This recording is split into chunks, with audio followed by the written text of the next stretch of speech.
Nudged presents The Nowhere Emporium by Ross Mackenzie.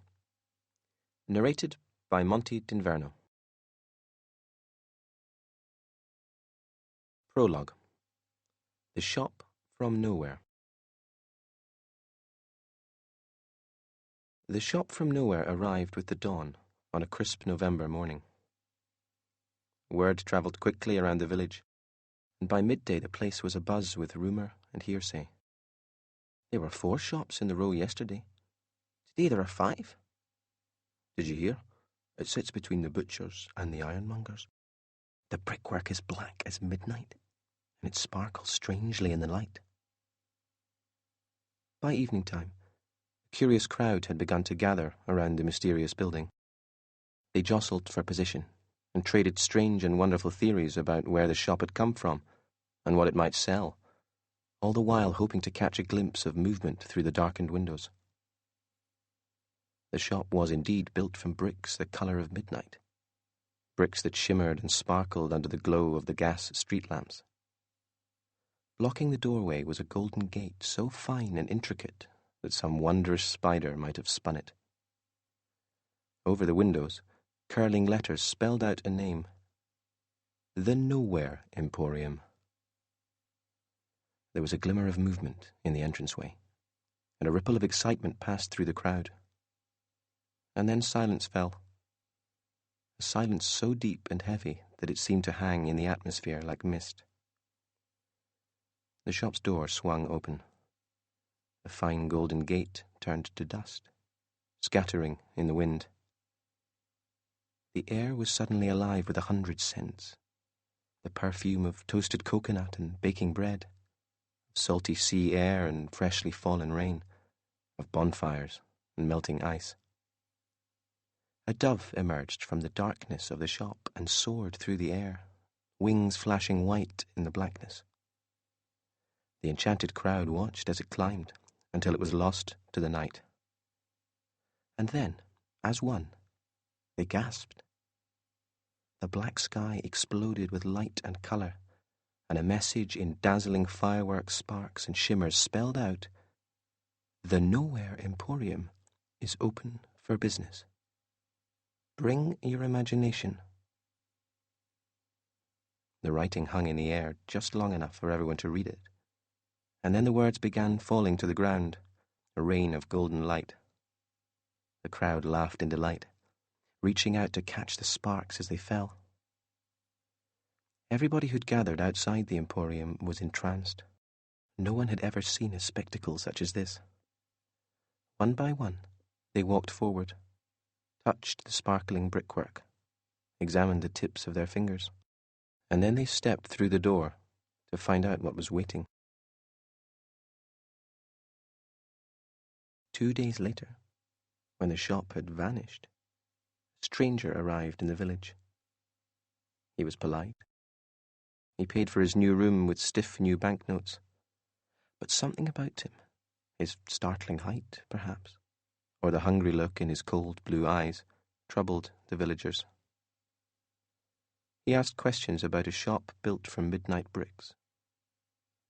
But the tall man couldn't find a single person in the village who could recall the Emporium.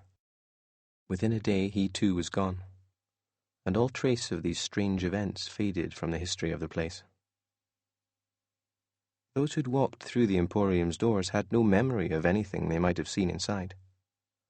More importantly, none of them recalled the price of admission, the little piece of themselves they'd given for a glimpse at the Emporium's hidden secrets and wonders. Bring your imagination, the sign in the sky had requested. Chapter 1. A Chance Encounter. Glasgow, present day. Look out! Coming through! Oi! Watch where you're going, wee man! Sorry! Daniel Holmes darted through the Saturday shopping crowds in Glasgow, pushing and twisting and weaving. His lungs burned and his legs ached, but he did not stop. He could not stop. Spud Harper and his gang were chasing him, and everyone in the children's home knew that if Spud Harper was after you, you didn't slow down. Daniel wheeled left at a butcher's shop, almost slipping on a blood-red puddle. He turned into a narrow street lined with old buildings, housing fashion boutiques, restaurants and coffee shops. Carved stone angels and gargoyles seemed to watch the street from high above. Daniel's head swung right to left. Where next? He wondered how far he was from the bus station. He imagined jumping on a bus headed to the coast, where he could stow away on a boat and escape from Glasgow and St. Catherine's. Somewhere with no Spud Harper would be nice. Not crying for your dad, Spud yelled at him from somewhere back among the crowds. You were wailing like a baby in your sleep again last night. The whole home heard you. Daddy, Daddy, don't die, Daddy. Ha ha. Don't worry, wee man. When we're through with you, you'll have something else to cry about. Spud and his gang were bigger than Daniel, and faster and stronger. Sooner or later they'd catch him. He sprinted across the street, jinked into the nearest shop and slammed the heavy door shut. He clutched at his chest and watched through the darkened glass of the door, crouching out of sight. He could hear Spud's gang shouting as they thundered past. Where'd he go? Where is the wee weasel? Must be up here. Daniel's shoulders sagged. He closed his eyes and breathed deeply. The air was infused with a jumbled perfume of furniture polish and dust, and something like melted chocolate. Then he opened his eyes, and for the first time became fully aware of his surroundings. The shop was a cave of wonders. Everywhere he looked, Daniel saw something he wanted to pick up, to hold, to have as his own. Silver and gold and crystal gleamed and sparkled in the light of a spitting fire. Intricate wooden clocks and mirrors of varying size and splendor covered the walls. Tiny fish flashed like bars of copper in a glass tank. There were porcelain dolls and wooden soldiers, rusted swords, stuffed animals, columns of books as high as the ceiling, jewels that seemed to glow with a silvery light. A stuffed polar bear sat in one corner, eyeing the shop like a watchman. Even particles of dust, caught in a bar of sunlight, seemed to glow like stars. How did you get in here? We're closed. The voice startled Daniel. In the far corner of the room stood a grand desk with feet carved like an eagle's talons. Behind the desk sat a small man in a dusty suit. His wavy brown hair was wild and tangled, falling over his handsome face. On the desk in front of the man lay a battered book. His hand hovered over an open page, clutching a fountain pen. He stared at Daniel with eyes the colour of thunderclouds. Sorry, said Daniel. Didn't mean to bother you. Someone's chasing me. As he spoke, his eyes were drawn to the book on the desk, which had begun to tremble against the dark grain of the wood, as if there was something in the pages trying to get out. The man in the suit frowned. He glanced from Daniel to the book and back. And then he snapped the book shut, locked it away in his desk, and got up and marched past Daniel to the door. See, he said, pointing to a sign hanging on the door that read, Closed. Closed. He tried the door handle, opened the door. I could have sworn I locked it. He spun back to face Daniel, staring at him through narrowed eyes. Who's after you? Big boys. From a children's home. The man raised an eyebrow. You are an orphan? Daniel nodded. The fire snapped and cracked. What happened to your parents? Said the man. Daniel thought this was an odd question for a stranger to ask, but he didn't want to be thrown back out into the street, so he answered. Dad was a fisherman. Died at sea. Mum only lasted a couple of years after that. This seemed to satisfy the shopkeeper. And why are these big boys after you? He said. There must be a reason. Daniel folded his arms. Yeah, there is a reason. They're goons. Spud and his pals think they run the home. They take things from the other kids. Important things like reminders of their parents and stuff. And nobody ever stands up to them. But I couldn't take it anymore. I followed them. I found out where they kept their stash. I got everyone's stuff back, and I explained that if the other kids stick together, Spud and his gang can't get to them. Spud didn't like that. The little man in the dusty suit jutted out his bottom lip and nodded, disguising a smile. Ah, bullies, I see. He wandered around from behind his desk. What is your name? Daniel. Daniel Holmes. Well, Daniel Holmes, I know how it feels to live life in the shadow of a bully. We have that in common. Really? I'll tell you what. You can wait in here until you're sure Spud and his gang are gone. Oh, yes, sir. Thank you. It's no trouble, said the man in the suit. Now, if you'll excuse me, I have business to attend to. He turned and wandered towards a velvet curtain of rich, deep crimson at the back of the shop. As he reached for the curtain, he paused. Daniel, do you have a favourite animal? Animal? Daniel thought for a moment. It's a bit weird, he said, but I like magpies. People say they're the cleverest of birds. There's a rhyme about them. Ah, said the man in the suit. 1 for sorrow, 2 for joy? Aye, that's the one. Very good, said the shopkeeper. He smiled to himself, then said, Well, I must be off. See you, said Daniel. Hey, maybe I'll come back and buy something from you one day. A fleeting smile crossed the man's face. Oh, I wouldn't be too sure.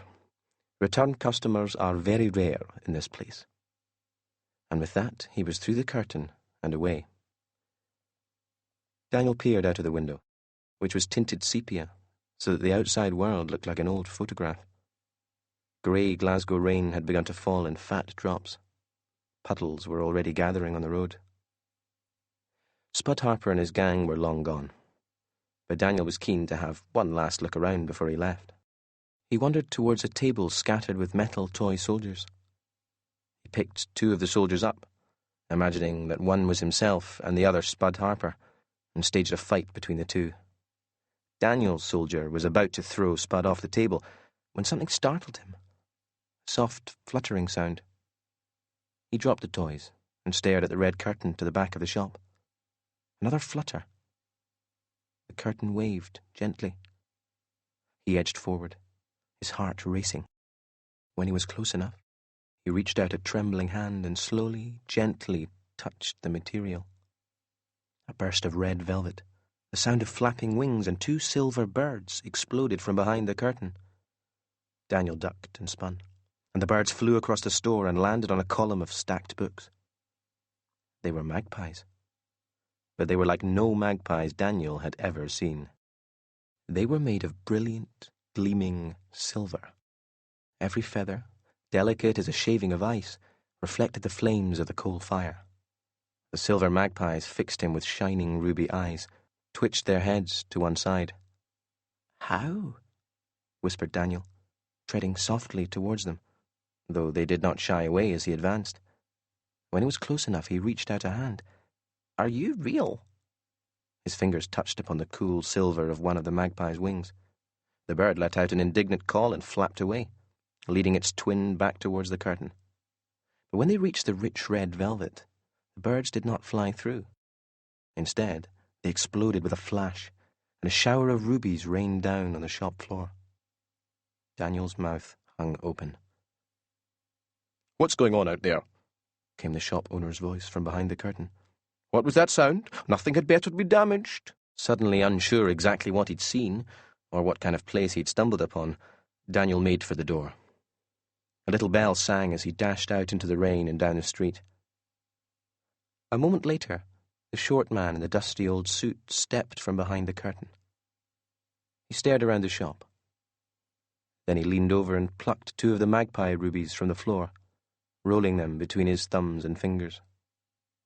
His hands closed around the stones, and when they opened once more, the magpies were sitting in his palms, brilliant silver, almost glowing in the gloom. The man in the suit released the birds and watched as they circled the shop before settling once again on a column of books. Then he smiled a wide, clever smile and disappeared back through the curtain.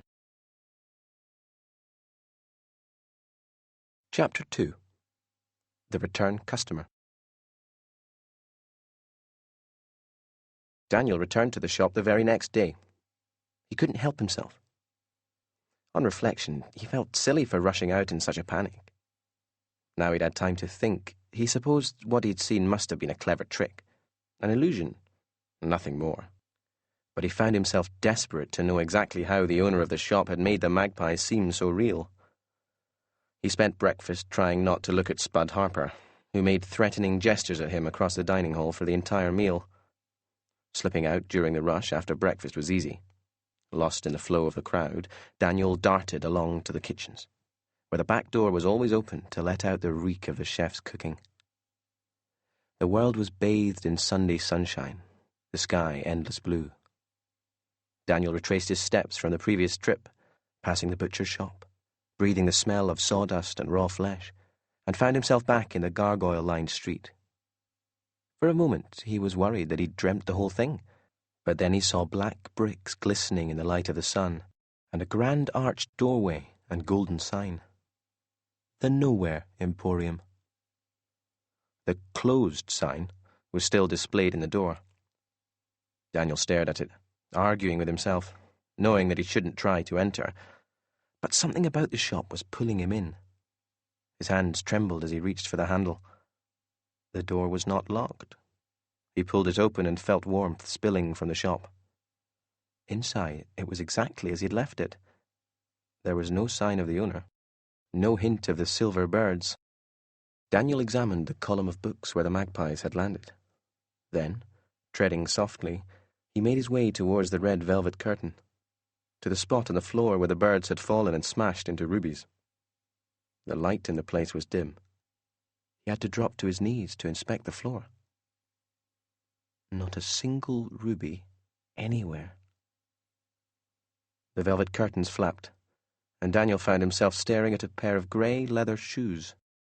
He looked up, into eyes the colour of angry thunderclouds, eyes that did not leave him, not even for the briefest moment.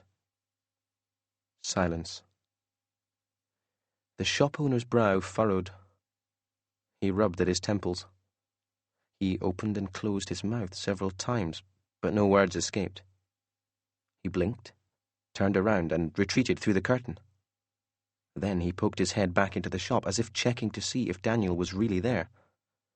Eventually, he burst through the curtain and stood inches from Daniel, stooped over so that they were eye to eye. He smelled like the pages of old books. "How can I help you?" he said.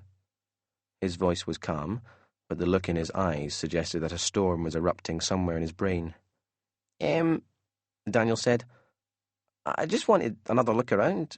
Is that okay?" The man craned his neck so that his face was even closer to Daniel's. He narrowed his eyes and whispered, "You remember this place?" "Yeah, I was only here yesterday." The man grabbed him by the wrist and rushed him over to his desk. "Have a seat," he said, pushing Daniel into a wooden chair, sitting himself on his desk. He pressed the palms of his hands together. "What do you remember?" he said. "Tell me exactly." "I remember everything. The books and the mirrors and the clocks, meeting you, or the silver magpies." The man held up a finger to quiet Daniel. His eyes were darting about the place. "How is this possible?" he said. "I'm sorry," said Daniel in confusion. "Have I missed something? How is what possible?" The man leapt to his feet. "Which children's home are you from?" he asked. "St. Catherine's," said Daniel. "It's only a few streets away." The man nodded. "Have you ever noticed strange things happening around you? Lights flickering, mirrors smashing, that sort of thing?" "No. Why?" "No reason," said the man with a casual wave of his hand. Then he grabbed Daniel and pulled him from the chair, ushering him towards the door. "Listen, Daniel Holmes, we're closed, as the sign on the door so clearly states, so I think you should be toddling off home." "But—" And with that, Daniel was pushed out into the street, completely stunned by what had just happened. On the other side of the glass, the owner stared at Daniel for a moment, and when Daniel blinked, he was gone. Daniel began to trudge back down the street, hands in pockets, aiming kicks at the occasional stone. If he'd looked around at the correct moment, he might have noticed the door of the Nowhere Emporium opening a fraction, and an ashen hand tossing 2 silver birds into the air. He might also have noticed that these birds flew from rooftop to rooftop, perching on stone angels, watching his every step as he made his way back to St. Catherine's. Chapter 3. Ambushed. The thing about Spud Harper was that he never let anything go.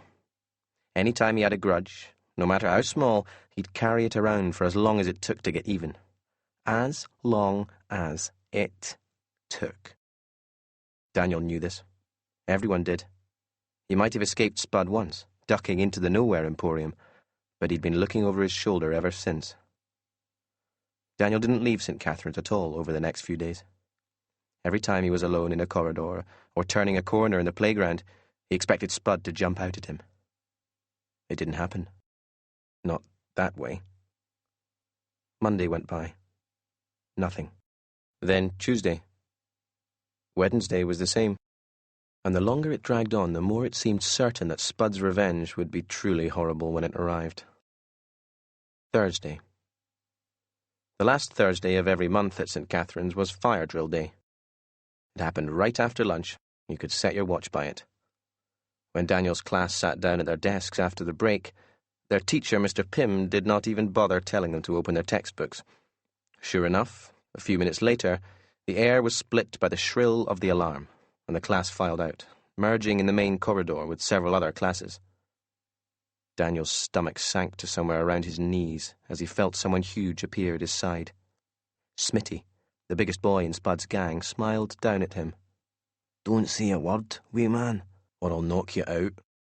He grabbed Daniel by the arms while the teachers were focused on getting the kids outside and bundled him across the corridor to the gym hall. Spud was waiting in the centre of the hall.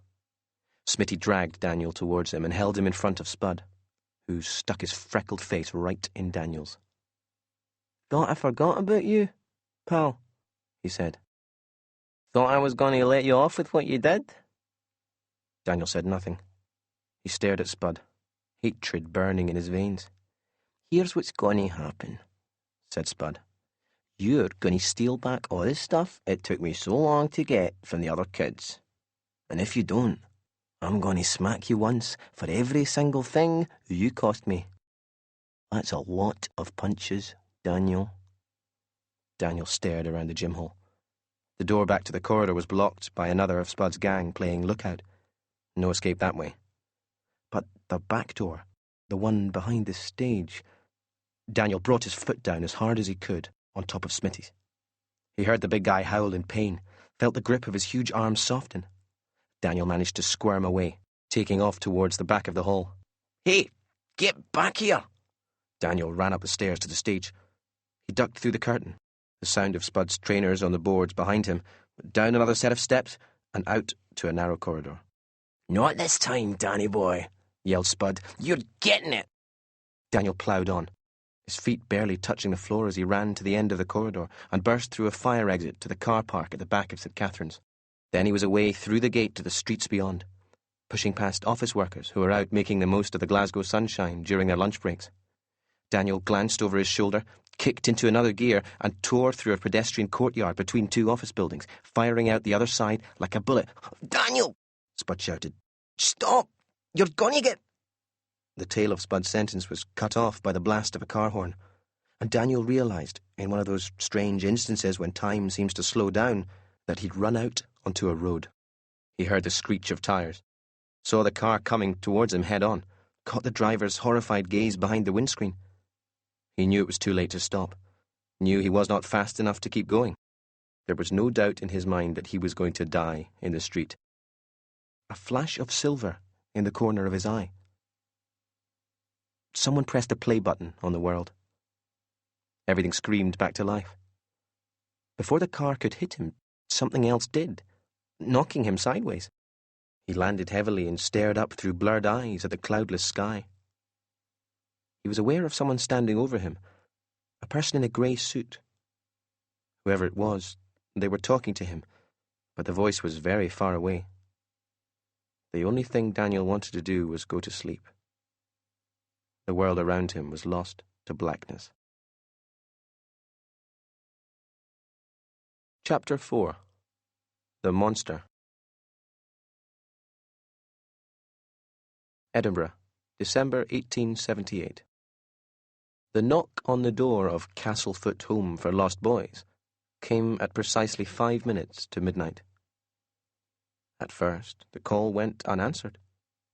The man at the door waited patiently, flicking gathering crystals of falling snow from his shoulders. After a while, he took up his silver-topped cane and rapped hard on the door 3 times. A minute or so passed before flustered footsteps could be heard from within, and the sound of jangling keys and heavy locks. The door swung open. The man inside was wearing a nightgown. He was stout and fat-necked, a neatly trimmed beard the only evidence of where the chin ended and the neck began. "Can I help you?" he asked, frowning over a pair of spectacles. The visitor nodded. "I believe so. Are you the master of the orphanage?" "I am," said the master. "And who may you be?" The man at the door, who had been standing a step below the master, stepped up, so that they were standing on level ground. He was much taller than the average man, over 6 feet in height, with powerful shoulders and a square-set jaw. His neatly cropped silver hair and goatee seemed to sparkle in the warm glow of the lamps. His eyes were cold, icy blue. "I'm here about the boy," he said, his voice barely more than a whisper. After a moment of hesitation, the master's eyes widened. "Yes," he said. "Yes, please come in. Get out of the snow. Warm yourself." The tall man nodded once, stepped into the Home for Lost Boys. It might have been warmer out in the snow. "Can I offer you a drink, Mr. Sharp. Vindictus Sharp. No drink, thank you. Best see the boy as soon as possible." "If you don't mind my saying, Mr. Sharp," said the master, "you may have picked a more reasonable hour to visit." "The asylum does not wish to draw attention to the boy," the tall man replied. "Such cases attract stigma, unless, of course, you wish the child's condition to become common knowledge." The master shook his head. No, this will do fine." "Very well," said Vindictus Sharp. "This boy, he has been here since birth?" The master nodded. "More or less." "And have these incidents happened regularly?" Again the master gave a nod. His face had transformed at the mere mention of the boy, taken on a haunted, hollow sort of look. "Do you think you can do something about it?" he asked, clasping his hands. Sharp raised an eyebrow. "May I speak with him?" he said. The master picked up a lamp and led Vindictus Sharp through the entrance hall to a caretaker's office, where he picked a large key from a hook on the wall. After this they walked a passageway adorned with the grand portraits of previous masters and beneficiaries of the home. "Watch your step," said the master, as they began to descend a dark, twisting staircase.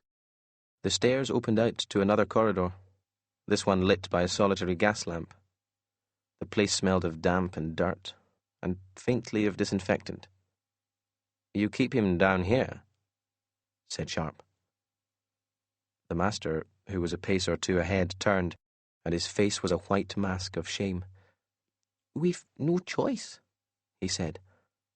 Then, almost as a way of apology, he added, "He is very well fed, and we let him out into the open air once a week.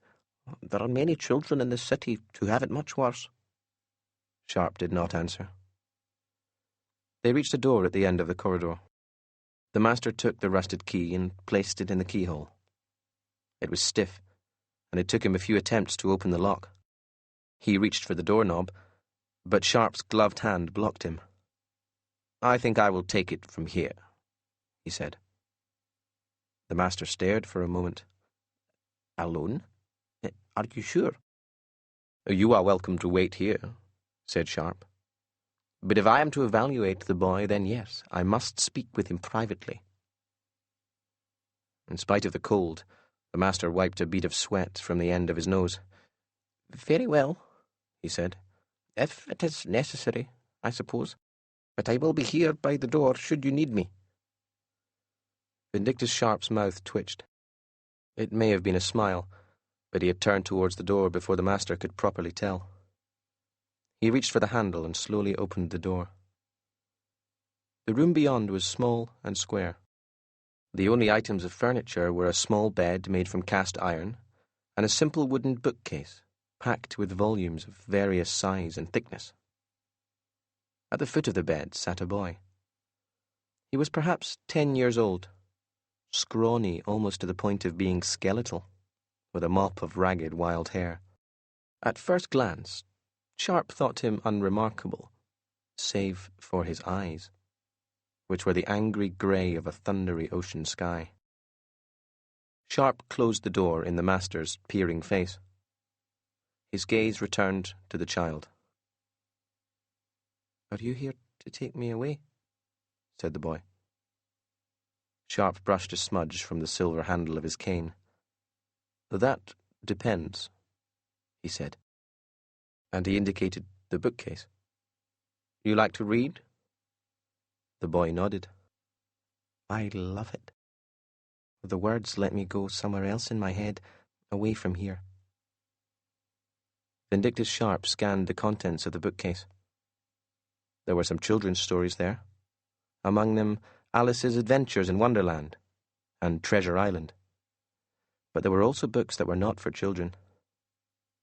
"You have read all of these?" he asked, tapping the complete works of Shakespeare with his cane. The boy nodded. The tall man bowed his head. "Impressive. Tell me, are you aware that the master is scared of you?" The grey of the boy's eyes seemed to deepen and intensify. "Everyone's scared of me. And they should be." "And why might that be?" asked Sharp. The boy fixed him with a cold stare.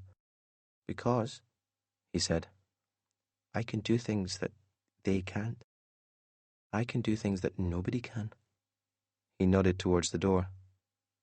"They call me a monster." Vindictus Sharp's face remained as blank as the walls. "Show me," he said. The boy's gaze travelled to the bookcase. At once it began to tremble. Several books tumbled to the floor, and then one of the books, bound in green leather, shot away from the shelves as though it had been thrown. But this book did not hit the floor. Its pages opened and began to flap, and the book circled over Sharp's head like an awkward bird. After 30 seconds or so, the book thudded to the bare stone floor. Sharp's face remained calm, but the boy could see that something in his eyes had changed. "Everything all right in there?" came the master's voice from out in the hallway. Neither the boy nor the tall man answered. "Why aren't you scared of me?" asked the boy. Sharp said nothing. For the first time, the boy was aware of how strikingly blue his eyes were. Without warning, every remaining book on the shelves soared into the air and began to circle and swoop around the room, never colliding, though there were many of them. The boy's mouth fell open. He watched and watched until Sharp glanced towards the bookcase, and in seconds the books were back, each in exactly the spot it had previously occupied. Vindictus Sharp flattened out a crease on one of his leather gloves. His blue eyes met the grey eyes of the boy. "I am not afraid of you," he said, "because I am a monster too." A doctor from the city asylum arrived early at the orphanage next morning. He had been called upon to evaluate one of the boys, a child who had been involved in unexplained and occasionally violent incidents. When the master led him down the narrow stairs to the dark corridor and opened the door, he was at a loss to explain where the boy might have gone, or why several of the books were missing from the bookcase. The doors to the building were locked immediately, and every inch of the place searched, but there was no trace of the child. He had simply vanished. The master had no recollection of ever having answered the door the previous night. He possessed no memory of Vindictus Sharp in his impeccable suit, or how he had led him to the boy in the basement. He certainly could not remember how he himself had helped to pack the child's belongings and seen them safely out. That night, and every night thereafter, the master would dream of a man and a boy walking together through the falling snow. Though he ran, he could never quite catch them up. Chapter 5. Behind the Curtain. Daniel's eyes cracked open a fraction. He screwed up his face at the sunlight flooding the room. He sat up and rubbed his eyes with a knuckle. The blurred edges of his mind began to focus. He lay in a small, comfortable bed in a cosy room with an arched wooden roof. At the opposite end of the room were two doors, one of which was open. Through the open door, Daniel could hear the sound of birdsong and the babbling whisper of running water. He shuffled to the edge of the bed, swung his legs from beneath the thick duvet. His bare feet sank into a deep carpet. Memories came bursting back. Of running through Glasgow, Spud chasing close behind him. Of the horror as the car came towards him. Of hitting the hard ground. Daniel climbed from the bed and stumbled towards a small mirror that hung between the doors. He gazed at his reflection, expecting to see cuts and bruises, but there were no marks on him. No sign that he had been hurt at all. A great fear began to build in his chest. His lungs tightened. His head spun. What if he had been hit by a car? Am I dead? He did not have time to contemplate this question, because a flicker of movement drew his attention to the window, and he realized that a girl was staring at him through the glass. He stumbled backwards as she moved to the door. She stood in the doorway, brushing long, wild curls from her grey eyes. She looked him up and down, arms crossed. "Enjoy your snooze, did you?" she said. "Nice and comfy?" She looked around the room and shook her head. "Unbelievable. This is nicer than my room." "Who are you?" said Daniel. "Where am I? Am I dead?" The girl screwed up her face, took another step into the room. "Dead? What are you going on about? Why would you be dead?" Daniel blinked. But I was standing right in the middle of a busy road. A car was going to hit me."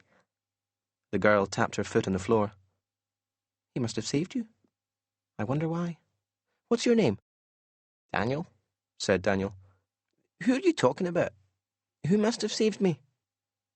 But the girl was already opening the blue door, the one that had been closed. "This is all very strange," she said. "No one new ever shows up here." She narrowed her eyes. "Nobody real, anyway. Stay put. I'm going to find out exactly what's going on."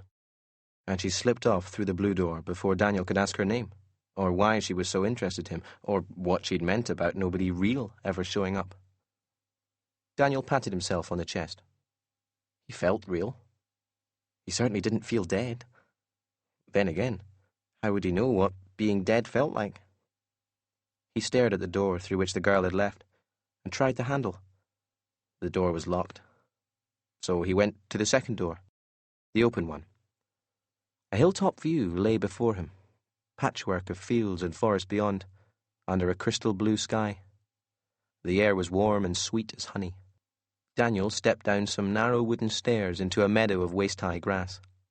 He realized he'd been in a wooden caravan, the sort of wagon he imagined travelling folk might use, or circus performers, in olden times.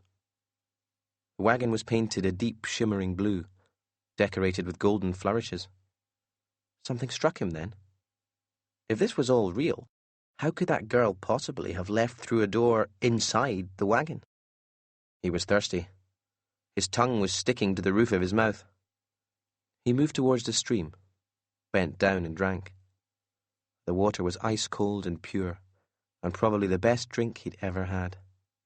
"Ah, awake, I see." At the sound of the voice, Daniel spat out a mouthful of water, spun, caught a fleeting glimpse of a dusty grey suit, and then tripped over his own tangled feet, tumbling to the grass.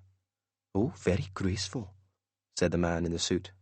The Royal Ballet will be knocking at the door any time now. Daniel scrambled to his feet, rubbing his elbow, and recognized the owner of the Nowhere Emporium immediately. You? What are you doing here? What am I doing here? Am I dreaming? The man in the dusty suit scratched his nose. His wild hair swayed in the breeze. We are all dreaming, Daniel Holmes, in our own way. Follow me, if you will. At this he spun and marched up the wooden steps, into the wagon. Daniel hurried after him. Wait, where's the girl? He asked, once they were inside. Girl? The man said. Don't bother yourself with her. You have more important things to think about at the moment. He opened the blue door and indicated the shadowy beyond. This way, all will be explained.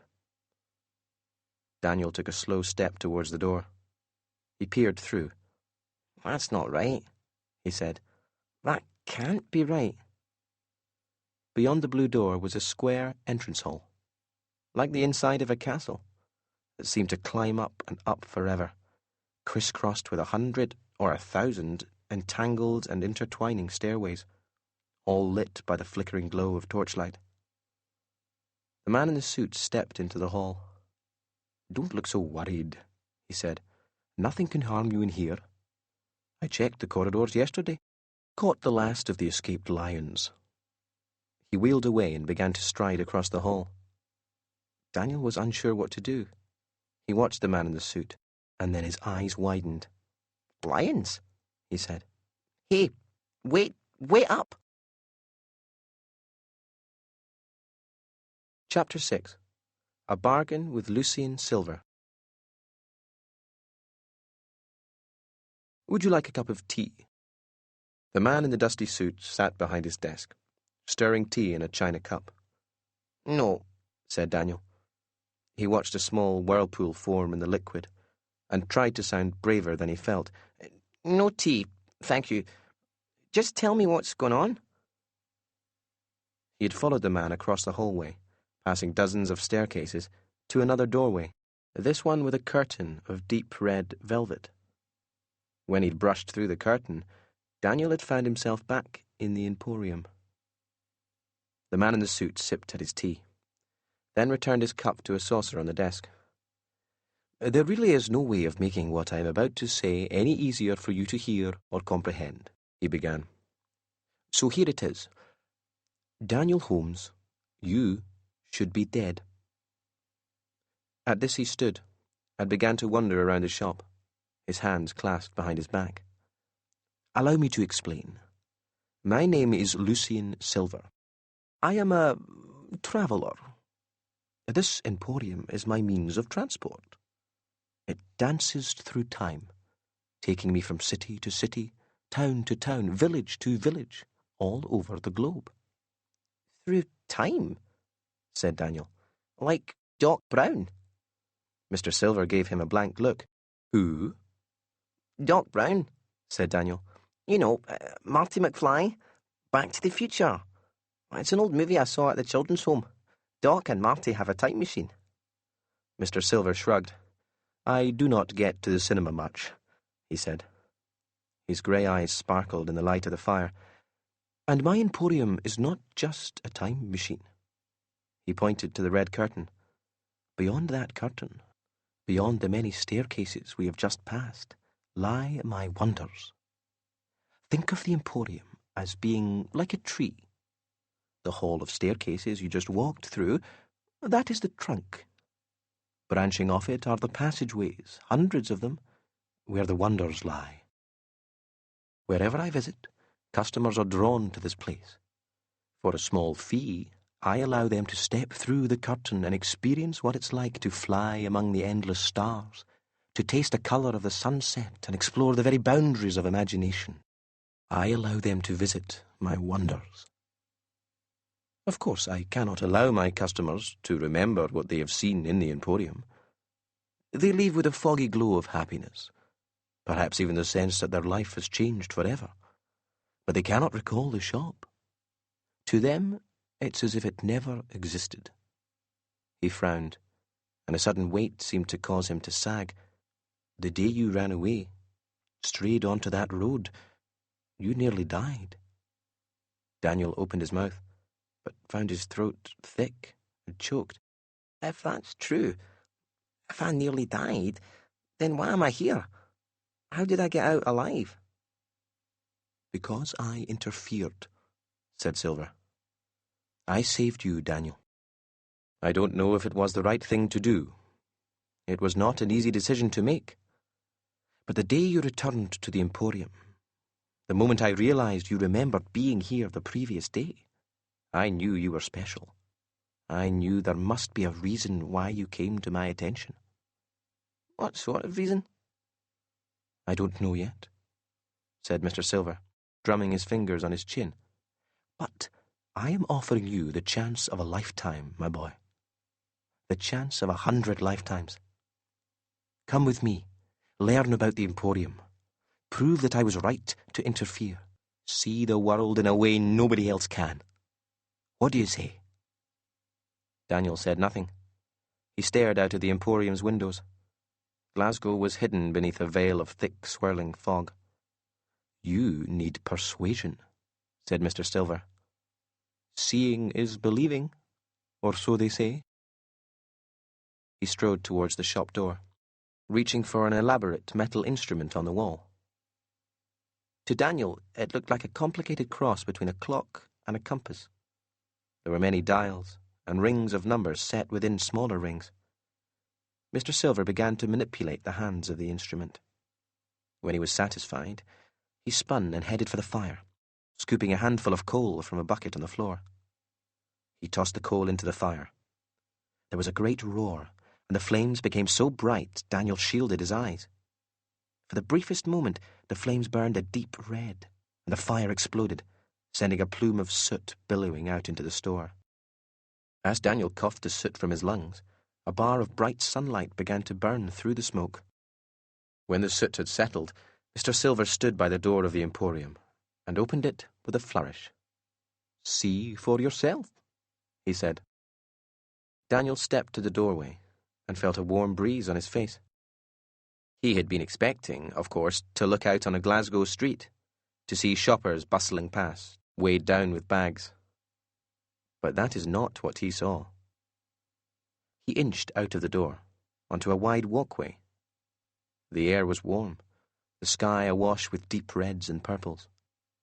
Beyond the walkway, where a road should surely have been, there was a canal, lined with tall, narrow buildings, all columns and spires and colourful shutters. "What happened to Glasgow?" Daniel said, inching back into the Emporium, as a passing old woman, laden with a heavy basket, stopped and peered suspiciously at him. Mr. Silver shut the door and made sure the sign in the window read, "Closed." "We left," he said, as though this was the most regular occurrence in the world. "That's Venice. We're in Venice now." He glanced at the instrument on the wall. "The year is 1854. July, I believe." Daniel craned his neck to get a better view from the window. He wiped the glass, which was foggy from his breath. He tried to find some words. "It's impossible." "Yet here we are," said Mr. Silver. Daniel felt the need to sit down. "So we've just... This is really..." "Indeed," said Silver. "But, I mean, how? Just how?" Daniel's eyes widened. "It's magic, isn't it? It has to be. How else can we have just come from a caravan in a meadow that's inside a room? There's no other way for all this to be real, to be happening." Mr. Silver smiled. "One thing at a time, Mr. Holmes. One thing at a time." "And you want me to come with you? All around the world?" A pause. Daniel narrowed his eyes. "What's the catch?" "The catch, Daniel Holmes, is that you will work to earn your place here. What I am offering you is not a holiday. It is an opportunity, a challenge. You must show me I was correct to bring you here, that you are, as I suspect, special. If you succeed in that, then the Emporium will become your home." "And what happens if I don't come up to scratch?" said Daniel. You sack me? Leave me somewhere halfway round the world, 100 years before I'm born? I will do no such thing, said Mr. Silver. If you do not belong in the Emporium, you will simply be returned to your own time, your old life. He offered a hand. So, do we have a bargain? Daniel organized the facts in his mind. He was an orphan, leading a miserable life. He didn't have any friends. A gang of bullies had made it their mission to ensure his life was as uncomfortable as possible. He was lost. And now he'd been invited to escape all that and travel through time in a magical shop with a man he suspected was either a genius or a lunatic, or maybe both. He had the opportunity to be someone else, even if it was just for a while. And if he was someone else, maybe he wouldn't feel so alone. I'll do it, he said. Chapter 7. Opening Night. Next morning, as Daniel dressed, he stared out of his wagon at the blazing sun, low in the morning sky. He did not trust his own eyes. As far as Daniel could tell, his wagon and the meadow outside it were somehow contained inside a room within the shop. How did it all work? How did Mr. Silver bring outside inside? Was it like a movie set? An illusion? If he were a bird flying in the sky above the wagon, would he only get so high and reach a wall? The familiar sound of beating wings, and Mr. Silver's gleaming magpies glided through the open door. They fluttered around his head, touched down on his shoulders, stamped their feet and pecked at him. They twitched their heads and flapped this way and that. "Get up! Get out of bed!" they seemed to be telling him. Daniel dressed. The magpies chased him out of the door, across the hall of stairways, and through the curtain. Mr. Silver was waiting behind his desk in the shop front. "The only downside to travelling by flame," he said, expecting Daniel to know what he was talking about, "is the mess it tends to create." He ran his hand along a tabletop, coating his fingertips with a thick layer of soot. "Your official Emporium duties, in the beginning at least, will consist of keeping the front of shop presentable. I expect this place to be shining when we open to the public this evening." Daniel gazed around the soot-covered room. When do we open? Silver raised a finger, shook off the soot. "Our doors open at twilight and close at dawn." And so, with excitement buzzing through him, and a job to keep his mind busy, Daniel set to work, cleaning and tidying, and clearing the place of soot. Everything was filthy. How long had it been since Mr. Silver had last cleaned? Daniel adjusted columns of books and polished the silver and jet stone pieces of a beautiful chess set. Every time he turned away, the pieces would move around the board, as though a game between two invisible opponents was underway. So much work made the day rush past, and by early evening the day had melted to twilight. Daniel became aware that a curious crowd was beginning to gather outside. He peered out through the window. "Why haven't they come before now?" he said. "We've been here for 2 days." Mr. Silver, who was at his desk writing in his battered old book, barely glanced up. "Most of them haven't noticed us until now," he said. Daniel narrowed his eyes. "You mean you haven't let them notice, don't you?" To which Mr. Silver only smiled. Then, at last, Silver snapped his book shut, locked it away in its drawer, stood up, and threw on his coat. "Showtime," he said, patting his hair in a futile attempt to flatten the wild tangle. The door of the Emporium creaked open. Silence poured into the shop, deep and electric. Daniel held his breath, listening to the drumbeat of his own heart. Mr. Silver held out his right hand, then waved his left hand over it. Where only a moment ago there had been nothing but empty space, a dove sat in his palm, white feathers glowing in the light of the fire. Daniel breathed 100 different scents, chocolate and wood fire, pipe smoke and cinnamon. Mr. Silver's grey eyes shone as he released the dove and watched it fly out into the darkness. "Welcome to opening night, Daniel Holmes," A flash of light illuminated the dark sky. Then the customers began to come. Their eyes grew wide as they caught sight of the treasures within the Emporium. Grown men and women became like children once more, anxious to touch and inspect every shining trinket. When they noticed the curtain, Mr. Silver would pull back the material with a flourish, inviting them to witness the wonders beyond. Daniel watched with fascination as they filtered through. His mind fizzed with curiosity. "This is supposed to be a shop," he said. "So how come nobody's buying anything?" Mr. Silver wagged a finger. "That, Daniel, is where you are wrong. Come with me." The moment he stepped back through the curtain, Daniel knew something magical had happened. The entrance hall, full of staircases, once steeped in shadow and silence, had become alive with warmth and light. The soft flicker of the torches had intensified, reflecting and dancing on the sparkling walls. Aromas of caramel and spice filled the air. The hallways were dotted with performers and vendors, men and women scattered here and there, at the foot and summit of stairways. Each was dressed in a combination of black and shimmering gold. Some handed out candy floss, or caramel apples, or warm chocolate pies. Others performed magic tricks, or juggled, or swallowed swords.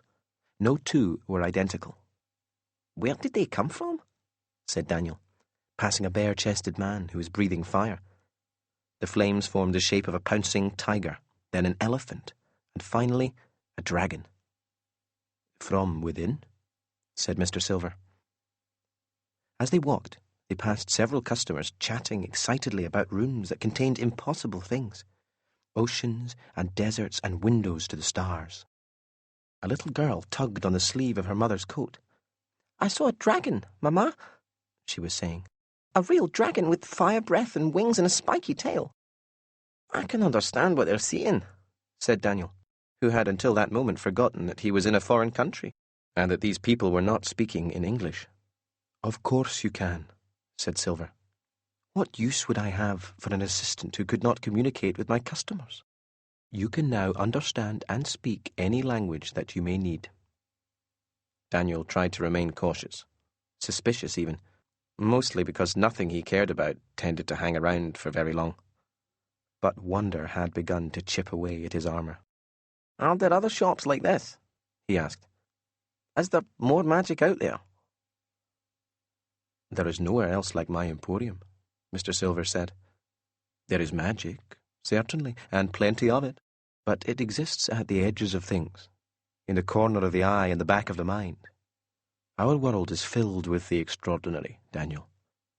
For many reasons, most people only see the things that they wish to see. They are afraid of anything that cannot be explained by a scientific formula or written in a textbook, so they ignore the unknown. But for those of us who open our eyes, those who truly dare to wonder, there is treasure everywhere." They went around a sharp bend and through a tunnel of black stone to a door set in a corridor of black slate. A golden nameplate was attached to the centre of the door, and looping letters spelled out simply, "The Fountain." Mr. Silver reached into his coat, producing a crimson scarf and gloves, pulling them on with great care. He opened the door. The cold breath of winter brushed Daniel's face. He sucked in a deep lungful of air. It smelled like a December morning. Mr. Silver's feet crunched on the ground as he stepped through the door. Daniel followed, moving from dusty hallway to clean sunlight. He was standing on a frozen pond in the middle of thick woodland. Everything around him glittered with a coating of frost, from the tips of the tallest trees to the forest floor. In the centre of the pond stood a simple fountain made from 3 circular tiers of stone. A thin, silvery liquid flowed over the stones. Mr. Silver smiled at the look on Daniel's face. "You question whether my customers are actually buying anything. I can assure you that they are. I sell them amazement. I am a merchant of wonder." He leaned over and gathered a pile of frost from the frozen pond, rubbing it between his gloved fingers. "But my customers do not pay for their experience in the Emporium with coins or notes," No, my price is a piece of their imagination. Daniel took one step back. Oh, it's easily done, if you know the way, Silver said. Customers are free to wander through the doors, to be amazed and wonderstruck. He indicated the silver solution that flowed over the fountain. The Emporium takes a little of their brimming wonder, their imagination, never enough for the customer to miss it, of course, and it becomes the liquid you see here. It is the fuel that powers everything you see, the lifeblood of the Emporium. Imagination is the root of magic. "Do they know?" said Daniel. In the pit of his stomach, he felt sick at the thought of the imagination being extracted from clueless customers. "Do you tell people what you're doing to them?" Silver shook his head. For a fleeting moment he looked old and fragile, standing in the frost. It wasn't always this way. There was a time when I was a younger man that my own imagination was enough. But I am growing older. I must keep the Emporium running, and no harm comes to anyone. That is a promise. Imagination is alive. It grows in the mind like a tree. The Emporium merely clips a few of the branches. What little I take grows back in time. He observed Daniel. If this has changed things, if you wish to leave, you may do so. I will drop you back in your own time. Just say the word.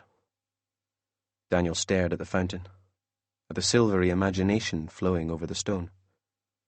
He was filled with doubts and questions, and he was wary of Mr. Silver's power. He considered what it might be like to return to his life, to the rain-soaked streets of Glasgow, to loneliness, and to nobody. He looked into Mr. Silver's serious grey eyes. "I don't want to go back," he said. "I want to stay and see the world. I want to learn about magic. I want to know secrets. I want to be somebody." A smile played on Silver's lips, and he bowed his head to Daniel. "As you wish." Something moved in the tops of the trees, a blinding flash of silver soaring into the sky. "How did you do it?" Daniel asked. "How do you make all of this?" "Tomorrow," said Mr. Silver. "Tomorrow I will start your lessons, and we will begin to find out if you have what it takes to become a part of the Nowhere Emporium. Tomorrow, the first test awaits." "What sort of test?" But no answer came. Daniel stood alone in the frost-coated world. The only sign that Mr. Silver had been in the woodland at all was a trail of footprints in the frost. Chapter 8. A New Project. Edinburgh, January 1883. The carriage pulled up outside a row of townhouses, wheels skidding on the snow-packed street. Steam rose from two slick black horses as the coachman leapt from his seat and opened the carriage door. A pair of passengers stepped down onto the frozen ground. First was Vindictus Sharp. His striking blue eyes and neat silver hair and goatee flashed in the light of the snow-white city as he glanced around the familiar skyline running up the slope of the old town to Edinburgh Castle. Close on Sharp's heels was a young man, perhaps 15 years of age. He was short and slight, dressed in a dusty grey pinstripe suit, messy waves of hair falling over a face halfway to becoming handsome. Vindictus Sharp paid the coachman without tipping him, and led his young companion up a slippery stone staircase. He rapped 3 times on the townhouse door with the silver handle of his cane. The door opened almost immediately. "How may I help you?" said the butler of the house. "We're here to see Miss Birdie Sanford," said Sharp. "She is not expecting us, but I'm sure she will not turn down the opportunity to catch up with an old friend." The butler looked at the pair for a moment. "Who should I say is calling?" "Vindictus Sharp. She will recognize the name. We shared the stage together for a while." The butler nodded. "Very well. Please wait here." The door closed. A light flurry of snow began to fall. Man and boy stood in silence. A few minutes later, the door was opened by a tiny old woman with a beehive of silver hair. Her eyes, magnified by thick lenses, looked sharp up and down. "Vindictus Sharp! What has it been, 20 years? My God, you haven't aged a day." Sharp bowed his head. "And neither of you, Bertie." "I thought you were a better liar than that," she said with a dismissive wave. "Come in out of the snow." They followed her into the house, which was spacious and grand, and smelled of flowery perfume. She led them to a large sitting room on the second floor, where the butler was waiting. He poured a brandy for Bertie, a whiskey for Sharp, a cup of hot tea for the young man, and then left the room, closing the doors. Bertie sipped from her glass, sucking air through her teeth as the liquor burned her throat. "I will spare you the usual pleasantries," she said. "I know you find them as tiresome as I do. We will come straight to the point. I assume you have resurfaced after these many years because you have a business proposition." Sharp leaned forwards in his chair. He sipped from his glass. "I do indeed. Do you recall why I decided to take a break from performing in our magic shows?" Bertie sipped her brandy. "Of course," she said. "You wished to dabble in teaching, which I found strange, considering your dislike for children. Is your daughter still locked away in that school?" Sharp waved the question away. "I'm not merely dabbling. 20 years ago, in Frankfurt, a hag visited my dressing room. She told me that one day I would find a pupil, and that together we would push magic to places it has never been." Bertie indicated the young boy with her mahogany walking stick. "Is the boy good?" Sharp laughed. "Good? He has the potential to be great. Almost as great as me. I believe we could sell out theatres across the world. That is why I have come. If I'm training the boy to change the world, then the least we can expect is to make a little money along the way, don't you think?" Bertie's eyes turned to the young man, who looked at his feet. "Are you interested in taking to the stage, boy?" "Yes, Ma'am. Mr. Sharp has been preparing me." "Would you care to show me?" The boy glanced at Sharp, who had instructed him that he should never, under any circumstances, admit to his talents in public. He had no wish to upset his teacher. A great many beatings had taught him his place and knocked impeccable manners into him. "It's acceptable in these circumstances," Sharp said. "Bertie is aware of our abilities. She has considerable connections in the world of entertainment, and she has made a great deal of money, thanks to me." "And you, thanks to me," said Bertie with a prim smile. "Show me what you can do, boy." The young magician breathed deeply. He concentrated on the tendrils of steam rising from the cup of tea in his hands. Immediately, the steam began to flow faster, gathering together in smooth curls near the boy's feet and pushing upwards. Forming at first the sketchy outline of a man, the steam refined, rough edges smoothing to become a work of art, until a replica of Bertie's butler stood in the centre of the room. The steam butler walked silently towards Bertie, bowing before her, planting a kiss on her hand. Then the figure spun in a circle, coat-tails flying, and vanished, leaving only a misty silhouette fading slowly to nothing. Bertie stared at the air where the steam had been, her mouth open. At last, she turned to Vindictus Sharp, a wide smile breaking across her face. "What do you have in mind?" she asked. Chapter 9. The Book of Wonders. The nightmare never changed. Daniel was trapped in a sinking fishing boat. He could hear the calls of his father as he groped around in the darkness, but he couldn't find him, couldn't do anything to help. He woke with a desperate gasp just as the freezing water closed over his head. A silver magpie with sparkling ruby eyes sat on the pillow beside him.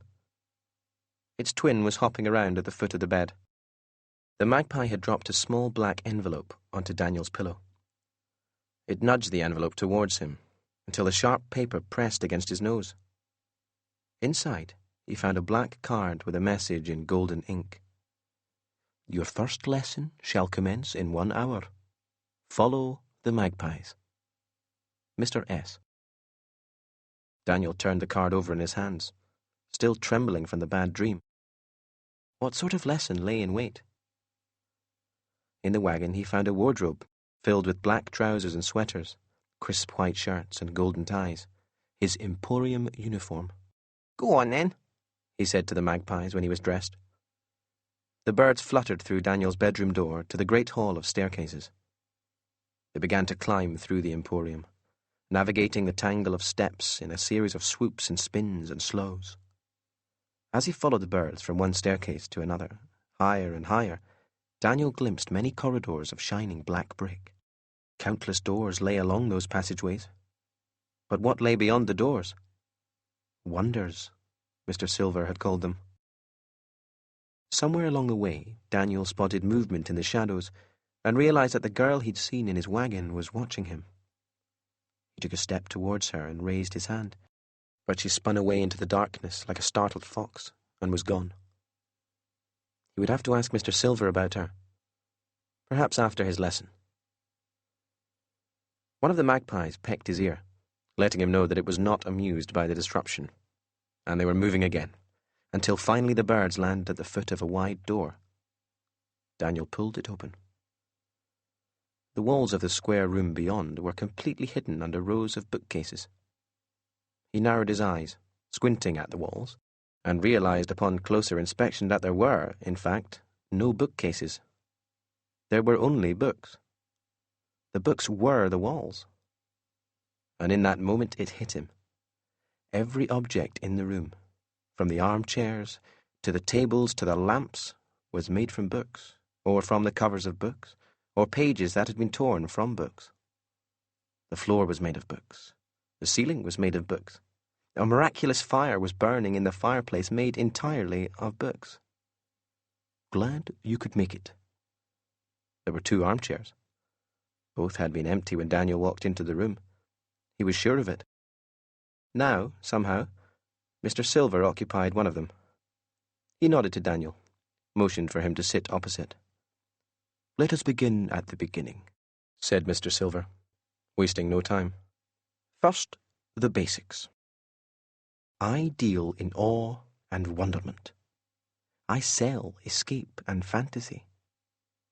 I give my customers a tantalizing glimpse of all that is possible in this world. And though they cannot remember the shop upon leaving, they will find that their hearts are lighter, that the edges of the world are bright and new and shining. In return, the Emporium takes a piece of their imagination, and that imagination powers the place, allowing me to create new wonders and travel to my next destination, where the process begins anew. He ran his hands through his wild brown hair, and for a moment the shadow of age passed over his face.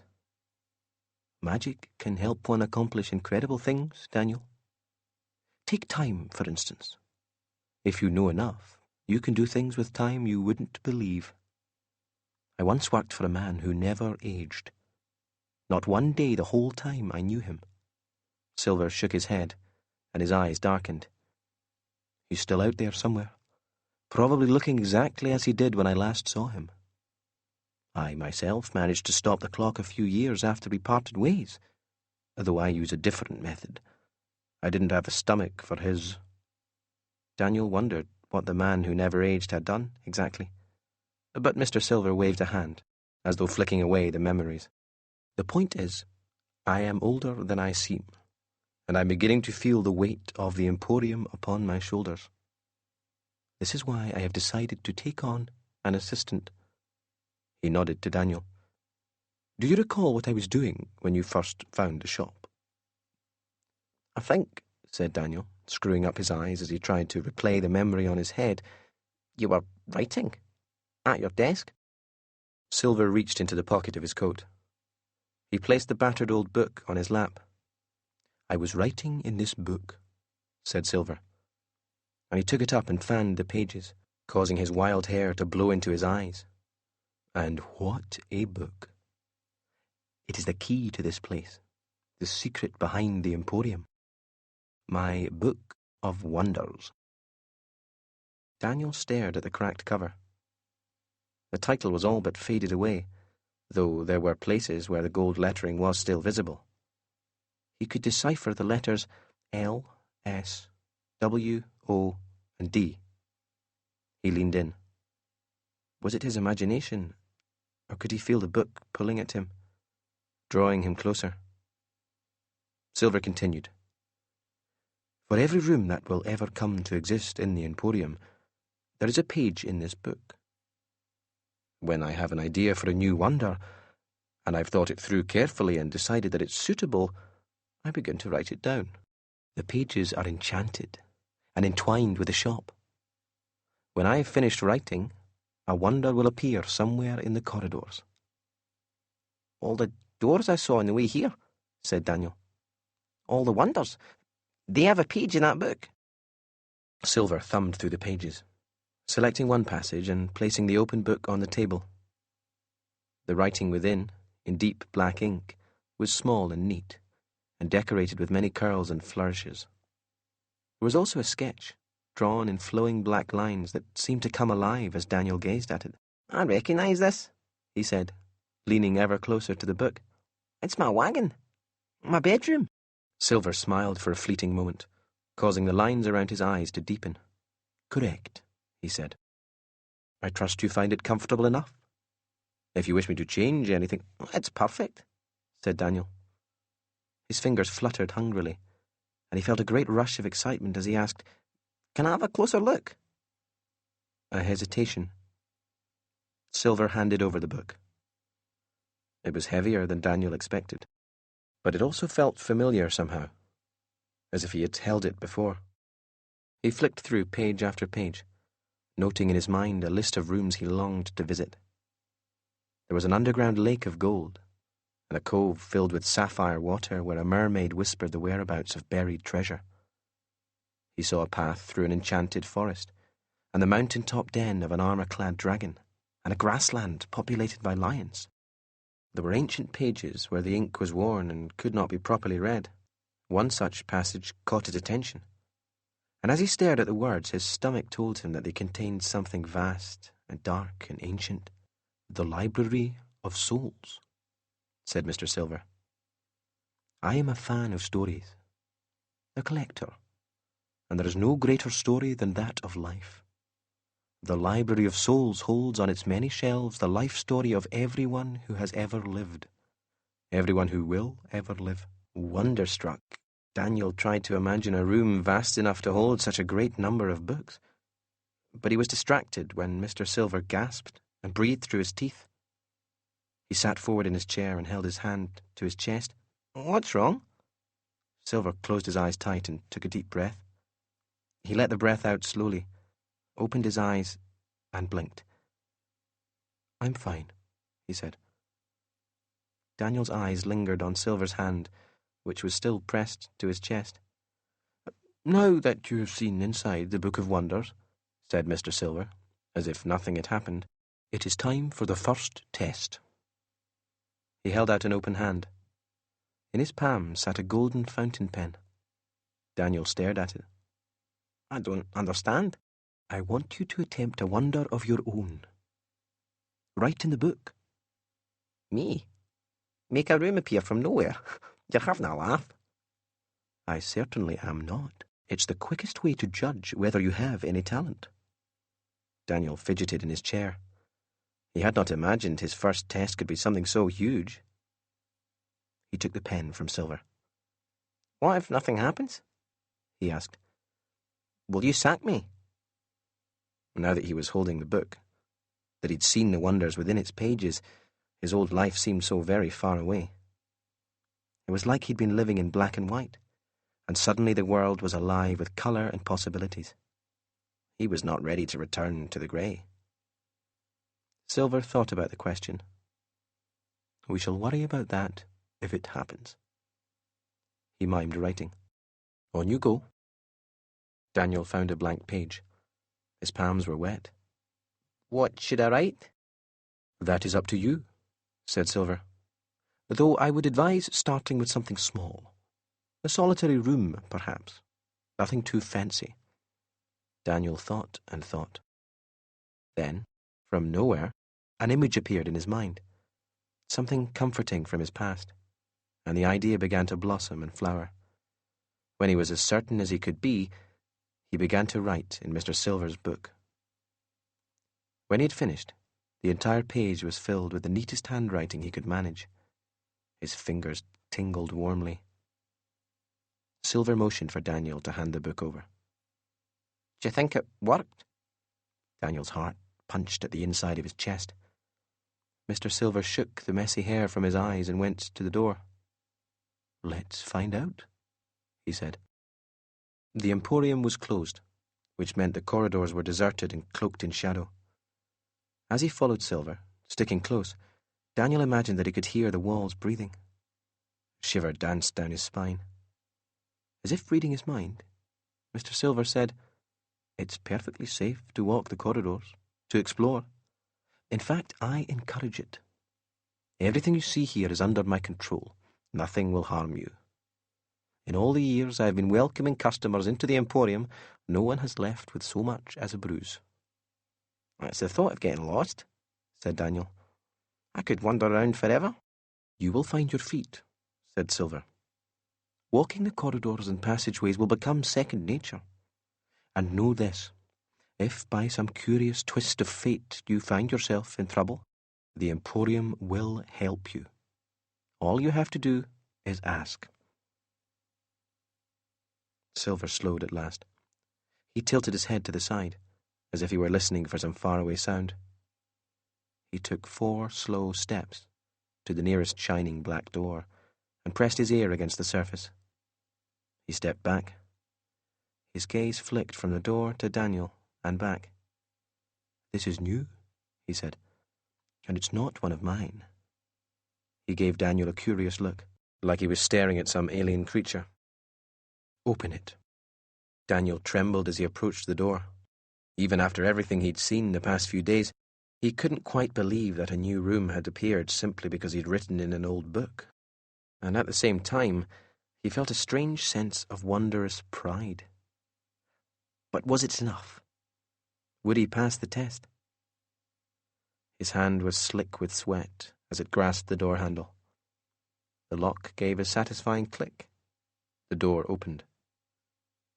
The room was circular and dim and cold, and in the centre stood a column of stone, honeycombed with hundreds, thousands of open compartments. In each compartment sat a glass sphere. A staircase wound up around the column, stretching into endless darkness. Mr. Silver stared around. His mouth hung open a little. Daniel reached out to touch the column. He half expected his hand to pass through, that it was not real. But his fingers found the cool, rough stone. "It's real," he whispered. "It's really here. Just like I imagined it when I was writing in the book." Silver selected a sphere from the column and spun it in his hands, watching as a flurry of snow whipped around the inside of the glass. "Snow globes," he said. "Why snow globes?" Daniel had already begun to climb the spiral staircase, staring at the hundreds of shining glass globes. Some were smaller than marbles, others larger than his head. Each was empty, save for the snowflakes inside. "My mum collected them," Daniel said. "It's one of the only things I really remember about her from before Dad died, before she was sad all the time. When I was little, I'd sit on her knee, and she'd tell me each one had a secret inside. That's what this room is, a place to keep secrets. The globes are empty because they're waiting to be filled. Whisper your secret into one, and it'll be safe." Mr. Silver brushed his hands against a few of the snow globes. He stared about, a delighted twinkle dancing in his grey eyes. "It's perfect for the Emporium," he said. Then he gazed up at the column of secrets and smiled. "May I have the honour of leaving the first secret?" Daniel felt a rush of pride. "Go right ahead," he said. Leaving a secret was a very personal thing, So he turned away while Mr. Silver climbed further up the steps and searched for the perfect globe. When he reappeared, Daniel asked, "Did it work?" A pause. "I feel lighter," said Silver. "I think that means it worked. So, did I pass the test?" Mr. Silver seemed to be amused by the question. "You have talent," he said. Daniel could not hide his proud smile. He felt giddy and important. Mr. Silver's face became very serious. He went on, "The Book of Wonders is a very powerful thing, Daniel. It is tied to me, entwined with my soul, so entwined that we are almost one and the same. Your connection to the book is something new and unexpected. If, by some tiny chance, you ever come across the book when you are alone, I must ask that you do not write a single word in its pages without me. You are inexperienced, raw. The results would be unpredictable, dangerous even. Understand?" "I mustn't write in the book without you," said Daniel. Silver smiled and bounded down the steps 2 at a time. "From now on, you will write 1 page in the book every night after closing time. If you continue to show skill, I think there is much I can teach you. But be on your toes. At some point I will test you again, and I promise you will not see it coming." Then he was gone, leaving Daniel alone with his secrets. Chapter 10. The Girl at the Door. Mr. Silver was true to his word. He allowed Daniel to write 1 page in the Book of Wonders each night. And soon Daniel's mind was overflowing with ideas and possibilities. He dreamt up plans for new wonders as he cleaned the shop, and he followed customers as they entered the labyrinth of corridors, watching and learning all the time. He was determined to show Silver that his first attempt had not been a fluke. His connection to the book remained strong, and Mr. Silver seemed impressed and delighted as each new wonder appeared, though he tried to hide his excitement, rarely giving any compliment other than, "It will do." Daniel also formed a routine to ease the fear of his dreams. Whenever he'd wake from a nightmare, he'd climb from bed, walk to the shop front and gaze at the stars above Venice. The stillness of the city and the beauty of the night sky comforted him. One night, as he stepped through the red velvet curtain, a cool breeze blew in from the canals. The shop door was already open. Daniel recognized the girl at the door right away. She was the first person he'd seen when he woke up in his room in the Emporium.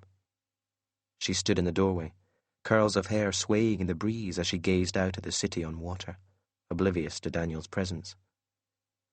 He watched her curiously. She was gripping the doorframe so tightly that her knuckles had turned white as bone.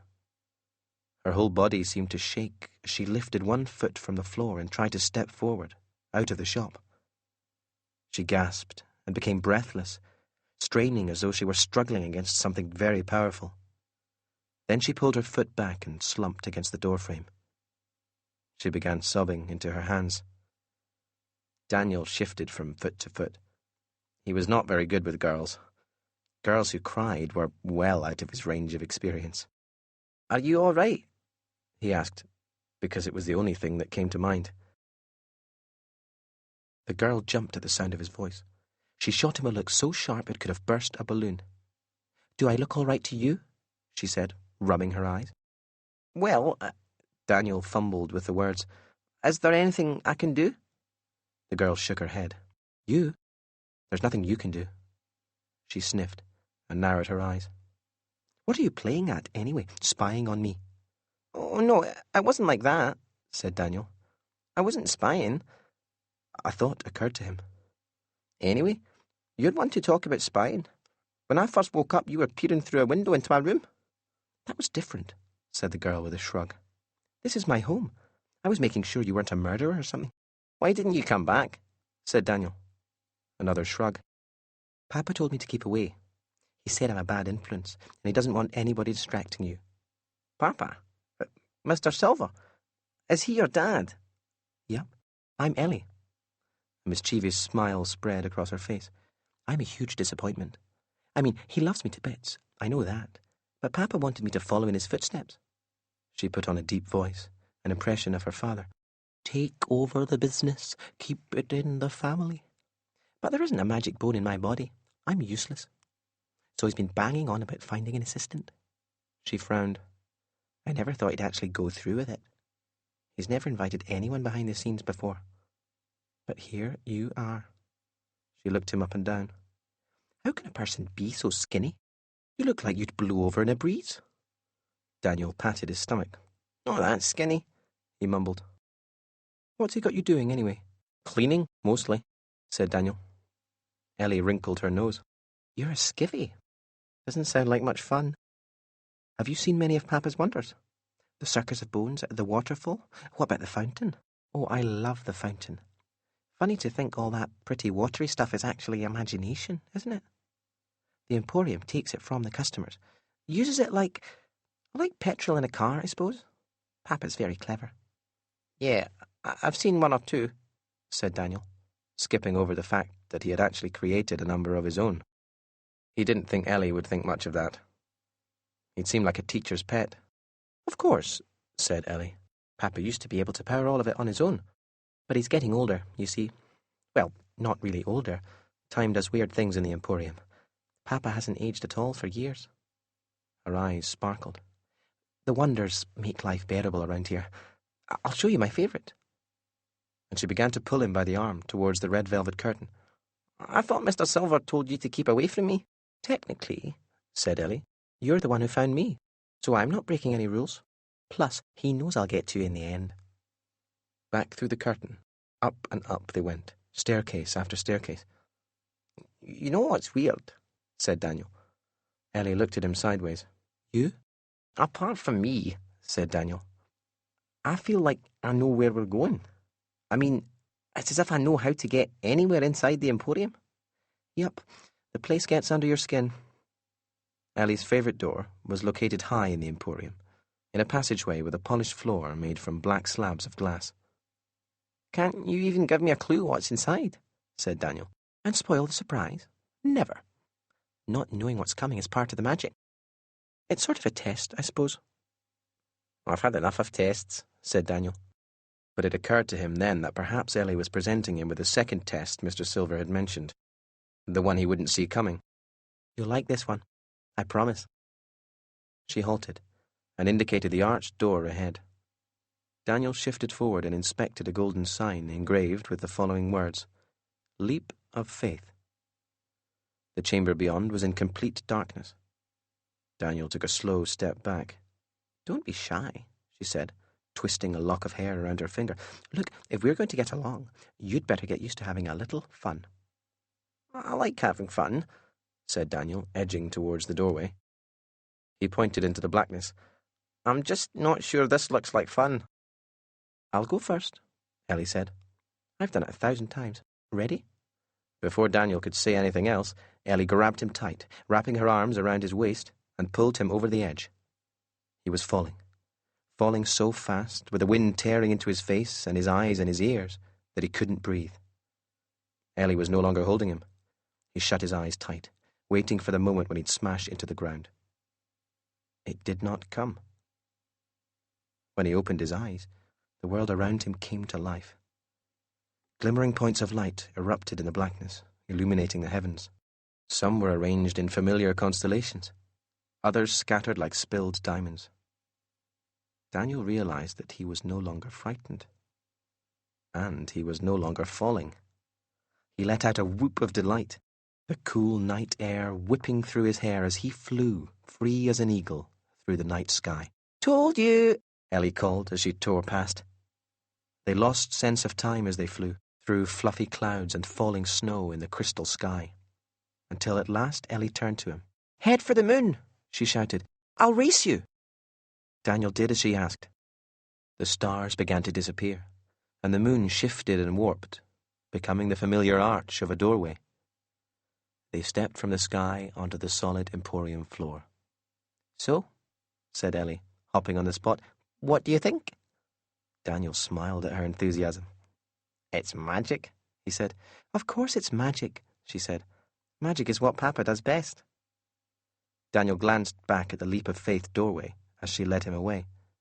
How can one person do all of this? Mr. Silver, there are hundreds of doorways, thousands even. How has he had time to do it all? Ellie smirked. Like I said, time does funny things. Papa's been around for a while. You mean he's old? Older than he looks? Much older. He's very, very old. A staircase rumbled and shifted as they climbed it. Another thing, said Daniel. When his shop is open, you can't turn a corner without bumping into a fire breather or a juggler or something. Where are they now? Where do they go when we shut? Come on, said Ellie. I'll show you. 5 minutes later, they were at another door, with a sign that read, Staff Only. Through they went, stepping into a revolving glass door, which deposited them in a grand, open room with pillars of black marble and a sweeping staircase. The black carpet was deep and soft. At the far end of the room, between two golden elevators, was a service desk. Daniel had never stayed in a hotel, but he had seen them in movies and magazines, and this place seemed at least as posh as the places Hollywood stars like to stay. This is the Nowhere Hotel, said Ellie. Every member of staff has a room here. It's not bad, is it? Said Daniel. So, how come I've never seen any of them coming and going from the shop? Don't they go outside? Ellie brushed her curls from her eyes, a gesture identical to her father's. Hasn't Papa told you anything? The performers can't leave. They can't go past the red curtain. It's like a border where the real world begins. They don't exist out there. To them, the Emporium is the world. But where did they come from? Asked Daniel, and he raised a finger as the answer came to him. Mr. Silver wrote them all into his book, didn't he? They've popped out of the pages, just like his wonders. He trailed off when he saw Ellie's eyes growing wide. You know about Papa's book? Yeah, he showed me. He must really like you. He never told me about the book till I was 9. And since I'm no good at writing in it, I'm not allowed to touch it. He thinks I'll lose it or something. Daniel decided to change the subject. So, where do you stay? He asked. Here. I've got a room in the hotel. I used to live in Papa's private rooms with him, but, well, we don't always get on. He's a good man. I love him. Really, I do. But he's just so obsessed with the Emporium. I like it here, in the hotel. It's my own space. It's just you and your dad, said Daniel. Yep. Where's your mum? Who knows, Ellie said. Papa says I was about a week old when she left me on the doorstep of the Emporium. She never came back. Not once. Daniel shook his head. You know much about her? Not really. I mean, I've asked, obviously. Papa says I look like her. But I don't know why she left me here or why she didn't want me. And I've sort of given up asking because Papa doesn't like to talk about it, and I don't like making him sad. I think he still loves her, even after all this time. She was silent for a moment, staring straight ahead. Then she blinked and said, What about you? Where are your parents? I'm an orphan, said Daniel. Dad was a fisherman. He died at sea when I was 4. Mum never got over that. We moved to Glasgow and she died 2 years later. I can't really remember much about them now. You know, real stuff like how their voices sounded or what their clothes smelled like. It's like waking up and trying to remember a dream. It's there, but only for a second and then it's gone again. Ellie gave him a sad smile. It really is a nice place, he said, pointing around the lobby. But it must be strange for the staff, knowing that there's a whole world outside the Emporium and not being able to see it. It'd drive me mad. The colour drained from Ellie's face. You don't miss what you've never had? That's what Papa says. Something had changed in her voice. But can you imagine, said Daniel, not being able to experience all of the amazing places the Nowhere Emporium visits? We're lucky. We can see New York and Cairo and Paris, watch kings and queens and governments come and go. We get to see everything, Ellie, the whole of history. For a moment, Daniel thought she was going to reach over and slap him. But she closed her eyes, bit her lip, and said, I don't feel very well. I need some air. She got up and rushed off across the lobby to the revolving door. Confused and hurt, Daniel watched her for a moment, unsure what he'd done or what he should do. Eventually, he went after her, rushing across the lobby and through the revolving door, which spat him back out into the dark, sparkling corridors of the Emporium, right into the path of something that hit him like a train. Daniel slammed into the hard floor with a slap. He stared up at the concerned face of a huge, bald man with a thick neck, and then up further still into the eyes of an enormously tall woman with dark brown skin who wore an amused look, and a live yellow snake around her neck. "Oh, don't just stand there, Caleb. Help the boy up." The man offered an enormous hand, which swallowed Daniel's hand, and pulled him to his feet. "Sorry," Daniel said. "I should have been watching where I was going." "What's the big rush?" asked Caleb. The huge bald man was wearing baggy black trousers and a black waistcoat with gold piping, unbuttoned to reveal a beer belly and a chest covered in black hair. In his hands, which were the size of frying pans, he held a scruffy, dusty old teddy bear with no eyes. "I know you," said Daniel. "You're the fire breather, aren't you? The one who turns flames into animals." "Caleb, at your service," said the man. He jerked a fat thumb towards the impossibly tall woman. "This is Anya." Anya nodded. Caleb held out the stuffed bear. "And this is Mr. Bobo." Daniel stared at it. Caleb raised his eyebrows expectantly. Hello, Mr. Bobo?" Caleb smiled. He said, "I found him many years ago, lying on the floor of one of the corridors. A child from the real world must have dropped him." He cradled the bear in his arms like a baby, proud and delighted that he owned something from the world beyond the Emporium. "Caleb likes to collect things that customers leave behind," said Anya. "He has built up a small collection of curiosities over the years." Caleb rummaged in his pockets. He thrust his hand towards Daniel and opened it. In his palm lay a half-sucked lemon sherbet, coated in grey fuzz. "I picked it up a month or two back. Would you like it? It might remind you of home." "I'm fine," said Daniel, trying not to sound too disgusted. "But thanks." "We know all about you, you know," said Anya. "Lucien Silver has an apprentice. It's the talk of the place. If you ask me, it's about time he got himself some help. How are you settling in?" "Fine, I think," said Daniel. He craned his neck around them to stare down the passage. "Has Ellie passed this way?" Anya's brow wrinkled. "We haven't seen her. Is something the matter?" Daniel explained how Ellie had stormed off. Caleb jutted out his bottom lip and nodded. "Oh, that would explain it." "What? Explain what?" "My guess," began Anya, patting her tightly curled black hair into place, "is that Ellie became angry because you were talking about how you were free to discover the world outside the Emporium's walls." Daniel's mouth pursed. "But why would that make her mad?" Caleb placed a heavy hand on Daniel's shoulder. "Because she's in the same boat as the staff," he said. "She can't leave the Emporium." "What? How come?" "We don't know the ins and outs of it," said Anya. "It's private business, after all. Ellie doesn't like to talk about it, but she's a lonely girl. You know, Daniel, you must be the first person from outside the Emporium to talk to Ellie in, well, goodness knows how long." "Really?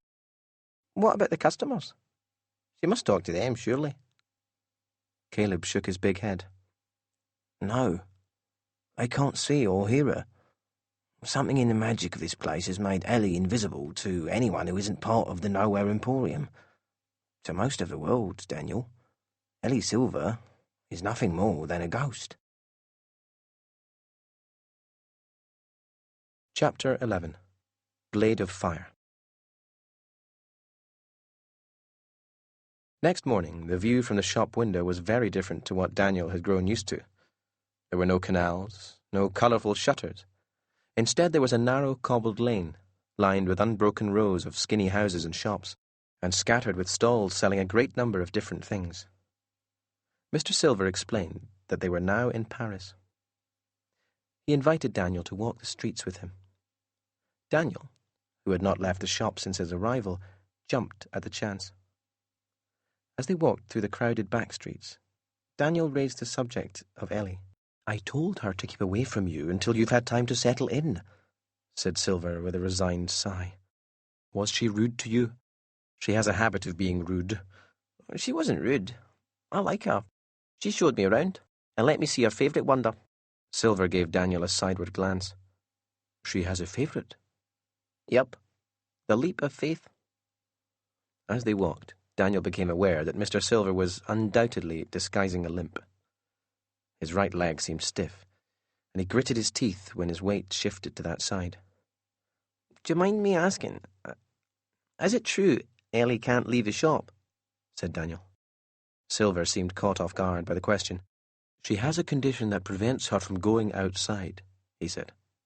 He did not elaborate. "What sort of condition?" asked Daniel. "A disease? What will happen if she does go out?" Silver grimaced. He rubbed his leg.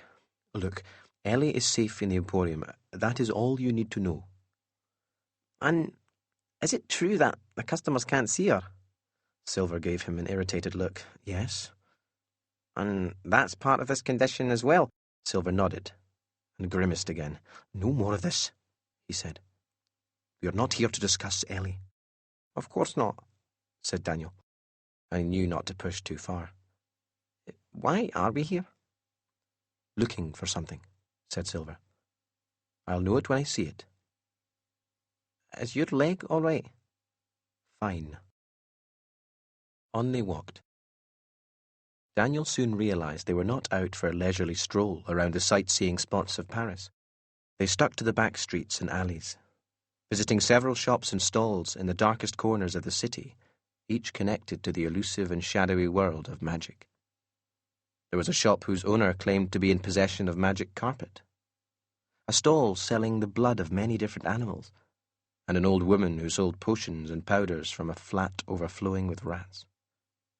None of these places, though, seemed to sell what Mr. Silver wanted, and each failure only darkened his mood.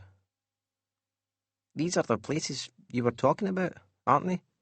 said Daniel, breaking the silence as they approached another winding lane. "The magic places normal people can't see, or choose not to." Silver gave a nod.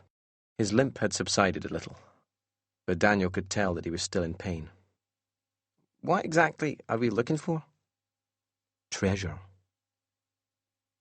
It occurred to Daniel that Silver must be ill. Was he looking for some sort of medicine?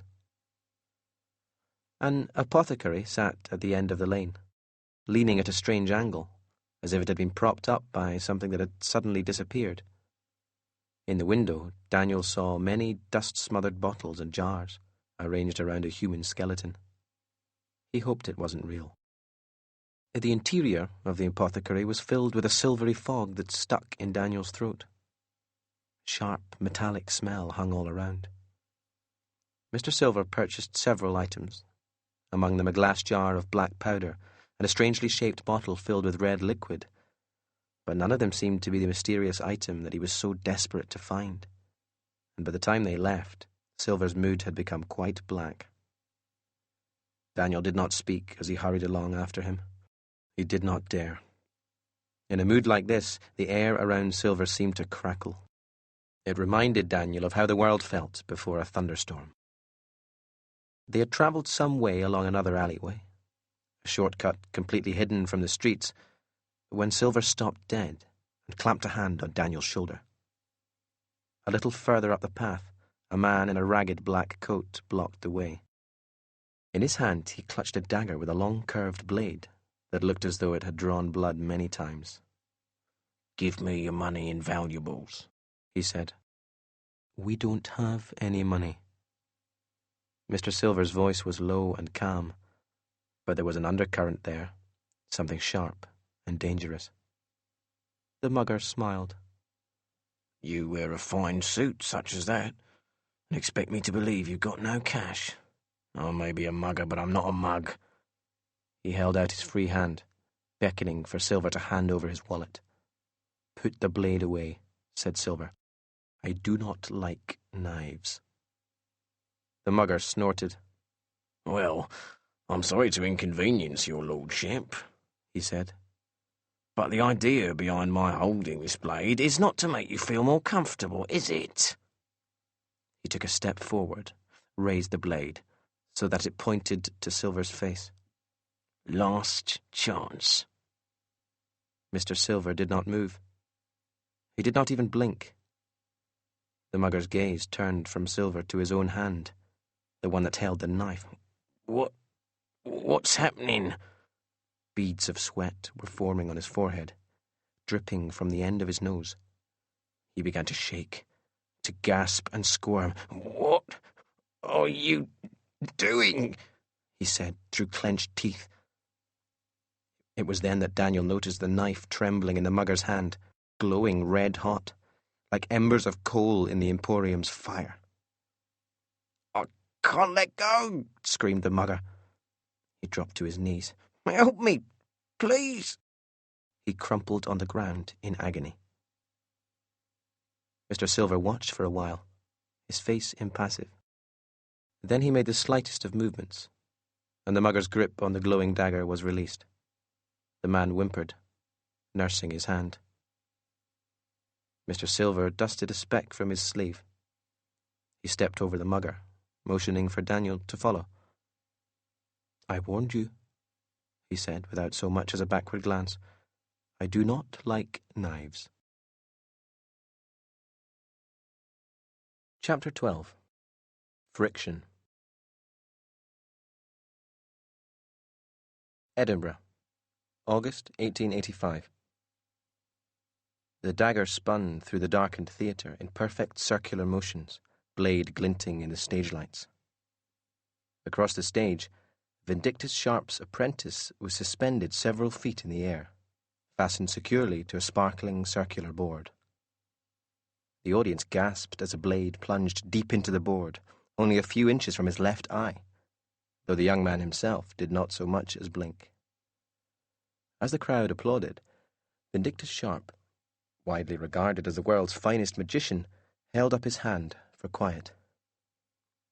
Blindfold tied tight over his eyes, he reached down to the table by his side, his fingers touching upon the handle of another dagger. Silence. Sharp raised the dagger to his shoulder, sent it ripping through the air with a flick of the wrist. Again the apprentice remained calm.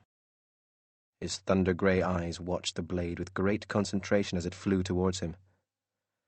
This time the dagger stabbed deep into the board above his head, so close that a few of his wild dark hairs were now half an inch shorter.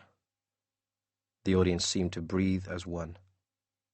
Some of them could not bear to look as Sharp reached for the last remaining dagger, preparing to launch it with his weaker left hand. Another flick of the wrist, and the dagger was a blur in the frozen silence. Someone in the audience screamed as the apprentice caught the blade between his teeth. For an agonizing moment, nothing happened. Then the apprentice tilted his head back and spat the dagger high into the air. As it soared upwards, the blade shattered into many pieces, each blossoming and shifting and blurring, until there were a dozen red admiral butterflies fluttering above the stage. The audience roared. They stood in the aisles. They whistled and cheered. Sharp freed his assistant from his bindings. The young man took a quick bow and slipped through the stage curtain. He swept through the darkened area backstage, down a set of wooden steps and into the relative calm of the dressing room he shared with Sharp. He sat in a wicker chair and removed his necktie, observing his reflection in the mirrored dresser. Even down here, in the bowels of the theatre, the roar of the crowd was still audible. He could picture Sharp strutting around the stage like a gigantic peacock, soaking up the applause he craved so much. A knock on the door. "Who is it?" "Birdie." A smile flashed across the young man's face. He darted up from the chair, grabbing a bunch of drooping white roses from a glass vase on the dresser. He waved a hand over the flowers. Clouds of colour instantly flooded the petals, billowing like ink through water. In a moment, he was holding what might have been a freshly picked bunch of roses, save for the fact that they were in shades that did not exist. Deep blues and silver greys. "Come in."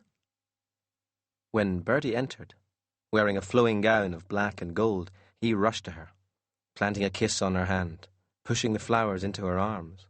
"You've learned some manners," she said, her wrinkled mouth curling upwards at the corners. "You must be after something." He offered her a drink, which she gladly accepted, and they sat on a comfortable couch. "It seems we are a hit." She indicated the general direction of the stage. "Edinburgh lapped it up, every moment of it." The young man made no reply. He scratched the tip of his nose. Bertie frowned. "What is on your mind, boy?" "I'm not sure I should say. I must remember my place." "You're having doubts about our project?" Bertie said. For a long moment he did not answer. Then he took a deep breath. "Not doubts exactly. More like I'm struggling to understand the point of what we're doing. Every night I stand on that stage and I watch the faces in the crowd, knowing that they believe our show to be nothing but trickery and misdirection. They think we're fakes." Bertie contemplated this. "And what would you like to do instead?" she said, her voice calm and warm. "Tell them magic is real?" "Of course not. I just want, I don't know, something bigger. I want to change the way they see the world." Bertie frowned at him, but she could not hide the twinkle in her eyes. "And what exactly might this something bigger be?" The apprentice hesitated, and then reached into the silk-lined pocket, bringing out a black leather book, similar in size to a diary. "I have ideas," he said, waving the book in the air. "Would you look at them for me, Bertie? I don't expect any promises, but perhaps if you like some of my concepts, you can talk to him. He'll listen to you." He stopped. Vindictus Sharp stood in the doorway like a great bear, his blue eyes blazing. He waved his hand, and the black book broke free of the young man's grip, zipping across the room into his waiting palm. The apprentice cringed as his mentor thumbed through several of the pages. "You have spent a great deal of time on these ideas, haven't you?" The apprentice felt a little hope rise in his chest. He nodded. "Yes, sir." "And you believe you have the skill to pull these off successfully?" Another nod. Sharp began to laugh. But it was not laughter of good humour or affection. It was a laugh designed to hurt. "Then you are deluded," he said, and he tossed the book to the floor. "Vindictus, is that necessary?" said Bertie. "I will not tolerate the arrogance of a teenager with ideas above his station," spat Sharp. He strode to the dressing table and poured himself a large drink, downing it in one. Then he opened his arms, motioning around the room. "You think that you are better than this?" "No, sir," said the apprentice. "Of course not. I don't wish to seem ungrateful." "Then keep your mouth shut. Focus your energy on the skills I am trying to teach you. Skills that are making you a wealthy young man, if I am not mistaken." "But—" Sharp threw his glass with such force that his apprentice barely had time to react. The young man shot up a hand at the last second, and the glass changed direction, bending around his head, shattering against the wall. "Enough of this," said Bertie. She did not raise her voice, but the severity of her tone was enough to capture even Sharp's attention. He turned away and sat at the dresser, filling another glass. Bertie placed a hand on the apprentice's shoulder. "I think it best if you go ahead to the hotel and give Vindictus a little time to cool off. He was under great pressure this evening. Opening night in Edinburgh can crack even the hardest egg, yes?" The young man managed a half-smile. "As you say. I shall see you here tomorrow. Good night." He kissed Bertie on the cheek, and exited without another glance at Sharp. He was so flustered that he did not remember to pick up his book from the floor. When she was sure the boy had gone, Bertie retrieved the book and sat on the comfortable couch, flipping through the pages. "Don't chase him away," she said without looking up. "He is not like anyone else. You can take almost any urchin from the streets and teach him how to turn a rag into a pretty scarf. But talent like his is rare, as you have insisted on telling me over the years. His ideas are exceptional. Sharp glared at her in the mirror. He is not as talented as he believes. He needs a lot of work. He must be reminded of this now and again. How?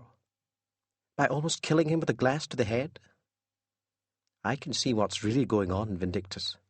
You are intimidated by the boy's abilities. You see him as a threat to your crown. Sharp did not respond, choosing instead to fill his glass for a third time. Bertie stood up and leaned heavily on her cane as she limped to the door. Good night, Vindictus. I hope to find you in better spirits tomorrow. A word of warning. The boy is too talented to waste. If you cannot work with him, then I will find someone who can. She left without saying another word, and was escorted through the plush, red-carpeted corridors of the theatre into a waiting carriage. As the horses carried her off through the warm Edinburgh night, Bertie turned the book over in her old hands, reading and rereading the inscription on the cover. The Wonders of Lucien Silver. Chapter 13. The Golden Rule. Daniel followed Mr. Silver back through the streets of Paris. He wasn't entirely sure what Silver had done to the mugger in the alley, only that it had not been anything good. The look in Silver's eyes told him not to ask. Not today. When they reached the Nowhere Emporium, Daniel's spirits lifted the moment he saw Ellie. She sat with her feet on Mr. Silver's desk, flipping through the browning pages of a newspaper that might have been 100 years old. When she looked up, her eyes flit from her father to Daniel and back, and her face hardened and flushed. "Had a good time, have we?" she said. "Not really, no," said Silver. He melted into his chair and reached into the desk, fetching a bottle of whiskey and a glass. He poured a small amount and sipped. Ellie ruffled his hair. "Papa," she said, in a sickly sweet voice, "you know my birthday's coming up. I want to talk to you about it." Mr. Silver's eyes were shut. He was massaging his head. "Can it wait?" "But it's my birthday," said Ellie through gritted teeth. Silver opened one eye. "Your birthday?" She folded her arms. "Didn't I just say that? It's next month, remember? I've had a few ideas about the ball this year." Silver reached into his pocket and brought out his Book of Wonders, stowing it away in the desk. "Ellie, I've had a rotten morning. Can we please talk about this tomorrow?"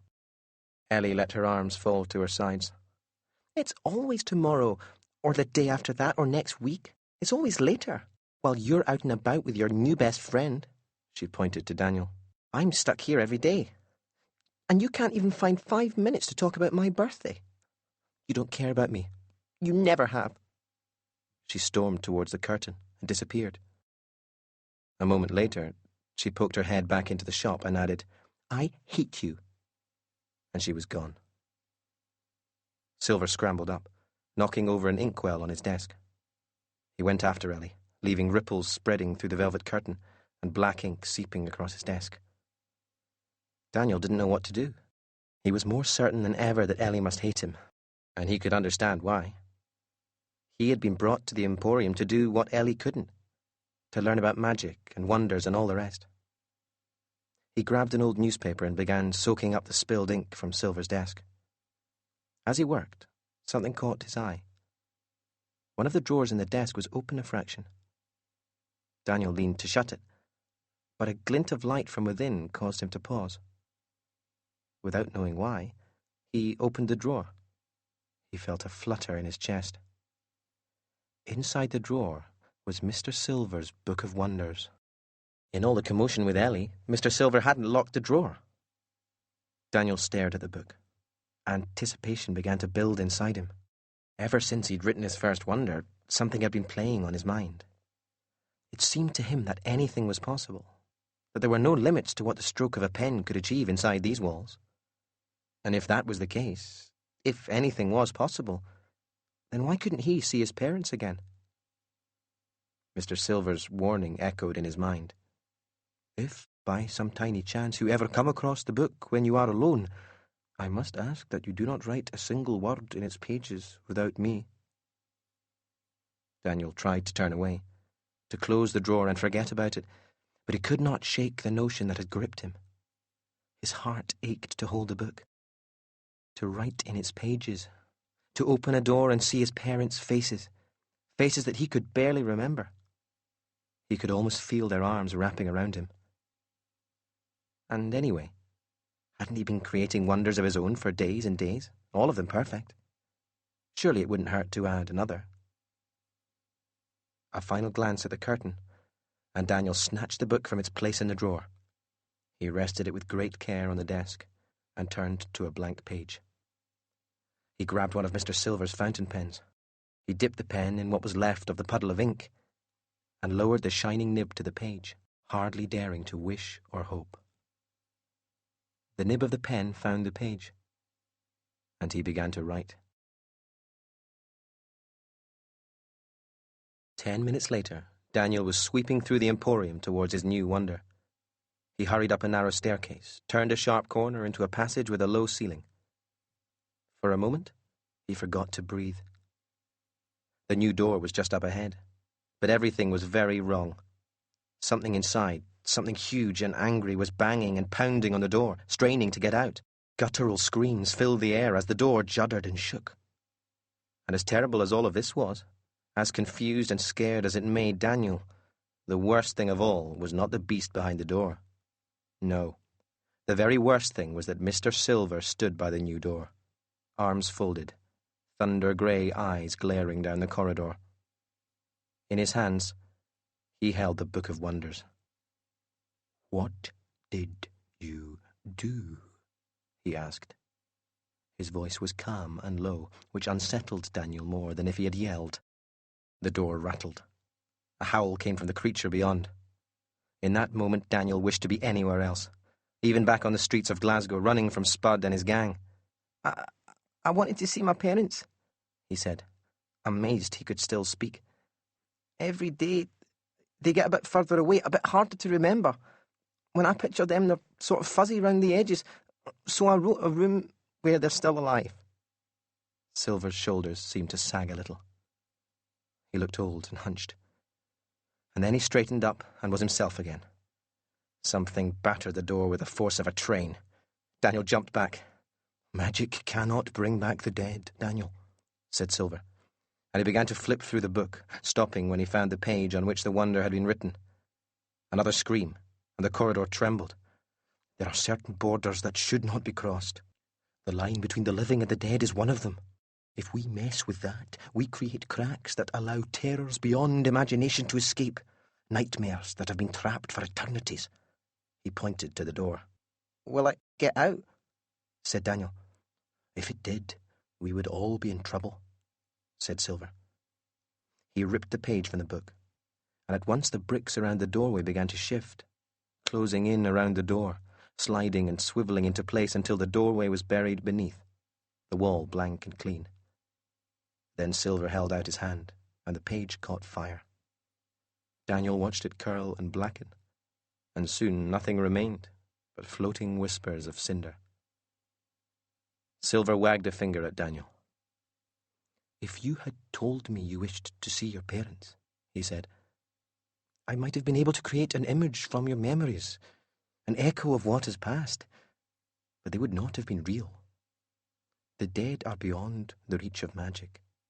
Do you understand?" Daniel nodded. "You have failed the second test," said Silver, stowing the book away. "Test?" said Daniel. And then it came to him. Silver had left the drawer unlocked on purpose, giving Daniel access to the book. How could he have been so stupid, so easily tempted? He wished that he could go back and change things, that he had left the book in its drawer. Everything was ruined. "Are you going to sack me?" he asked quietly.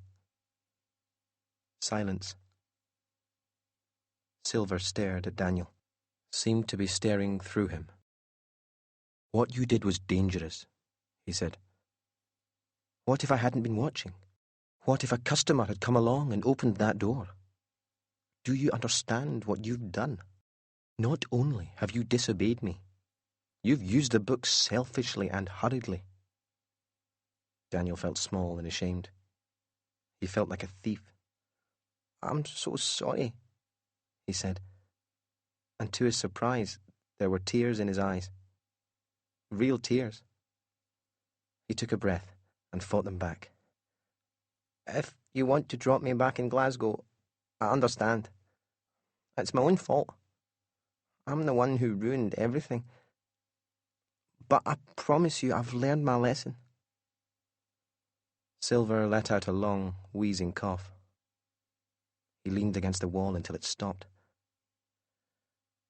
I will give you one final chance, he said. And he held up a finger to silence Daniel's thanks. But you must be punished.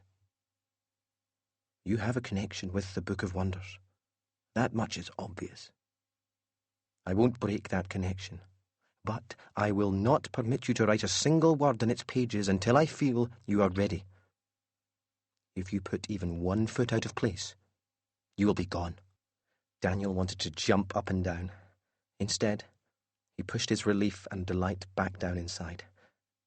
Thanks, Mr. Silver, he said. I promise I won't let you down. Silver raised an eyebrow, and the lines around his eyes seemed to deepen. You had better not. Chapter 14. Truce.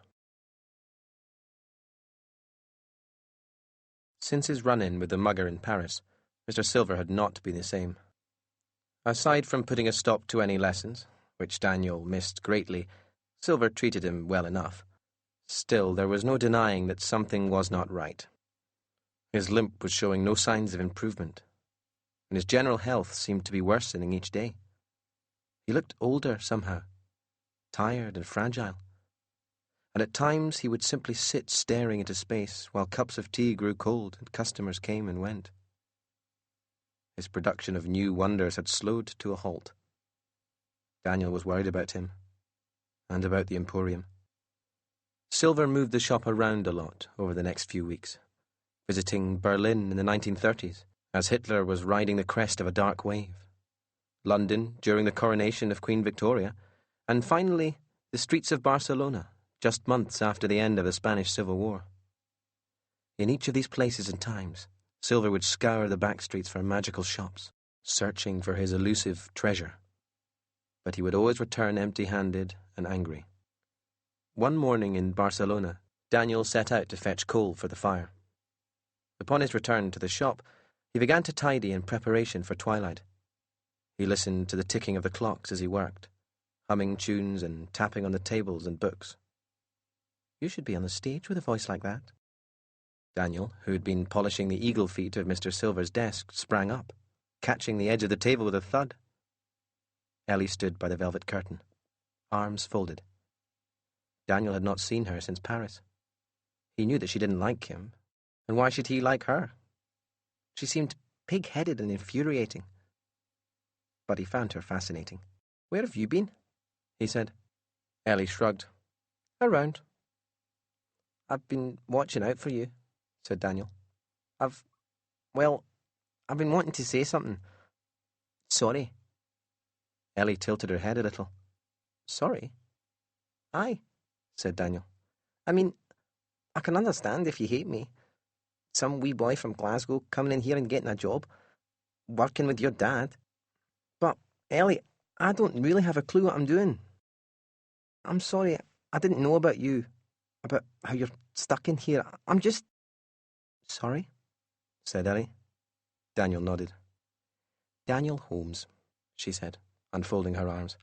However it might seem sometimes, I promise you that none of my storming off and throwing strops and getting angry is really about you. Well, not much of it anyway. It's not? No. Look, Papa and me, we don't have a very smooth relationship. I love him to bits. Really, I do. But I get so angry with him sometimes. It always seems like I'm the least important thing on his list, even if I know that's not really true. And you, well, You were just another distraction. Didn't mean to be, said Daniel. I didn't ask to come here. I know, said Ellie. I know. That's the point, I guess. Neither of us asked to come here. But here we are. Is it really true you can't leave? Said Daniel. Ellie ran her fingers over the point of her chin. Yes. And the customers can't see you? Nope. Is it like a magic disease or something? Ellie laughed. It's complicated. Well, I can see you, said Daniel. You've got someone else to talk to. I mean, if you want. Ellie stared at him, the corners of her mouth forming the tiniest smile. You want to see something cool? Twilight came and went, and the Emporium opened its gates to the public. What are we doing? Whispered Daniel. They had followed a customer, a man in a flat cap, through the Emporium, keeping out of sight, watching him enter several wonders. Along the way, they passed Caleb and Anya, who tagged along, quite delighted to be part of whatever was going on. You'll see, said Ellie. They reached a quiet passageway where the customer in question entered another wonder. This'll do, said Ellie. To Daniel she said, You, stay. Then to Caleb and Anya, You know what to do. Daniel ducked behind a coat of armour, just as a man reappeared. He watched Ellie walk towards him. She's going to bang into him, Daniel thought. But Ellie did not bump into him. She walked straight through him, like she was made of mist. The customer shivered, rubbed his hands together. He glanced around the dim corridor. Is someone there? He said in a quiet voice. Nobody answered. Ellie ran a little way down the corridor, to where another suit of armour was standing. She began to push the armour along the ground towards the customer. When he heard the shrieking, scraping noise of the armour on the floor, the man jumped, and turned just in time to see the suit of armour emerging from the shadows. He screamed, twisted round and ran right into Anya, who stood tall, every inch of her covered in undulating, glistening snakes.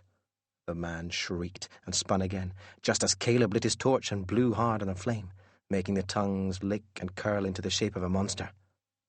In his panic, the man ran into a wall and then went sprinting away, back towards the hall of stairways. Ellie was laughing so hard she was bent double. Did you see his face? Said Caleb, laughter tears streaming down his cheeks. He mimicked the poor customer. That was one of the best in ages. The laughter was catching, and Daniel was soon slumped on the floor beside the other three. That's just how you pass the time, he said. Isn't that a wee bit mean? Oh, I don't do it often, she said.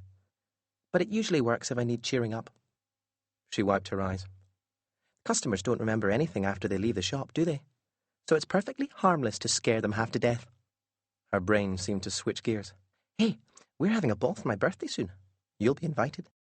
Daniel, who had never been invited to a party in his life, opened his mouth to accept, but Ellie was talking again.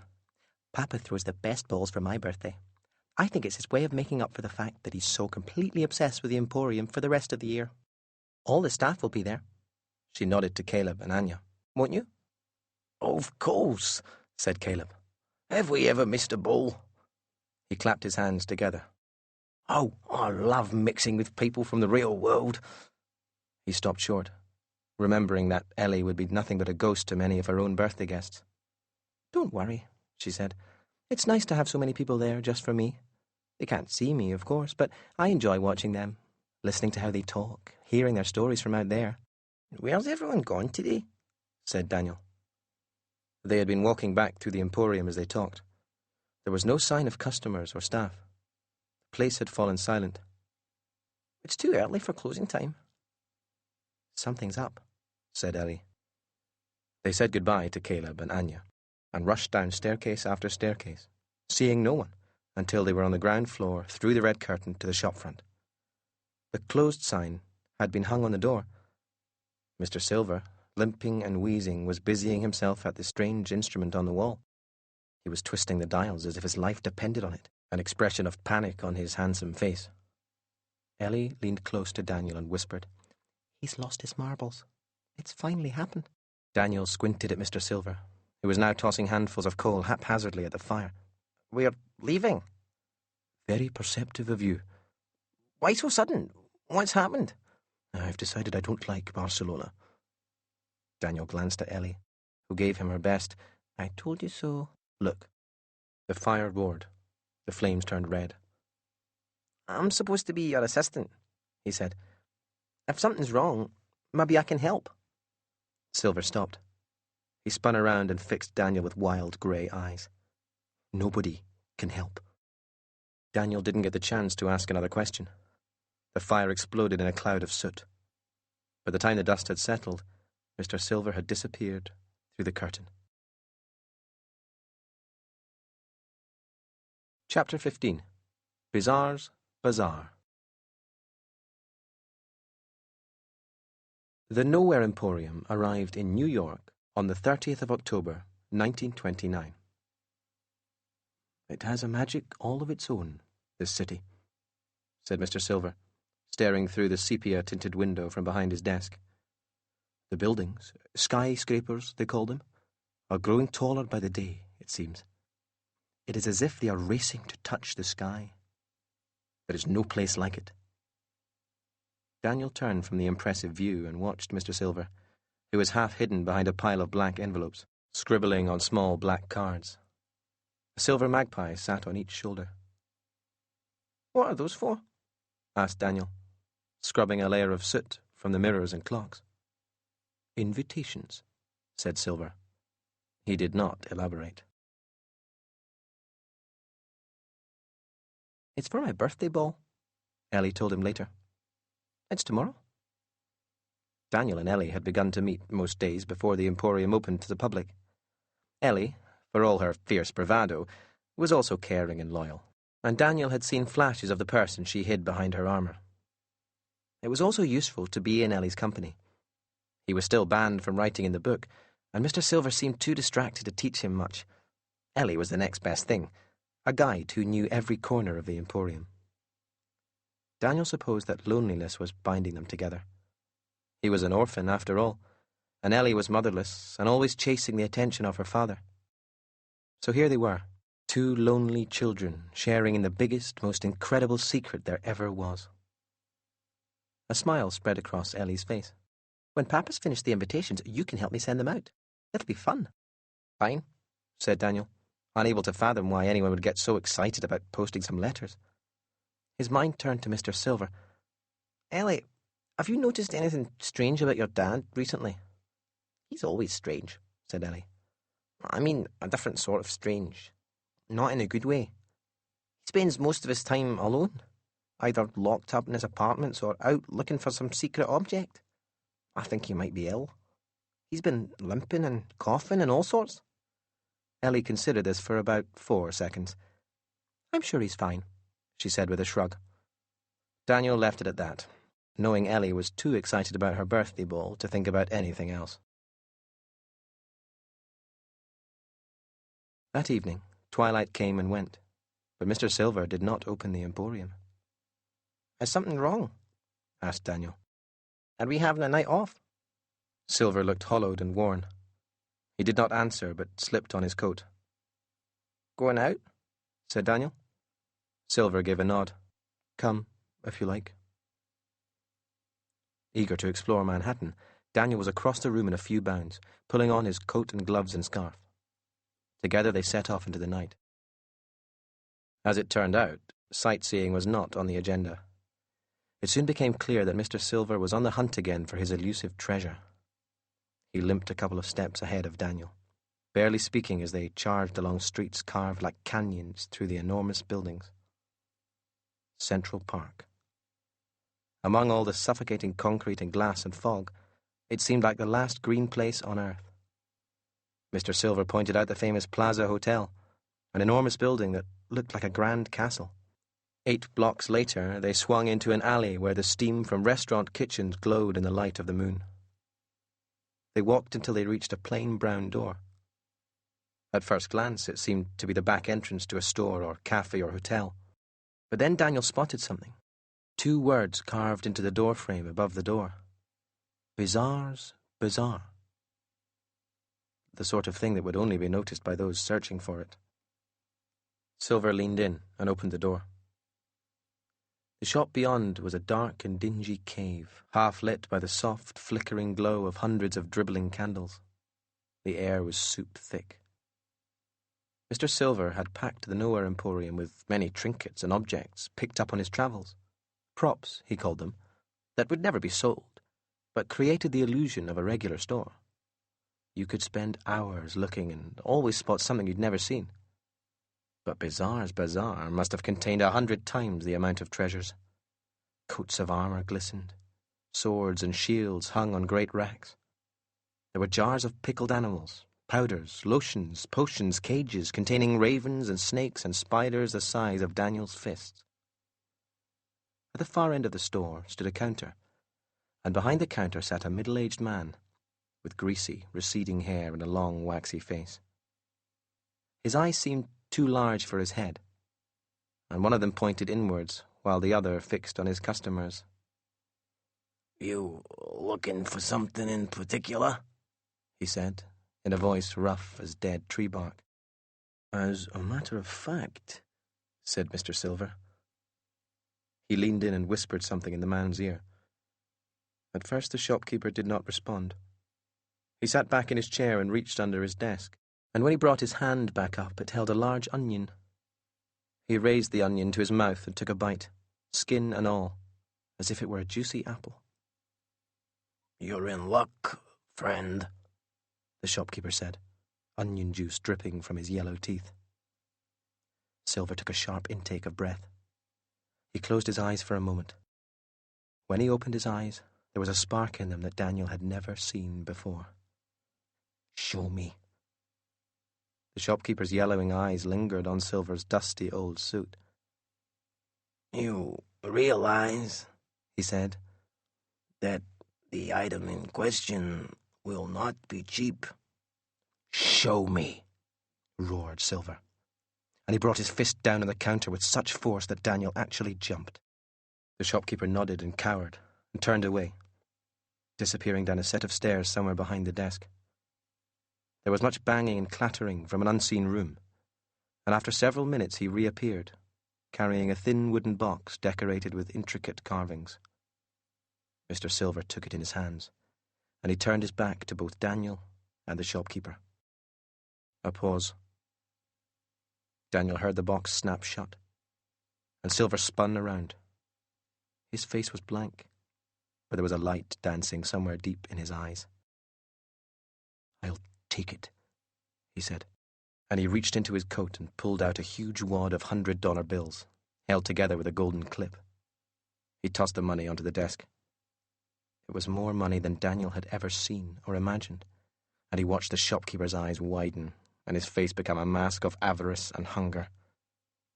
He dropped his raw onion to the floor and wiped the drool from the corner of his mouth, scooping up the money and cradling it in his hands like a baby. "Do we have a deal, or don't we?" Silver asked impatiently. "Oh, yes," said the shopkeeper, and he held out a long hand that was both the colour and texture of blue-veined cheese. "We have a deal, all right. We have a deal." Chapter 16. Invitations. "So what was it?" asked Ellie, leading Daniel into a golden elevator in the Nowhere Hotel. "What did he buy?" "I couldn't tell," said Daniel. "He rushed straight back to the Emporium and locked himself away." He shook his head. "Something's not right, Ellie. I mean, you should have seen the way he acted in that shop, all aggressive and desperate." The elevator opened, and they walked along a plush hotel hallway and knocked on the door to room 108. Yes, coming," said a voice from inside. "Why do we need Caleb and Anya to help us with a few invitations?" asked Daniel. Ellie smirked. "You'll see." The door opened, and the doorway was completely filled by the huge body of Caleb the fire breather. He smiled down at Ellie. "That time of year already, eh?" He stepped aside, allowing Anya the snake charmer out of his room. She was holding a set of playing cards, and she waved them in front of Caleb's face as she passed. "Seems I'm on a roll," she said. "Remind me, Caleb, what was the final score?" Caleb muttered something under his breath, and then shut the door with a bang and said, "Let's go, before Anya's head becomes too big to fit through the lobby, They made their way from the opulence of the Nowhere Hotel to the cold, sparkling emptiness of the Emporium's corridors. In the great hallway of staircases, they climbed up and up, flights of stairs moving and grumbling around them, until they arrived in what seemed to be a huge stockroom. On one side, the high walls were stacked with rack upon rack of glittering clothes in shades of orange and gold and black. On the other, a great variety of black iron bird cages sat on wooden shelves. All were empty. There was a table, where Mr. Silver's magpies sat preening their glistening wings. Beside them was a high pile of blank envelopes. "Aren't these the invitations Mr. Silver was writing yesterday?" Daniel asked. "Yep." "You want me to take them to the post office?" Ellie gave a laugh. "No, that's fine," she said. "We'll send them the usual way." "What's that?" "You'll see. Take a seat at the desk and yell out the name written on the first envelope, will you?" Daniel held the invitation in his hands, and he watched Ellie stroll over to the high racks of clothes, followed closely by Caleb and Anya and the magpies. There were ladders on rails attached to the racks, so that you could climb up and move freely along the rows. "This one says Mr. Radcliffe Bone," he yelled. Ellie gave a nod and began to climb the ladder, moving back and forth along the rows of clothes with the magpies flapping around her head. "This will do," she said, reaching up for a glistening black suit studded with glowing orange stones. She held the suit out for the magpies, and the birds swooped down and snatched it from her hands, dropping it onto the counter in front of Daniel. "What now?" he asked. "Lay the clothes out on the table and put the invitation on top." Daniel laid the suit out as best he could. He placed the envelope on top.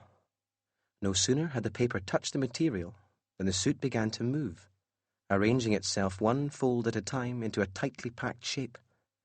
When the final fold was complete, the suit was no longer just a suit. It was a bird. The material had arranged itself into the form of a huge raven with wings of shining black silk and a beak studded with amber stones. Its eyes were two large orange buttons. Ellie, is the suit supposed to turn into a bird?" "Of course." Ellie's reply was casual, as though this was perfectly ordinary. "Grab it and put it in one of the cages before it tries to fly off."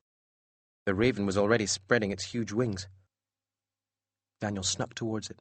It stared at him with button eyes. He made a leap towards the bird and wrapped his arms around it. Then he carried it, flapping and thrashing, to one of the cages stacked nearby. When the cage was locked, he wiped the sweat from his brow and gazed up at Ellie, who was clearly having a great time watching him struggle. "Good job, Daniel," said Caleb, who was climbing a rack of his own. "Now, back to work.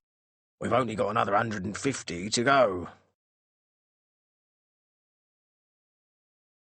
That night, as the clock ticked towards midnight, Daniel, Ellie, Caleb, and Anya carried 151 cages to the front of shop. Caleb and Anya, of course, could not pass through the red curtain. Several times Daniel saw Caleb eagerly snatch a glimpse through the curtain towards the window to the real world. When all of the cages had been brought, Caleb and Anya headed off back towards the Nowhere Hotel. "You want to play some more cards?" Anya said as they walked away. No way." Caleb waved his hands in front of him. "I've already been humiliated enough." "Well, we could play something more suited to your small brain," said Anya. "Snap, perhaps." Daniel chuckled to himself as they disappeared from sight. "Hey, a little help here?" Through the curtain to the shop, Ellie was arranging the cages. They didn't only contain birds. The costumes had also folded into shimmering black cats and huge golden rats, silken foxes and velvet bats, each fashioned from the glistening materials and the colours of All Hallows' Eve. Mr. Silver was absent, as Daniel had come to expect, but Ellie assured him her father had given his word he would be attending the ball. "We're cutting it close," said Daniel, noting that the many Emporium clocks pointed to 5 minutes to midnight. And then it struck him that the shop, usually alive with the whirring and ticking of clockwork, had become silent. Every clock had stopped. Ellie carried the first cage to the Emporium entrance and opened the door to the freezing New York night. She unlocked the cage. An orange velvet cockatiel with sparkling diamond eyes launched into the dark, its wings silent against the midnight air. Cage by cage, Daniel and Ellie released the animals. Each headed towards the addresses scrawled upon the invitation at its heart. Every invitation arrived at its destination. From modest apartments to grand townhouses and hotels, they squeezed through letterboxes, or down chimneys, or through open windows. They snuck to the bedrooms of the invited guests and unfolded at the foot of their beds. The invited guests did not know what had awakened them from their dreams, or even if they were really awake at all. They discovered mysterious envelopes that contained small black cards promising the chance of a lifetime, the opportunity to attend an enchanted ball. They found clothes, ball gowns of deepest black velvet and burning orange silk, crystal tiaras decorated with flourishes of gold, diamond rings and golden necklaces, tuxedos and top hats and tails, each item fitting perfectly, as if made to measure. When they were dressed, the guests made their way through the streets, drawn towards the Emporium like sleepwalkers through enchanted dreams. They approached the shop and came together, standing silently in neat rows, neither asleep nor awake. None of them noticed when Vindictus Sharp slipped from the shadows and joined the gathering crowd. He was not attired in Halloween shades like everyone else. He wore a finely tailored suit, the colour of charcoal, and carried a silver-topped cane. His silver hair and moustache were neat, and his eyes were an unnatural, electric blue. Strolling through the queue, Sharp selected one of the guests, reaching over an elderly man's shoulder, plucking the invite from his hands. Then he whispered something in the old man's ear, and at once the old man turned and began to walk dreamily away from the Emporium, heading for home. When every guest was present, the frozen clocks kicked back to life, filling the night with their ticking. The Emporium's delicate golden gate turned to dust and scattered in the crisp New York breeze. The queue began to filter in. Sharp moved up the line in silence. Guests were disappearing behind a heavy red velvet curtain, awakening as they crossed the threshold. There were 2 doormen on the other side, collecting tickets and directing wonderstruck guests to the ballroom. Sharp handed over his stolen ticket and walked past them. He was in. Chapter 17. Ghosts. Ellie, this is your fault. Daniel stormed down a passageway of shimmering black brick, trailing Ellie behind. Sorry, she said, trying not to laugh. You look great, really. This, said Daniel, grabbing a handful of the black lace ruffles spilling from his orange suit, does not look great. How could it possibly look great? He turned and strode off with as much dignity as he could. How many times do you want me to apologise? Asked Ellie, catching him up. Papa asked me what I thought you might like to wear. I couldn't resist. Don't tell me you wouldn't have done the same to me, because I know you would. I'll get you back for this. They reached a grand set of arched black doors. A single word had been painted on its nameplate in flowery letters. Ballroom. Daniel pulled on the golden door handles, and the doors swung open. A huge circular wonder opened up before him, with a marble floor and a high domed ceiling of the deepest black, furnished with scattered golden stars. The wall of the ballroom was made entirely of glass, circular and continuous, looking out towards the illusion of a clear night sky and an impossibly large full moon. The floor was crowded with guests in orange, black, and gold. Many had been cornered by members of the Emporium staff, who were excited by the rare opportunity to speak freely with those from beyond the shop's walls. Ghostly waiters walked among the guests. They carried golden trays neatly stacked with goblets of orange liquid, piles of chocolate bats and licorice spiders, apples coated in rich caramel and chocolate, all filling the room with delicious, sweet scents. A hush began to fall over the crowd. Heads turned towards a raised circular platform in the centre of the floor, where a ghostly brass band had assembled. And then the band began to play. Waves of music swept the ballroom, enveloping guests and staff alike, carrying them off into waltzes and spins and toe-tapping, high-kicking barn dances. Daniel could not resist the urge to dance. He felt a hand on his arm, found himself on the floor with Anya, the snake charmer. They danced until Daniel could dance no more, and he went to the edge of the room to catch his breath. Ellie showed no signs of stopping. She hadn't left the dance floor all evening, and it seemed to Daniel that this was the happiest he'd ever seen her look. A waiter passed by, offering him a goblet. "What is it?" he asked, trying not to be too distracted by the fact that he could see through the waiter. "Pumpkin mead." Daniel took a goblet and sipped the liquid. It warmed his insides, like drinking the memory of an autumn night sat by a bonfire. He had drained the last drop from the glass when he turned and clipped the arm of an extremely tall man in a charcoal suit, dropping his goblet with a clatter. "I'm sorry," said Daniel. But when he straightened up, the man was already gone. Mr. Silver walked to the far side of the ballroom, sips of pumpkin mead warming him as he watched his daughter watching everyone else.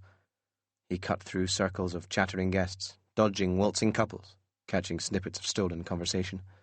He smiled as he passed Caleb, who had cornered several guests from the outside world. "Tell me, is it true that the moon out there is made from cheese? And if so, what sort of cheese? Nothing too crumbly or runny, I'll bet." Silver stopped and finished his mead, glancing up at the chandelier high above. Something in the corner of his eye bothered him. He turned his head. Everything, the music and the chatter, the graceful movement of the dancing guests, the waiters and the gleaming chandelier, seemed to stop. Mr. Silver's grey eyes fixed upon the blue eyes of the man striding through the crowd towards him. He recognized him at once. As Vindictus Sharp approached, he removed his bowler hat, stopping so close to Silver that their chests almost touched. The air crackled and sparked around them. Mr. Silver's face was as colourless as one of his ghostly waiters. His mouth was shut tight, his expression frozen, unreadable. "You are a difficult man to find, Lucian," said Sharp. "I do my best," Mr. Silver whispered. Sharp's mouth curled into something that might have been a smile, and might have been a sneer. He leaned in slowly, deliberately, and whispered something in Mr. Silver's ear. Then he straightened up once more. He waited. In the beginning, Mr. Silver did nothing but look at the floor. When he raised his head at last, his face was heavy with sadness. He managed a slow nod. Sharp offered a handshake. When their hands touched, lights around the hall began to flicker. A few bulbs blew out, spitting shards of glass among the feet of the guests, who gasped and shrieked and laughed, believing it to be part of the entertainment. A flash of white teeth from Sharp, and he turned and began to walk away through the crowd. Mr. Silver watched him as he left the ballroom, standing frozen among the sea of sparkling dancers. Chapter 18. A Parting of Ways. Edinburgh, May 1890. Raindrops the size of marbles pelted the fine oak coffin as it was lowered into the soil on an unseasonably cold Edinburgh spring day. News of Bertie's passing had taken flight, crossing oceans and continents, and many of the entertainers with whom she had worked over the years had come to pay their respects, shivering together beneath a canopy of black umbrellas. Lucian Silver stood near the mouth of the grave and listened as the minister delivered Bertie's eulogy. Vindictus Sharp stood at Lucian's side, tall and dark and silent as a shadow. Neither acknowledged the presence of the other. When the funeral was over, mourners began to filter away towards the shelter of waiting carriages. Lucian stayed by the graveside while Sharp shook hands and exchanged brief words with a number of the guests. When the last of the mourners were gone, he walked back up the hill. They stood in silence for a time. Sharp turned his head, though not enough to make eye contact. "Your services are no longer required," he said, flexing the fingers of a gloved hand. "This experiment has run its course. Teaching is not for me. I imagine this does not come as a shock to you. Lucien said nothing. You will be sent to your portion of last night's takings, of course? I don't want it, Lucien said. Last night's performance was for Birdie. Sharp gave a single nod. Very well. He turned and began to walk back down the hill. Lucien gazed after him. I can't help that I'm better than you, he said. I only ever did what you asked, and I was good at my job. You turned it into a competition, not me. He had uttered the words in barely more than a whisper. But in the silence of a graveyard, even soft-spoken words can become immensely powerful things. Sharp stopped. He did not turn round. You are not better than me, he said. There was an edge to his voice, dark and dangerous. You will never be better than me. I rescued you from the gutter, and that is where I expect you to return, now that you don't have my coat-tail to ride upon, or a foolish old woman like Birdie to protect you. Lucien glared. Must be strange for you, being in a graveyard, considering you don't ever intend to die. I've always been too afraid to ask why you never get any older. But I think I might be piecing together the answer. You steal time from other people, don't you? You make their lives shorter so that you can extend your own. How can you live with yourself? A long silence. At last, his back still turned, Sharp said, Goodbye, Mr. Silver. Good luck. Lucien watched his former employer wind down the path towards the comfort of his carriage. When the slick black horses had pulled Sharp through the iron gates, it occurred to Lucien that a very long and interesting chapter of his life had come to an end. He turned his attention once more to the fresh grave at his feet. Reaching into his coat, he produced a single, long-stemmed red rose. With a wave of a hand, the stem of the rose became black as coal, and the petals were coated in shining gold. Lucien placed the black gold rose on the headstone. Goodbye, Birdie. Rain washed the tears from his face as he trudged down the hill towards the gates and the world beyond. And the world was a big, big place. Lucien did not know where to go, or what to do next. His fingers touched the book in his coat pocket, its pages full of dreams, imaginings and possibilities, and somehow he did not feel quite so lost. Without knowing why, he began to smile. Then, with a final glance to the top of the hill, Lucien Silver walked through the cemetery gates and away. Chapter 19. Missing. Mr. Silver vanished the day after Ellie's birthday ball. It was a Sunday, and the sky was heavy with black clouds and thunder. Papa has never missed opening time before. Ellie stood at the window, tapping her foot on the floor. Something's wrong. Daniel had to agree. In the few months he had been a part of Mr. Silver's world, he'd never once seen his boss open the shop so much as a second late. I wonder if he... Daniel's voice trailed away. Something lay on the floor under Mr. Silver's desk. He picked it up and fanned through its many pages. The Book of Wonders. Ellie, have you ever known your papa to leave this lying around? Ellie edged towards him. She reached out trembling fingers and touched the book. It looks like it's been burned or something. She was right.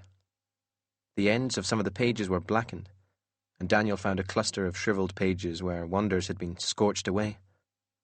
As they examined the book, a loose scrap of paper fell out. Ellie grabbed it. It's part of a note. From Papa. What? Said Daniel. What does it say? Let me see. He craned over her shoulder and read.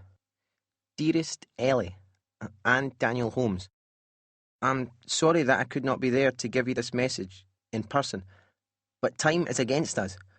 What you are about to read It's frightening, but please don't panic. For reasons I do not have time to explain, the Emporium is in danger. Worse than that, it's becoming dangerous.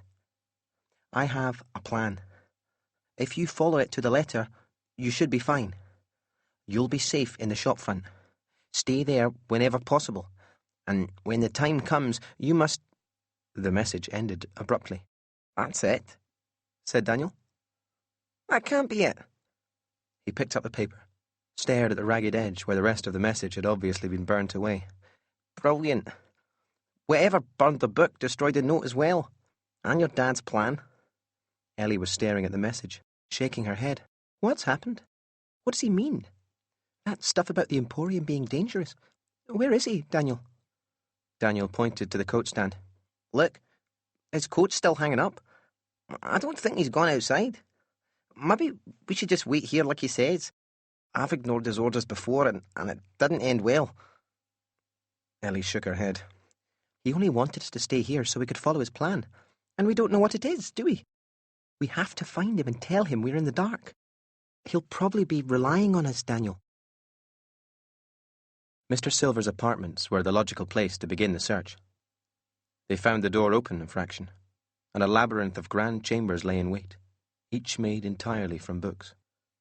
As he searched, Daniel was distracted time and again by the strange and wonderful surroundings in which Mr. Silver chose to live.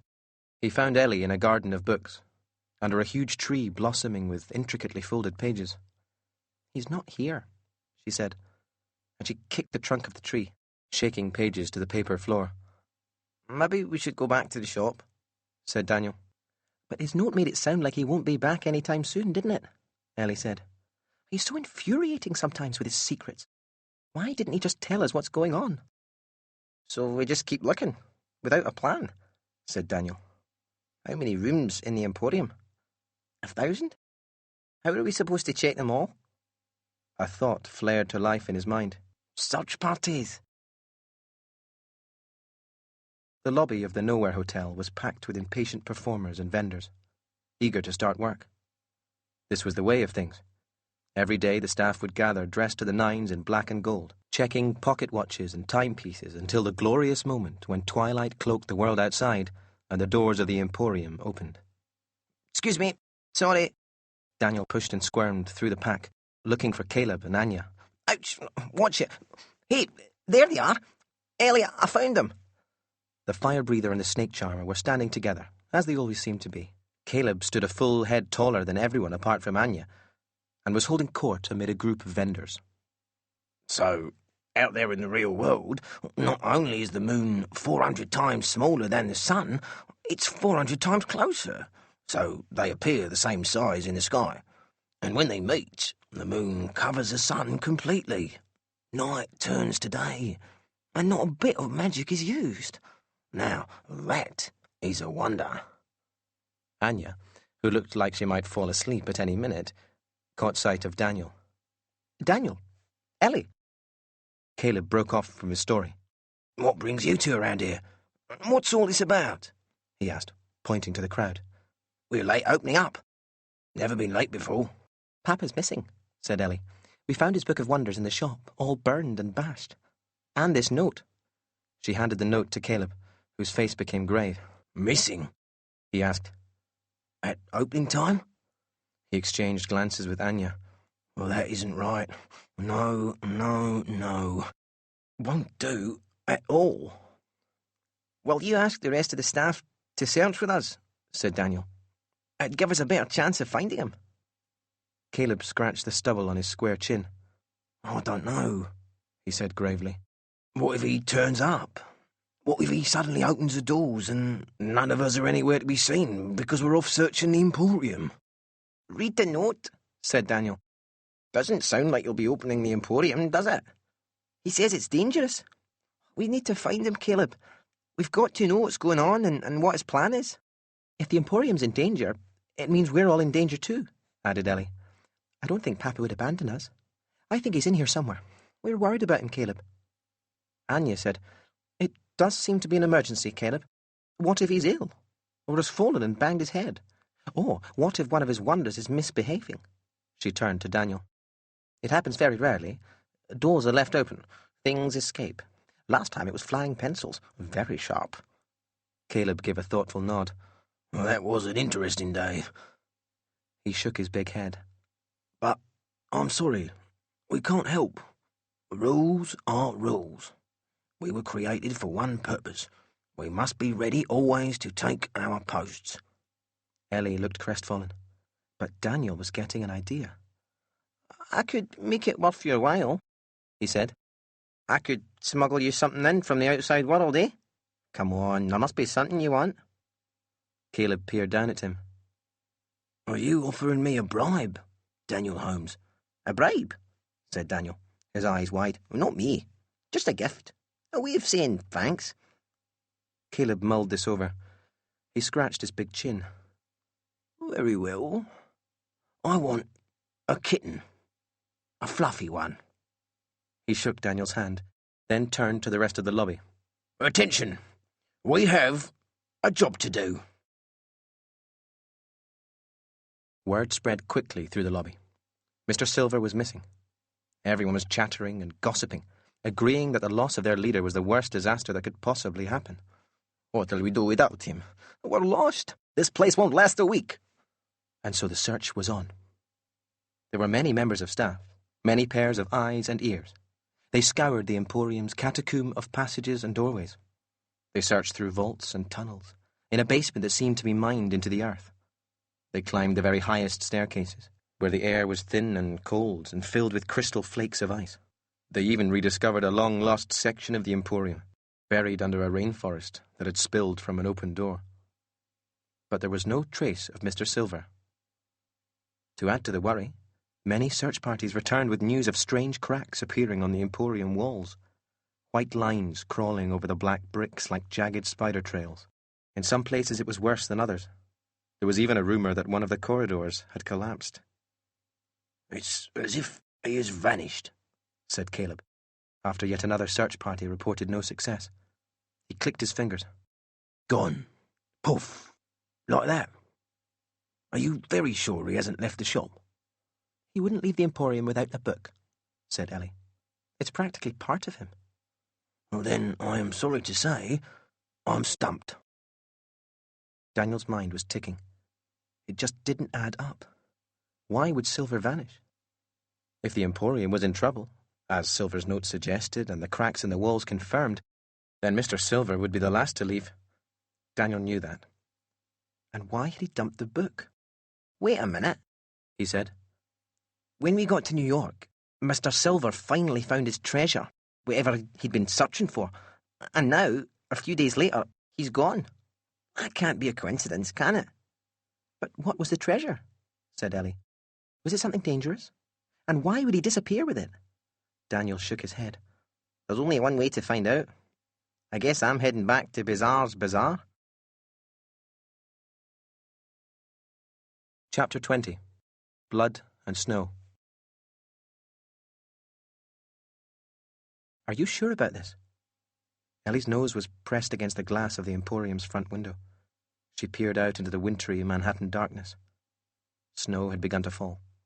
It was now well after midnight, and Mr. Silver had been gone an entire day.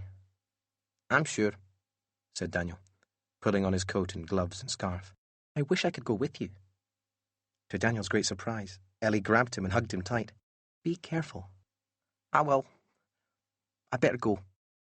The New York streets were eerily silent that night, every sound smothered by the thick layer of snow coating the city. Mostly, people had chosen not to brave the bitter cold and the ice-coated sidewalks. Central Park seemed even bigger now that Daniel was alone, and the darkness brought with it the sort of characters who wished to go about their business unnoticed. He tucked his chin to his chest and hurried on, trying hard not to look at anyone. When he walked under a small footbridge, he imagined that someone was following and began to run. He did not stop until he was past the plaza. 8 blocks later, he spun into the alley and arrived at Bizarre's Bazaar. There was only one other customer inside, a man in a long brown coat, browsing row upon row of bottles. Daniel approached the counter. Excuse me. The shopkeeper, the one with the skin like blue-veined cheese, had been examining a golden locket with a magnifying glass.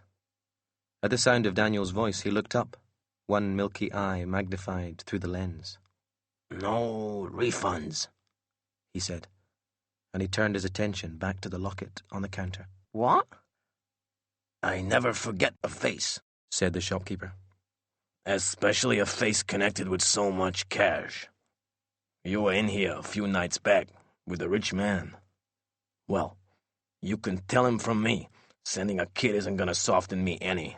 Oh, no, I don't do refunds." Daniel shook his head. That's not why I'm here.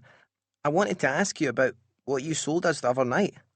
The shopkeeper looked up and smiled, showing Daniel a crooked row of rotten yellow teeth. "Ah, a very fine item."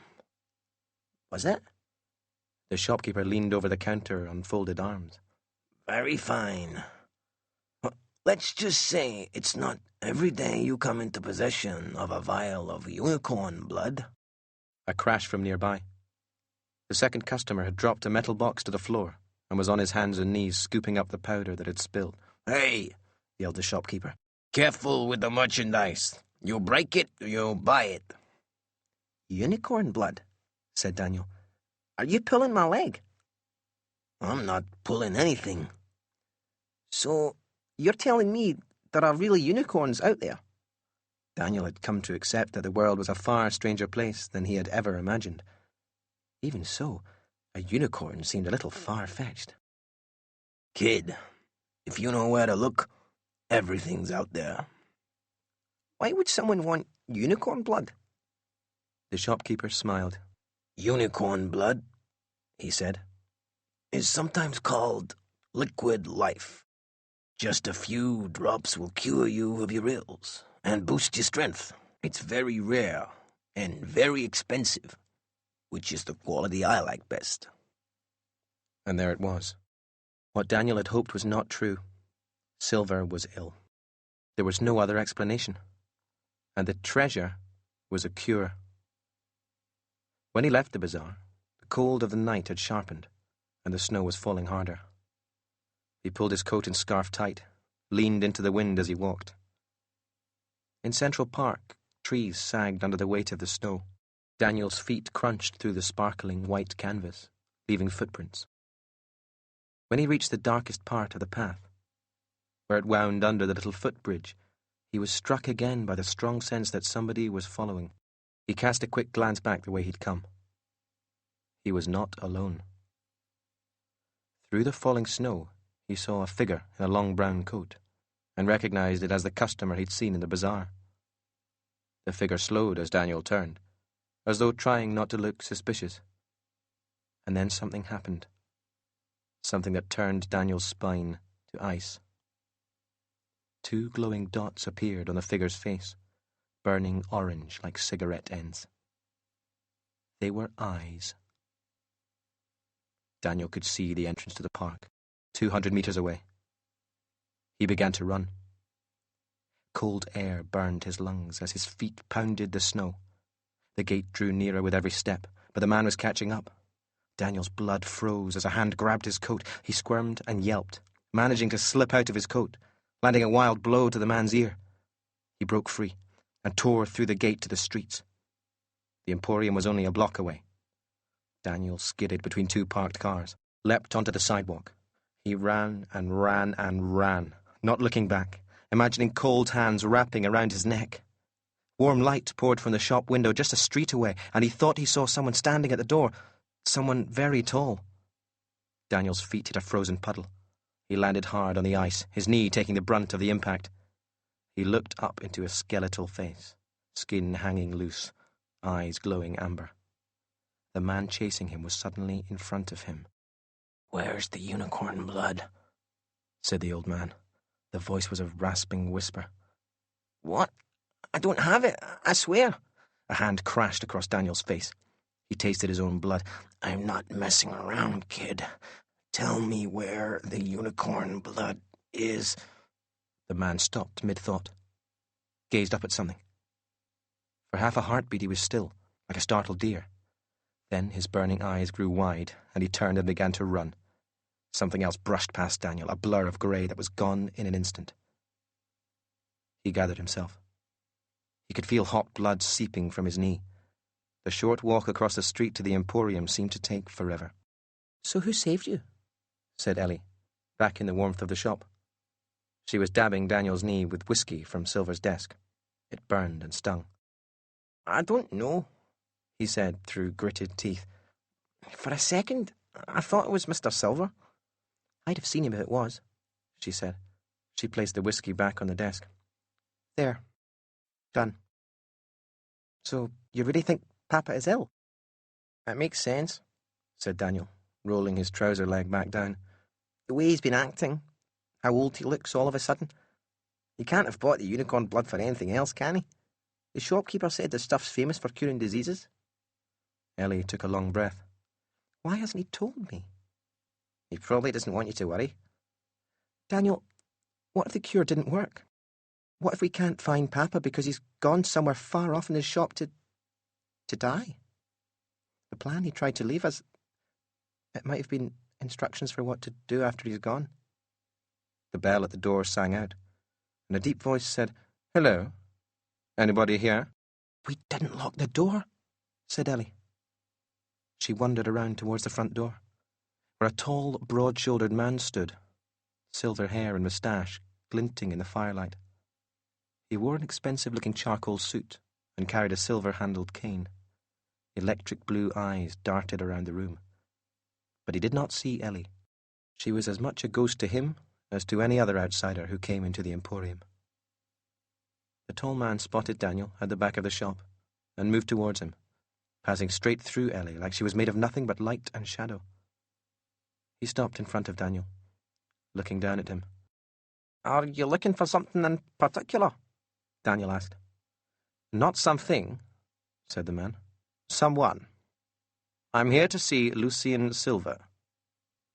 Ellie held up her hands, indicating she didn't know this stranger. "Nobody's ever come looking for Papa before. He's, Mr. Silver isn't available."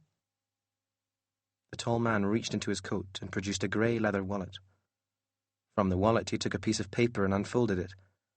He handed the paper to Daniel. It was a clipping from a newspaper, some sort of review about a magic show. The date on the paper was 1884. There was a picture of two men. One of them was the man who stood before Daniel now, and he had not aged at all since the photograph was taken. The other man staring out from the picture was a teenage Mr. Silver. There was no doubting it. Beneath the photograph, a caption read, "The incredible magic act of Vindictus Sharp and Lucien Silver is the talk of the theatrical scene." Ellie scanned the clipping over Daniel's shoulder. "He knows Papa," she said. "As you've probably gathered from the photograph, my name is Vindictus Sharp," said the tall man. "I was, and remain, a friend of Lucien's." He took back the photograph and indicated the young Mr. Silver. "In fact, I was his teacher." "Somebody taught Mr. Silver," said Daniel. Sharp nodded. "I will come straight to the point. I am worried about Lucien. I attended his charming Halloween ball, and I was shocked to see how weak he has become. And now, tonight, when I return to check on him, I find a child running the shop. The very same child I have just rescued from a mugger on the sidewalk." "That was you," said Daniel. Sharp waved the question away. "If you wish to repay me, tell me what is going on around here. Where is Lucien Silver?" Daniel glanced to Ellie. "I don't like him," she said. She sniffed the air around Sharp. "He smells funny. And if he's such great chums with Papa, how come I've never heard of him?" Ellie had been brought up by Mr. Silver to protect the Emporium, to trust no one from the outside world. Daniel knew this. But these were desperate times. Silver was missing, and the Emporium was beginning to decay. Vindictus Sharp had saved Daniel's life, and he seemed genuinely worried about Mr. Silver. Surely Daniel owed him a chance. "We don't know where Mr. Silver is," he said. "He's missing. We think he's somewhere in the Emporium, and we think he's ill. He bought unicorn blood. That's why he was mugged. The mugger heard me asking the shopkeeper about the blood and fancied some for himself, I guess." Sharp sat on the edge of a table piled high with golden coins. "This is most worrying," he said. "Why are you so sure that Lucien is still inside the shop? Is there anything you're not telling me?" Daniel was torn. His hand moved to the pocket of his jacket, to the Book of Wonders. "Don't do it," said Ellie. But it was too late. Sharp's eyes were already on Daniel's hand. "What have you got there?" Daniel could do nothing but bring out the book. "Mr. Silver doesn't leave the shop without this," he said. "Not ever. I found it." When he saw the cracked black cover, Sharp made a tiny movement with his hand, as if he were about to reach out. His eyes did not leave the book, as he said, "This is worse than I thought. I know Lucien, and I know all about that book. If he has left it behind, then he must be in real trouble." Daniel watched Sharp, who was watching the book. He slipped the book back into his pocket. Sharp flashed a smile. "You have written in the book. I could tell by the way you hold it." Daniel looked to Ellie, who was staring back at him, her mouth open. "Is it true?" she said. "Has Papa let you write in it?" Daniel hung his head. He knew he'd technically done nothing wrong by writing in the book, but somehow he felt guilty for being able to do what Ellie couldn't, as if he was stealing a piece of her Papa away from her. "Yes," he said, both to Ellie and Sharp.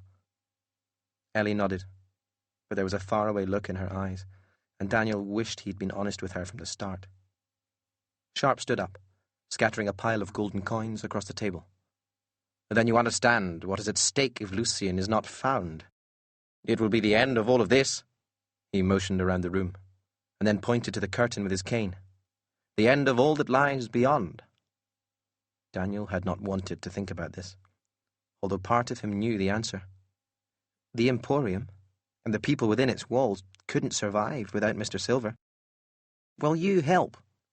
he heard himself asking, though his voice seemed to come from somewhere far off. Panic was clouding his thoughts. He didn't wish to be ripped from a life of magic and friendship, from a place that felt like home. Sharp nodded. "Certainly I will. I hate to see an old friend in trouble. Lucien would do the same for me." He clapped his hands together and strode to the red velvet curtain. "I shall begin immediately. Rest up, Daniel Holmes, and join me whenever you wish." And with that, he was gone. "I hope you know what you're doing," said Ellie. "Once you invite someone in, it can be very hard to get rid of them. I told you, Papa has never let anyone see behind the scenes before, except you. There's a reason for that." "You saved my life," said Daniel. "And he's worried about Mr. Silver." "He's weird," said Ellie. "I don't want anything to do with him." She pointed a finger in Daniel's face. "Sharp's your responsibility. I'm going to help Caleb with the search for Papa." "I'll come too," said Daniel. "Oh, I don't think so," said Ellie. "You'll be far too busy keeping an eye on your new pal, won't you? A very close eye." There was already a nagging doubt in Daniel's mind. Had he done the right thing, inviting a stranger into the shop? Surely someone who risked their own life to save his couldn't be bad. "Ellie," he said, "about me writing in the book, I was going to tell you. I swear I was. But Ellie was already gone.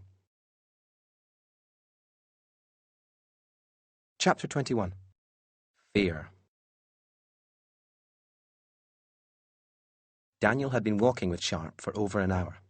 They were searching one of the wonders, an Egyptian pyramid filled with golden corridors, from top to bottom, because Sharp thought Silver's magical trace was stronger there. "You carry that book around like it's a great weight," Sharp said, tapping the Book of Wonders with his cane through Daniel's jacket. "Well, it sort of is," said Daniel. "All that power." "Power is a good thing," said Sharp. "Aye, and dangerous too," said Daniel. "When I first came here, Mr. Silver trusted me to write in the book. I was actually quite good at it. And then, one day, I wrote something without asking him. I thought I knew what I was doing when I really didn't have a clue, and I nearly did some serious damage. Now Mr. Silver wants me to wait until I'm ready for the responsibility." Sharp shook his head. "Making mistakes is how we learn," he said. "I'll bet you're more ready than you think." Sharp spun left and stopped, sniffing at the air. He narrowed his eyes and touched a hieroglyph on the wall, causing a part of the wall to open up, revealing a secret room. In the centre of the room sat a stone sarcophagus. The dry air caught in Daniel's throat. You don't think he's not in there, is he? Sharp said nothing. He approached the tomb, which was shaped roughly like a man. He gripped the lid with his big hands and pushed. Stone grated upon stone as the lid began to move, until there was a gap large enough to look through. Daniel leaned over, praying silver was not inside. A fluttering explosion sent him tumbling back. A dark cloud of screeching bats erupted from the sarcophagus. They were in his hair, on his face, clawing at his skin. Sharp grabbed Daniel and dragged him out into the main passage, slamming his hand on the hieroglyph. The doorway closed, locking the bats in their tomb. "Definitely not in there," said Sharp. They left the pyramid and began walking the Emporium passageways. The cracks in the walls were becoming more pronounced, and fissures had appeared on some of the floors. "Tell me, Daniel Holmes," said Sharp after a while, "what are you scared of?" The question came from nowhere, and it caught Daniel off guard. He thought for a moment, and then said, I don't know." Sharp grinned. The stairs were getting steeper. Daniel struggled to keep pace. "You are frightened of something. I can smell it in the air around you. There's no shame in it, Daniel. But I will tell you this. Whatever it is, whatever frightens you, it must be overcome. To be a truly great magician, you must be fearless. Lucien is the perfect example of a missed opportunity. I know him better than anyone. I've seen how his fears have bound him like chains, and I wonder what he might have achieved had he not spent his life running away." "Running from what?" said Daniel. Sharp waved a hand in the air as though he was swatting a fly. "That doesn't matter. What does matter is that he has wasted his life wrapped in this cocoon of sparkling black brick, cut off from the world rather than changing it. If you let your fears take root, boy, they'll grow and multiply. Fear is weakness." "I don't think he's wasted his life." "You are too young to know better," Sharp said, turning the tail of the sentence into a laugh. "Haven't you ever been scared?" said Daniel.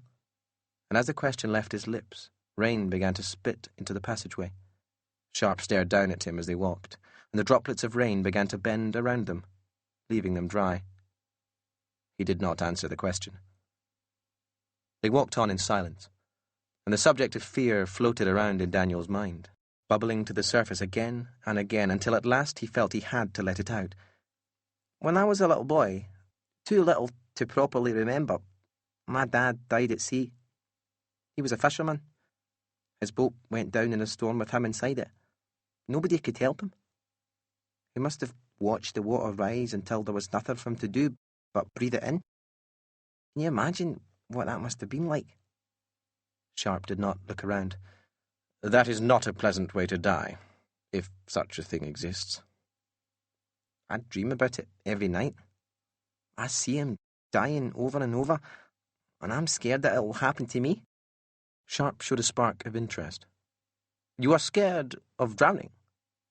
"No, not drowning. It's just that, well, I can't imagine how frightened he must have been, knowing that the end was coming, knowing that he only had a few breaths left. And in the end, in his final seconds, when he should have been with the people he loved, he had nobody. He died in the dark, with nobody's hand to hold. I don't want to be alone with—" The world began to shake. A rumble from deep within the Emporium filled the air, and the corridor groaned. Daniel leaned on the walls until the movement had subsided. And then all was still once more, save for the juddering and quaking of a nearby door and a distant rumble from beyond. Sharp stepped forward and threw open the door.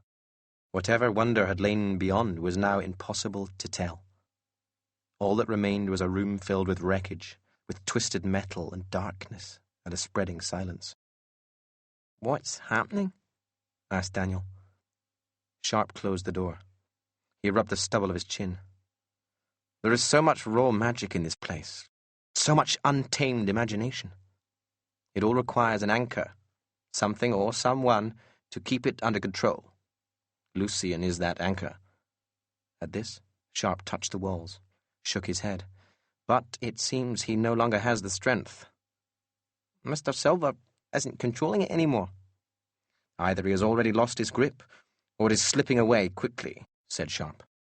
The Emporium is beginning to rip at the seams. Some areas will be affected more than others to begin with, like diseased organs in a body. This is obviously one of them. How long can it last without him? There was desperation in Daniel's voice. He hadn't been part of the Emporium for very long, but he felt as if it had been a part of him forever. Like it had been waiting for him, calling to him his entire life. I don't know, said Sharp.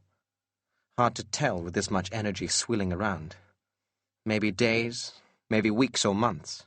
However long, it won't be pleasant. Days, said Daniel. Sharp gave a shrug. As I say, I can't be sure.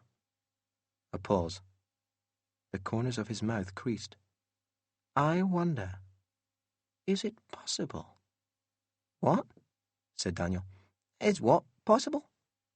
Sharp waved a hand.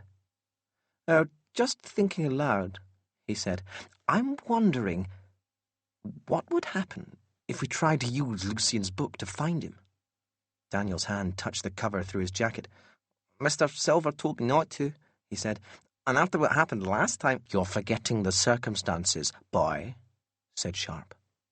He sounded different, hungry somehow. I'm sure Lucian will understand. It's an emergency after all. And you aren't alone, are you? You have me to help. This might be our best chance of finding Lucian. Your best chance to save your friends. All you have to do is create a door that'll lead us straight to Lucian. Daniel brought out the book and stared at the battered cover. His fingers drummed on the leather. Was Sharp right? Was it different this time? Maybe he could justify breaking Mr. Silver's rules in a desperate situation like this. At last he said, You're right. It's the best chance we've got. I'll do it. Chapter 22. Hands in the Darkness. I really hope this wasn't a mistake. Daniel stood so close to the new doorway that his nose almost touched the cold black surface. His heart banged in his chest.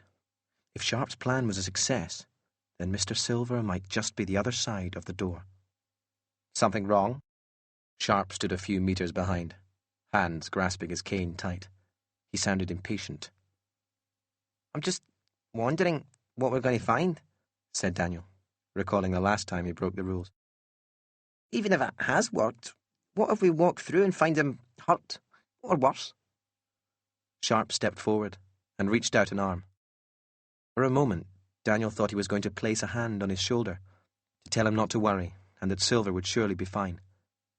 But the hand passed him by, and instead gripped the handle of the door. The click of the latch sounded like a gunshot in the hush. The door crept open. Daniel did not have time to scream. Hundreds of filthy hands crowded the doorway, reaching and grabbing at him, pulling him forward by the neck and the hair and the ears, by the clothes. He could see no faces, no bodies as he fought them. There were only cold, grimy fingers and a terrible stench. They surrounded him now. He was almost through the doorway, enveloped, suffocating. Fingers covered his mouth and nose. Perhaps he would die here. He closed his eyes, kicked and scratched and bit.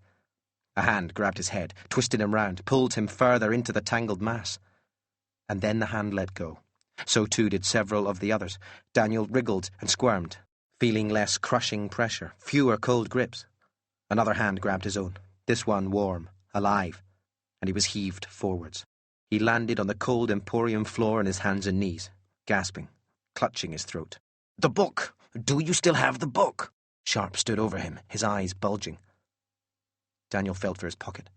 His shaking fingers touched upon the book. He nodded. Sharp spun away towards the open door, where hundreds of hands reached and clawed and grasped at the air. He grabbed the door, tried to pull it shut, but the hands refused, fought against him. Sharp did not give up. He opened his mouth and yelled, a guttural scream from the depths of his belly. He pulled so hard that angry veins appeared on his neck and his forehead. Slowly, the door began to close, until the latch clicked, and Sharp collapsed against the wood, holding it shut with all his weight and strength. "Get rid of it!" he yelled at Daniel. The words shook Daniel from his daze. He reached into his pocket, pulled out the book, and found the right page. Tearing it from the book, he ran to the nearest flickering lamp. He held the paper to the flame, where it turned to glowing ash and scattered. The cracked black bricks around the door closed in, swiveling and shifting into place, multiplying until the doorway was blocked, the door gone. Sharp leaned against the wall, panting. "What did you do?" he said. "Only what you asked me to," said Daniel. He stared at the book in his shaking hands, and at the place on the wall where the door had been. He tried to figure out what had gone wrong. Last time he'd written in the book without permission, Mr. Silver had explained that there was a reason things had gone out of control. In trying to bring back his parents from the dead, Daniel had crossed an impossible and dangerous line. This time he'd attempted no such thing, only a simple doorway leading to Mr. Silver. "He doesn't want us to find him," he said, and his eyes widened as the idea struck him properly. Sharp gave him a quizzical look. "What are you talking about?" "I think what just happened was a warning from Mr. Silver. He was telling us not to come looking for him." Sharp straightened up and dusted off his suit. "I'm growing tired of these games," he said, and his voice was cold and sharp. Then he brushed past Daniel and walked away, his cane clicking on the floor. As Daniel watched Sharp go, something troubled him. He'd almost been eaten by a door. Yet all Sharp seemed to be worried about was whether the Book of Wonders was safe.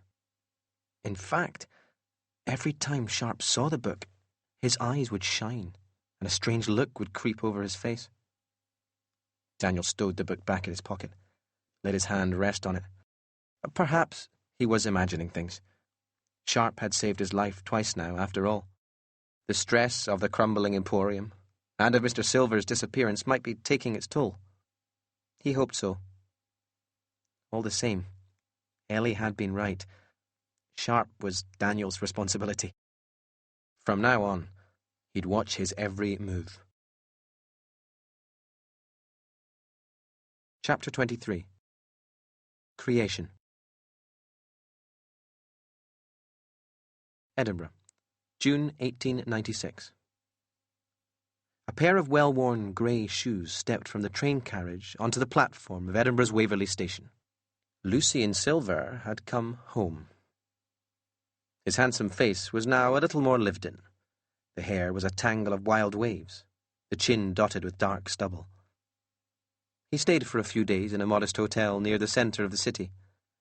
He walked the wide streets, occasionally stumbling upon a building or a point of view that would spark hazy memories of rare trips outside the walls of the Castlefoot Home for Lost Boys. On his third day, Lucien discovered an empty building in one of Edinburgh's narrow back streets. He asked around, learning that the shop had belonged to an elderly baker who had retired and left it empty. On the morning of Lucien's fourth day back in Edinburgh, word of something remarkable began to spread. The old baker's shop was gone, and it had been replaced, overnight, it seemed, with a grand building made of sparkling black stone, an emporium of some sort, though nobody was exactly sure what it might sell. Some described the place as a living dream.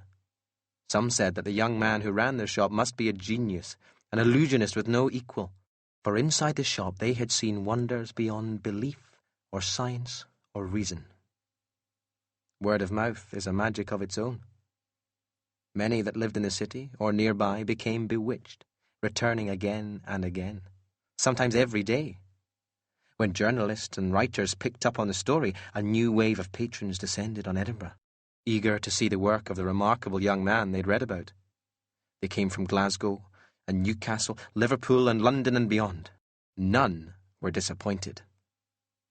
And nobody ever suspected that the magic was real. Lucien lined his pockets with more money than he ever imagined. He barely slept. His days were spent running the Emporium, his nights imagining new wonders to capture the imagination of the public. With every stroke of the pen, he would remember Vindictus Sharp's cold words in the graveyard, words that fueled his every move. "You will never be better than me. I rescued you from the gutter, and that is where I expect you to return." Lucien had no intention of ever returning to the gutter. He wished beyond anything that one day Sharp would walk through the doors. Then he would laugh in his face, and Sharp would be forced to admit the cleverness of Lucien's magic. In the meantime, the Nowhere Emporium was open for business. Yes, indeed. And business was booming. Chapter 24. Rescue. The Emporium's decay was speeding up. The cracks in the walls grew, and chunks of stone began to break away. The once shining black brick seemed dull and lifeless. Lamps had flickered out, could not be relit. Doors began to lock without explanation. A strange illness was beginning to strike the staff. They became weak and fevered. Daniel felt it too. His connection with the shop was fading. There were frightening moments when he found himself lost and confused, only for his knowledge to return. Several times, Sharp left the Emporium at night, complaining that he needed to eat, though Daniel had never seen anything pass his lips except whiskey. When Sharp was gone, Daniel sometimes found himself hoping that he wouldn't come back. The uneasy feeling in his gut was getting stronger, and the more time he spent with the magician, the more positively Daniel felt that he was hiding something. One night, when Sharp was out, Daniel checked in on his friends. Caleb was reveling in his role as organizer. Every day he'd been sending out groups of vendors and performers to the increasingly dangerous far reaches of the Emporium. There were phantom sightings and false alarms. But no Mr. Silver. And no Ellie. "We've discovered a long-lost part of the Emporium," Caleb told Daniel. "A secret tunnel. It will take days to properly search it, and Ellie has gone with the expedition." "They won't find him," said Daniel, and he told Caleb about his attempt to write in the book and the door that almost ate him. "So, Silver is alive," said Caleb. "That's great news." "Maybe," said Daniel, "but why doesn't he want anyone to find him? What is he doing? What's he so scared of?" "We should call off the search parties," said Caleb. "Agreed," said Daniel, and the thought that Ellie would finally be coming back cheered him. He missed her. He missed how she made him happy and angry and want to tear his hair out all at the same time. And he'd been terrified that something would happen to her, that she'd be caught in one of the crumbling wonders as it self-destructed. He hoped she'd be able to help him work out what was going on. And just having her around would make him less nervous about spending time with Sharp. Daniel heard the screams for help on a Monday morning. He followed the noise, up and around, and found a corridor half caved in, blocked by fallen chunks of roof and wall. The muffled ring of shattering glass spilled from a warped, twisted door near the blockage. The screams grew louder, more desperate. Daniel ran to the door and tried to open it, but it was bent and jammed. He kicked at the handle again and again until at last the door burst open, revealing a palace made entirely of glass. It was beautiful. It was delicate and shimmering. And it was falling apart. Everywhere the glass was marked by crawling, inching cracks. The sound of glass popping and shattering was all around. As Daniel followed the screams, long shards fell inches from him, exploding on the floor in countless sparkling fragments. He pressed onwards, dodging and weaving until he ducked under a doorway, entering a grand dining room. His heart almost stopped. Anya was lying over a glass table. Her eyes were shut. A pool of black liquid, like ink, had formed around her and was dripping from the table to the floor. Stuck deep in her shoulder was a glass blade as long as Daniel's arm. Anya, I'm here. It's Daniel. Can you hear me?" She didn't move, didn't acknowledge him in any way. Daniel struggled to drape her over his shoulder. Then he began to pull her away, her limp feet dragging on the floor as the dining room crashed down and around them. Out into the main hall, and he gathered pace, but white-hot pain flashed in his foot, and he dropped to the ground, Anya lying awkwardly on top of him. Daniel knew his foot was bleeding. He could feel the hot blood pouring from the wound. He also knew if he didn't get Anya out, they'd both be struck many times over with razor-sharp glass. As the shattering roar became unbearable, he struggled up and dragged Anya through the door, jamming it shut behind. Help! Somebody help! Daniel! Vindictus Sharp sped towards them, blue eyes almost glowing in the dim light. Mr. Sharp, you've got to help her. Oh, she can't die. Please, don't let her die. Sharp brushed Daniel aside, crouched low over Anya. He felt her throat. She's alive. Daniel slumped to the floor in relief. Sharp pulled the glass shard from Anya's shoulder, and a jet of black spurted high into the air. Then Sharp's eyes closed, and he muttered under his breath, his fingers tracing the outline of a deep gash. The pouring liquid slowed. Then it stopped. Torn skin began to knit together until nothing remained but the thinnest of scars. Sharp turned his attention to Daniel. This will hurt. Close your eyes. Daniel sat by the fire, sipping hot tea to steady his nerves, as he waited for Sharp to return. When the big man swept through the curtain from the labyrinth of corridors, Daniel leapt up. What happened? Will Anya be okay? Sharp removed his coat, hung it near the door, and took a silver flask from his pocket, swallowing a mouthful of the liquid inside. She should recover. But even then, there's a chance she'll catch the sickness that's spreading through the staff. Without Lucien, they are rotting away, just like the Emporium.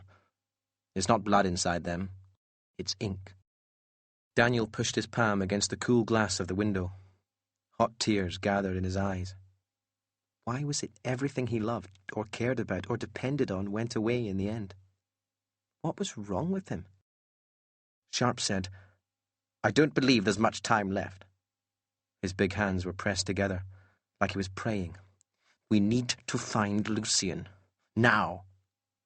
Daniel shook his head. I've been thinking. Mr. Silver has always done what's best for this place. Why would he stop now? If I'm right, and he doesn't want to be found, then there must be a reason. I trust him. Do you trust him enough to die here if you're wrong? Said Sharp. Look, Lucien is ill. You said so yourself. He might not be thinking clearly. He might have gone mad for all we know. If we don't find him, I promise you everything in this shop, including your friends, will be gone. And you're going to have to start thinking about life outside the Emporium again. Daniel stared desperately. I don't want to leave. Then help me. How? Sharp let out a deep sigh. I know Lucien better than anyone. I know how his mind works.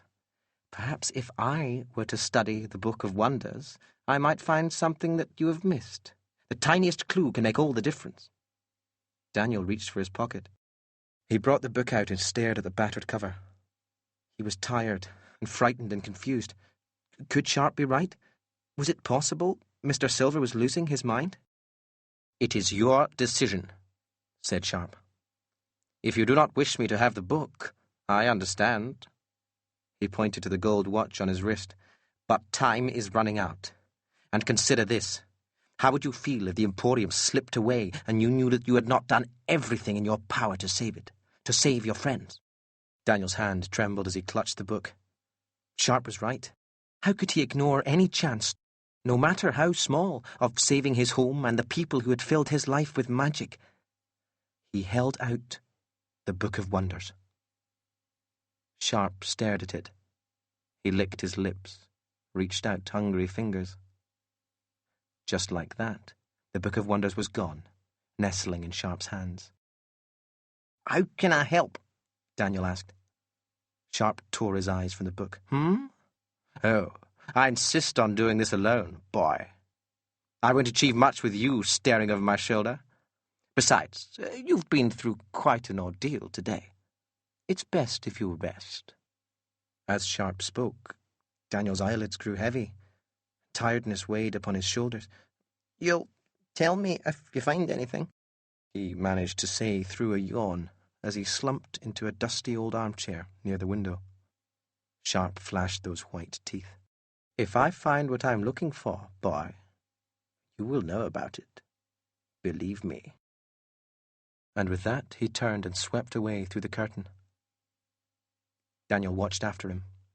Somewhere in the back of his head, Something was screaming out at him. But he did not care any more. Tiredness wrapped around him, suffocating the world, and he curled up in the deep chair and closed his eyes. Chapter 25. The Nothingness. Daniel woke with a start. Several of the clocks on the walls displayed the date as well as the time, and they told him that he'd slept through an entire day.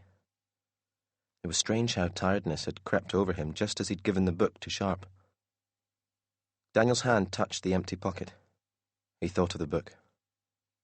Usually, when he wished to find anything in the Emporium, an object or a place, he would simply hold a picture of it in his mind, and he would know in an instant where it could be located. But now, when he pictured the Book of Wonders, he could see nothing. There was a blind spot in his vision, like static interference, and it was not being caused by the weakening Emporium. The only explanation was that Sharp was blocking him, purposely keeping him at arm's length. And why would he do that? What did he have to hide? Sharp had made everything seem so hopeless, made Daniel think handing over the Book of Wonders was the only option left. But now his head was clear, and Daniel was starting to realize the enormity of his mistake. In half a beat, he was through the curtain, and right away it was obvious that something had changed. Looking at the decaying great hall of stairways was like visiting some ancient ruin, or the site of a disaster. The stairs were worn and broken. Many of the flickering torches had died, casting the corridors in cold shadow and gloom. The air was tinged with the taste of smoke and thick dust, and of something sour and metallic. In the day Daniel had been asleep, the Emporium's disease had progressed rapidly. A terrible thought knocked the wind from him. The Nowhere Hotel. Would it still be standing? Were his friends okay? Sprinting through the dark, Daniel found his path blocked time and again by the debris of collapsed corridors. A wonder called the shipwreck had burst open, flooding several passages with waist-deep water full of colourful fish. The door to the Nowhere Hotel was, like many of the other wonders, cracked and warped. As soon as Daniel saw it, he knew something bad had happened inside. The revolving door deposited him in the lobby, which had been so vibrant and grand the last time he visited. Now it was silent. Lights flickered on and off, and columns of black marble were crumbling. There were fissures in the floor and places where the ceiling had collapsed. "Hello?" said Daniel, flinching at the sound of his own voice. There was no answer. He did not want to go any further. He was scared, both of the lonely gloom and of what might have happened to his friends. But his friends were exactly the reason he had to go on. Ellie lived in this place. What if she was trapped somewhere? What if she was hurt? But where? Which room was hers? Where should he begin his search? "Caleb's room," he said to himself. "What number was it? What number? What number? What number? 108. It was 108. He ran to the elevator, punched the button. Nothing happened. "Of course it isn't working," said Daniel to the Emporium. "Why make things easy for me?" He kicked the wall, and a chunk of black marble broke off and thudded to his feet. The stairs were narrow and steep, all bare concrete and flickering strip lights. And as Daniel climbed floor after floor, the Nowhere Hotel creaked and groaned around him. He knew it could all fall apart at any moment, knew that this wonder could disappear from existence as easily as any of the others. But he pushed through the fear. When he reached the 10th floor, his legs and lungs were burning. Keep going. Keep going. Through the door. He took a slow step forward, and another, and then he froze. A metre or two in front of him, where there should have been floor and walls, should have been the door to Caleb's room, should have been something, anything, there was nothing. The walls came to a jagged stop, like some monster had bitten the corridor in half.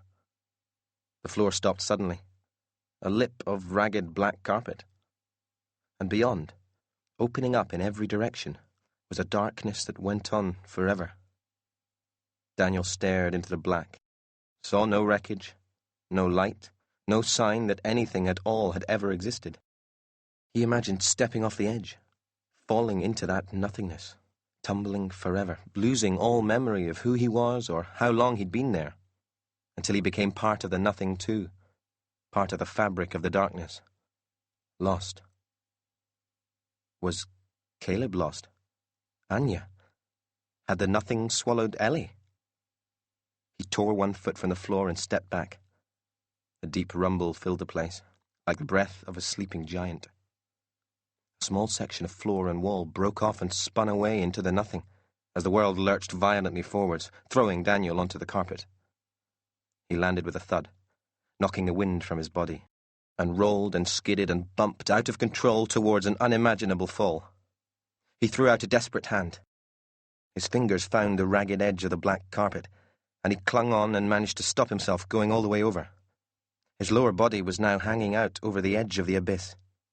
His grip tightened desperately on the carpet, but the weight of him was beginning to fray the material, and he watched in helpless horror as the carpet ripped slowly, and finally snapped.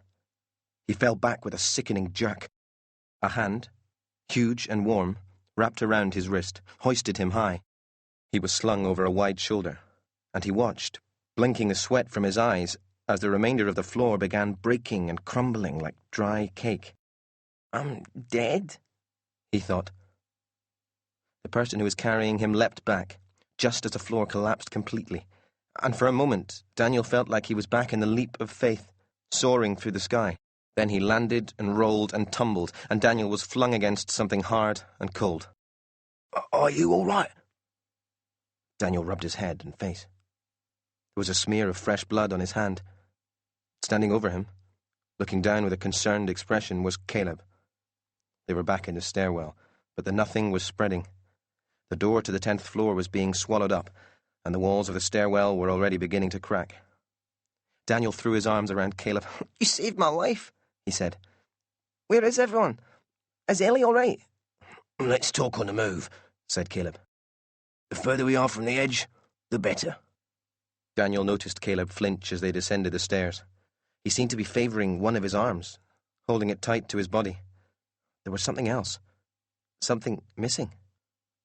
Where's Mr. Bobo?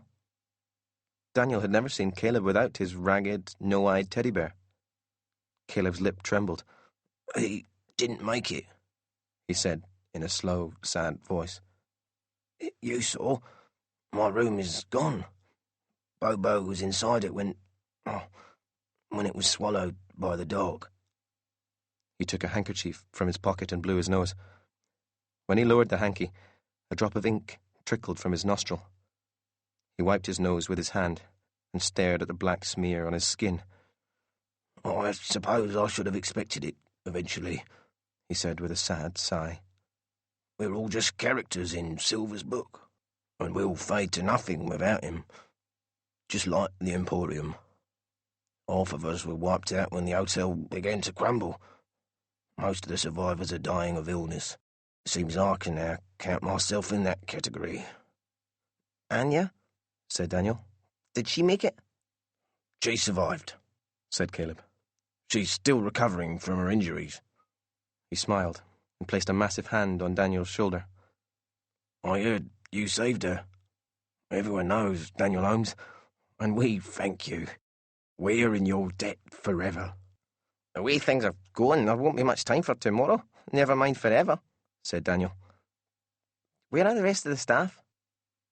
Silver made an hospital wing years ago, said Caleb, in case anything ever happened to his customers. It was never been used until now. Thankfully, it's still in one piece, for the moment at least. He let out a wheeze, wiped inky blood from the corner of his mouth. He waved away Daniel's concerned look. There is nothing can be done for the ill. We can only make them as comfortable as possible. And Ellie? Asked Daniel. Have you seen her? Caleb shook his head. Her search party was due to be the last back. They haven't returned yet. She's still out there? Daniel leaned against the wall and put his face in his hands. Caleb sighed. She's tough, he said. I'm sure she'll make it back. He paused to wipe his nose again, and then went on.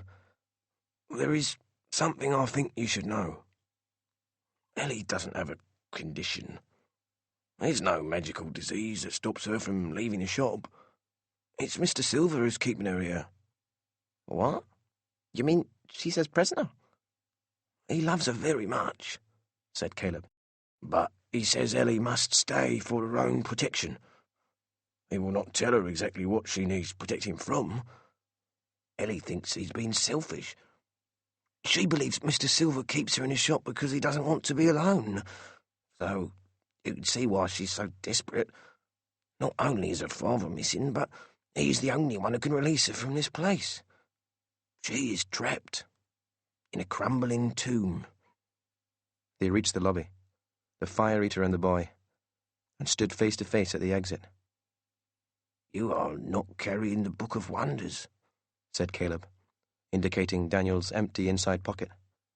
I can sense when it is close by. It's the first time I've seen you without it since Silver disappeared. He began to cough wildly and leaned on the wall, wiping more inky blood from his face.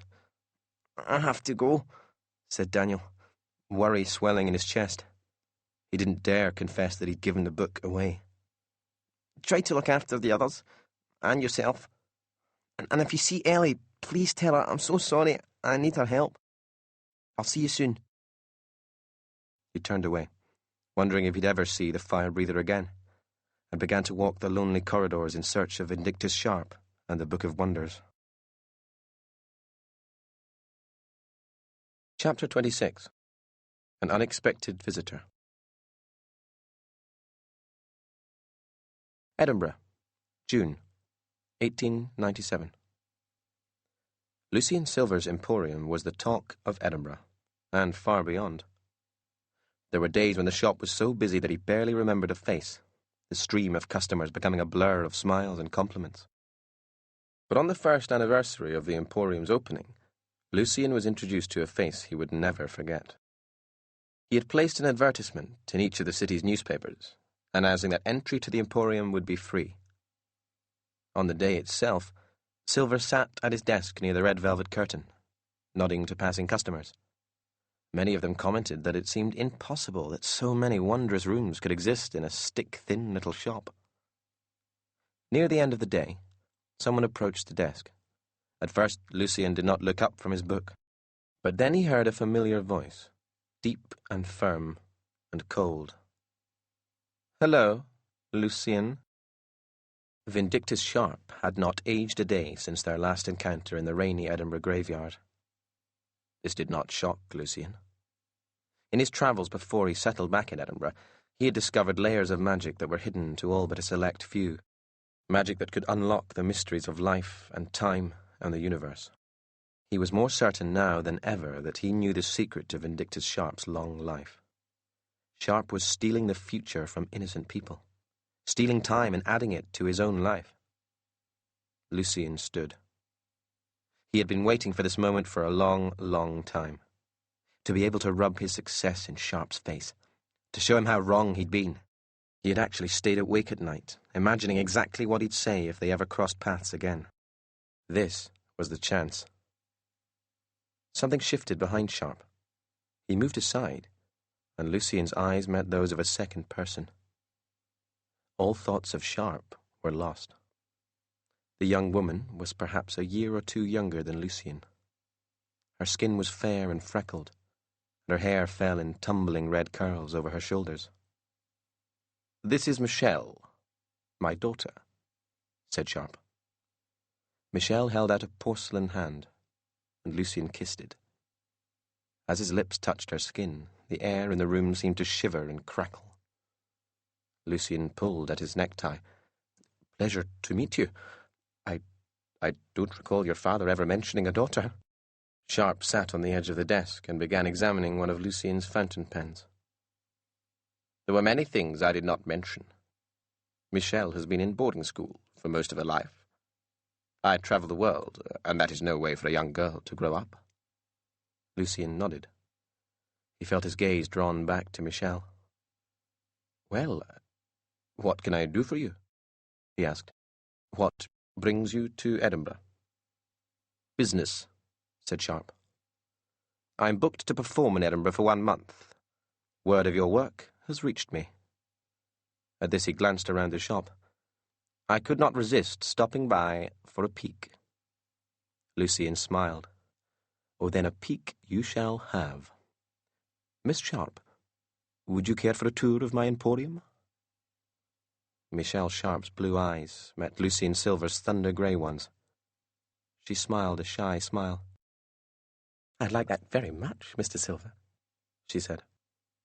And so Lucien led the way, taking great delight in Michelle's amazement, using every opportunity to remind Sharp how the idea for the Emporium was born in the very same notes he had dismissed as nonsense. 2 hours later, when the tour was complete, Lucien watched Sharp and his daughter stride down the narrow street. He was sure of 2 things. Number 1, he had surpassed Sharp in every possible way. More importantly, Sharp was aware of this fact, and it would eat away at his insides like an infestation of maggots. This thought made Lucien very happy. Number 2, Michelle Sharp was nothing like her father. She was enchanting and warm, and Lucien knew that he must, no matter what it took, see her again. His wish was granted the next day. Michelle returned to the Emporium, and this time she was not with her father. I had to see it all again, she confessed. It is remarkable and impossible. I couldn't stop thinking of you or your Emporium when I left.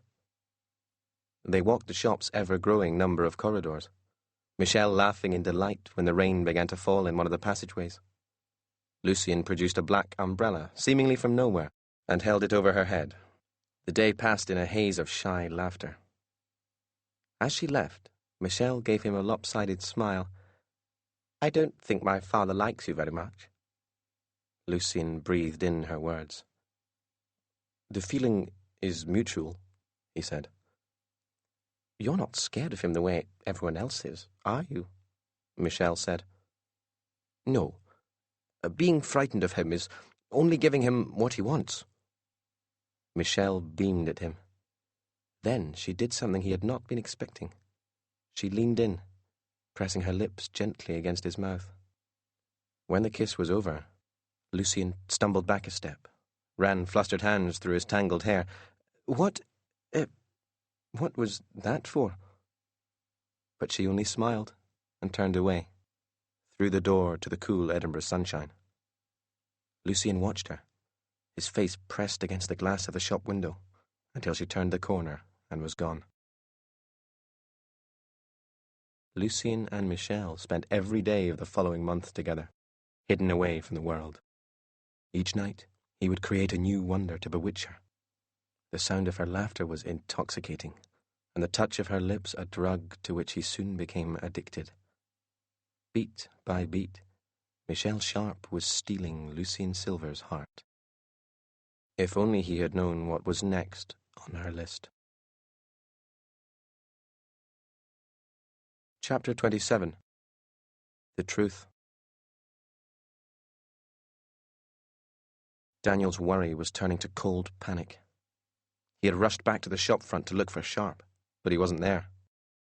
He prayed that all of this was a misunderstanding, that Sharp simply wanted privacy to study each page in his quest to find Mr. Silver. But as Daniel paced anxiously around the dusty room, he grew more certain that Ellie had been right, that there was something off about Sharp. He began to move the pieces around in his mind, struggling to fit them together. Sharp had shown up only days after Silver's disappearance. There was a hungry look in his eyes every time he caught sight of the Book of Wonders. Daniel had fallen into a deep sleep after handing the book to him and hadn't seen or heard from him since. Just like that, the puzzle clicked together. If the wrong person got hold of it, the Book of Wonders could be used to hurt the Emporium just as easily as help it. It couldn't be a coincidence, could it? Sharp had the book, and everything was crumbling so much faster. Somehow, his presence was speeding things up, causing more damage. And there was one room where that damage could be fatal. Daniel ran and ran, his legs and lungs pleading for rest. He needed to know if he was right about Sharp, and he now knew beyond doubt that he had to get the Book of Wonders back. Without it, everything Mr. Silver had created would be lost. But as he made his way deeper into the corridors, his mind clouded, and he became confused, losing all sense of direction. His connection with the shop was fading again. Not now, please. A twist and a turn, leaping down a staircase 3 steps at a time, and another, until one of the stairs crumbled beneath him, and he rolled the final few steps and landed with an awkward slap on the floor. Daniel's arm throbbed. He fought back the tears, clenching his fists. A flutter of wings, a flash of silver. Something clipped Daniel's shoulder and landed with a graceful hop beside him. The silver magpie twitched its head to one side, observed him for a few seconds. Then it called out again, and almost immediately the second bird appeared, gliding in a circle over Daniel's head and corkscrewing down to land on his shoulder. It pecked at his ear. Daniel tried to wave it away. Beat it. I'm not in the mood. Pecking continued. The first bird, the one at Daniel's side, called out again and flew off down a dark corridor. Before he could blink, the bird was back, this time landing on his head and pecking at his skull, as if trying to open a tough nut. Daniel let out a laugh. You can show me the way, he said, scrambling up. Come on, we need to get to the fountain. The birds were clearly agitated as they flew. Daniel found it difficult to keep up, and every so often they'd swoop down and nip him on the ear, or pull at his hair with sharp beaks. They led him to the great hall of staircases, down and down, to a crumbling corridor where frost was gathering on the black stone. Daniel rubbed his hands together as he breathed the winter morning air. A door was ajar, letting a blade of sunlight into the darkness. Daniel knew where he was, knew that he had visited this place before, when he was new to the Emporium. He paused at the entrance, reached out and traced the frost-covered golden letters. The fountain. With a push, the door was fully open, and Daniel stood once again on the surface of a frozen pond surrounded by woodland, hot breath rising from his mouth. Everything was as he remembered, the crisp air, the endless stretch of blue sky. And then he saw the broken mountain of stone that lay in the centre of the pond where the fountain should have been. Daniel hurried out across the pond, his feet crunching in the frost. He picked up a piece of what had once been the fountain and tossed it from hand to hand. There was no sign at all of the silvery liquid, the imagination that Mr. Silver had described as the lifeblood of the Emporium. Part of the outer bowl remained intact, though there were sharp fragments of rock jutting out here and there, one of them smeared with thin red liquid. Blood. A sorry sight, don't you think? Vindictus Sharp stood a few meters away, on the opposite side of the fountain, his hands behind his back. He had not been there a moment ago. "Why have you come?" he said. "Didn't I ask for time to study the book alone?" "Things have changed," said Daniel. "I think I made a mistake." A pause. He took a long breath. "I'd like the Book of Wonders back, please." Sharp raised a silver eyebrow. "You'd like it back?" "Yes. It wasn't really mine to give away. You can still study it, but I'd like to be there when you do." A thin smile crossed Sharp's lips. "If it was not yours to give away," he said, "then it is certainly not yours to take back." Daniel stared into the cold blue eyes. An alarm bell was ringing in his head, telling him that he'd been right, that Sharp was dangerous. He glanced again at the fountain, at the sharp point of stone smeared with blood. "Whose blood is that?" Sharp hesitated. Then he brought his hands from behind his back. They were clutching the Book of Wonders, and they were covered in cuts and scrapes. Daniel took a half step back. He wanted to run, but he couldn't. This was his mess, his mistake. Sharp flashed another smile. "You've caught me red-handed, as it were." The smile faded, became something sharp and dangerous. "To tell the truth, I am growing tired of the act. I have no intention of returning the book to you, Daniel. In fact, the only reason I allowed you to hold on to it for so long was that I thought you might lead me to Lucian." Daniel stared at the Book of Wonders in Sharp's big hands. "I don't get it. Wrecking the fountain. You're speeding things up. Killing the Emporium. Why?" "Back when we were walking together," said Sharp, You asked me what Lucien was running from. What could possibly frighten him enough that he spent his whole life looking over his shoulder, always ready to flee to the next town, the next city, the next window in time? Sharp brushed a hand over his neat silver hair, ran his fingers over his moustache. The answer, boy, is that Lucien Silver was running, is still running, from me. Daniel heard the words, but could not make sense of them. Why? Sharp moistened his lips with his tongue. He lifted up the Book of Wonders. The book? Said Daniel. That's what all this is about? So, if you've got it, why are you still here? Why haven't you just taken it away? It's not quite as simple as that. A magician cannot steal a magical object from another of his kind. The bond between the creation and the creator is too intense. If I walk out of here with a book, it will not work for me as fully as I desire. No, for the Book of Wonders to truly be mine, I must either win it from Lucien, or he must pass it to me with his blessing. The latter is never going to happen. So I have no choice but to take the book through more aggressive measures. I have been chasing for many years, boy, and each time I come close, each time I can feel the book, smell it, Lucien wriggles away. Not this time. Something is different. He is weak. I found him easily. At this, Sharp spat on the frost. You can see how he has reacted, running away like the weasel he has always been. You hoped I'd lead you to him, Daniel said, so you could, what, kill him? Sharp smiled an affable smile. That's about the size of it, he said. But seeing as you failed in spectacular fashion to locate him, I turned to other means. I knew that there must be a weakness somewhere in the Emporium, and that I could find it in the book. He opened his arms. And here we are. The fountain. Lucien has been relying on the imagination of his customers to keep the place running. He is weaker than I thought. He no longer has any customers. And now that the fountain is no more, the Emporium will crumble much more quickly. Lucien has a choice. He can either stay in his hole like a rodent and die with his place, or he can come out wherever he is and face me.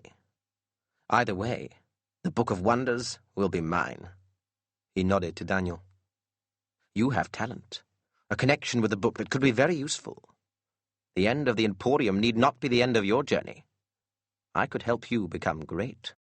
Help me like you helped Mr. Silver, said Daniel. No thanks.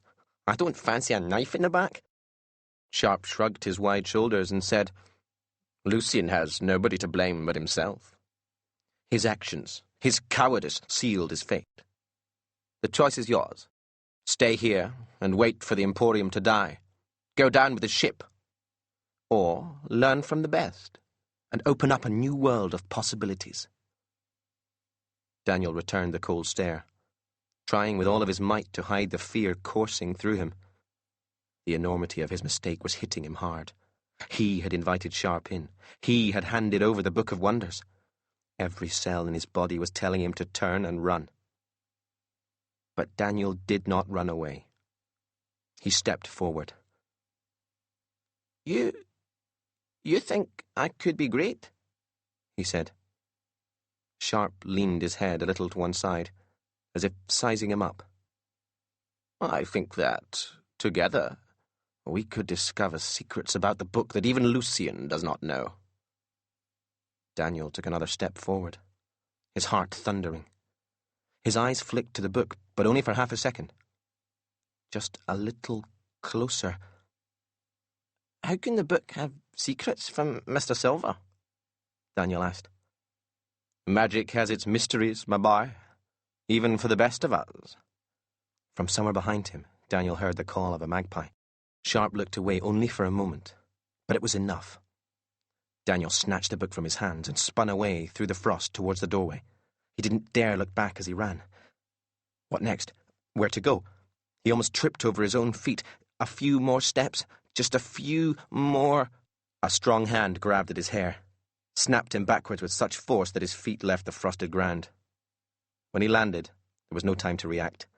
Sharp stood over him, sneering. He grabbed him again by the hair and dragged him up. Then, a look of mad fury in his face, Sharp reared back and struck Daniel across the mouth. The world blurred at the edges. Daniel stumbled to his knees, blood pooling in his mouth. Sharp was stalking him like a big cat. He was enjoying himself. Daniel backed away, still on his knees. "You'll never find him," he said, clutching the Book of Wonders to his chest. "Nobody will find him if he doesn't want to be found." Sharp nodded. "Then I'll wait," he said, "until this place falls apart and takes him with it. But I will win." He raised his great hand again. Daniel cringed, waiting for the next blow to arrive. But before he could connect, the magpie swooped down upon Sharp, pecking at his eyes, crying out with chattering screeches.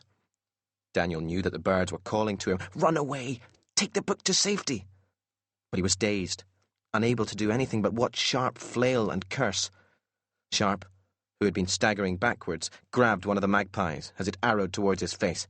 It wriggled and called out as he tightened his grip around it and slammed it to the ground with a sickening crack.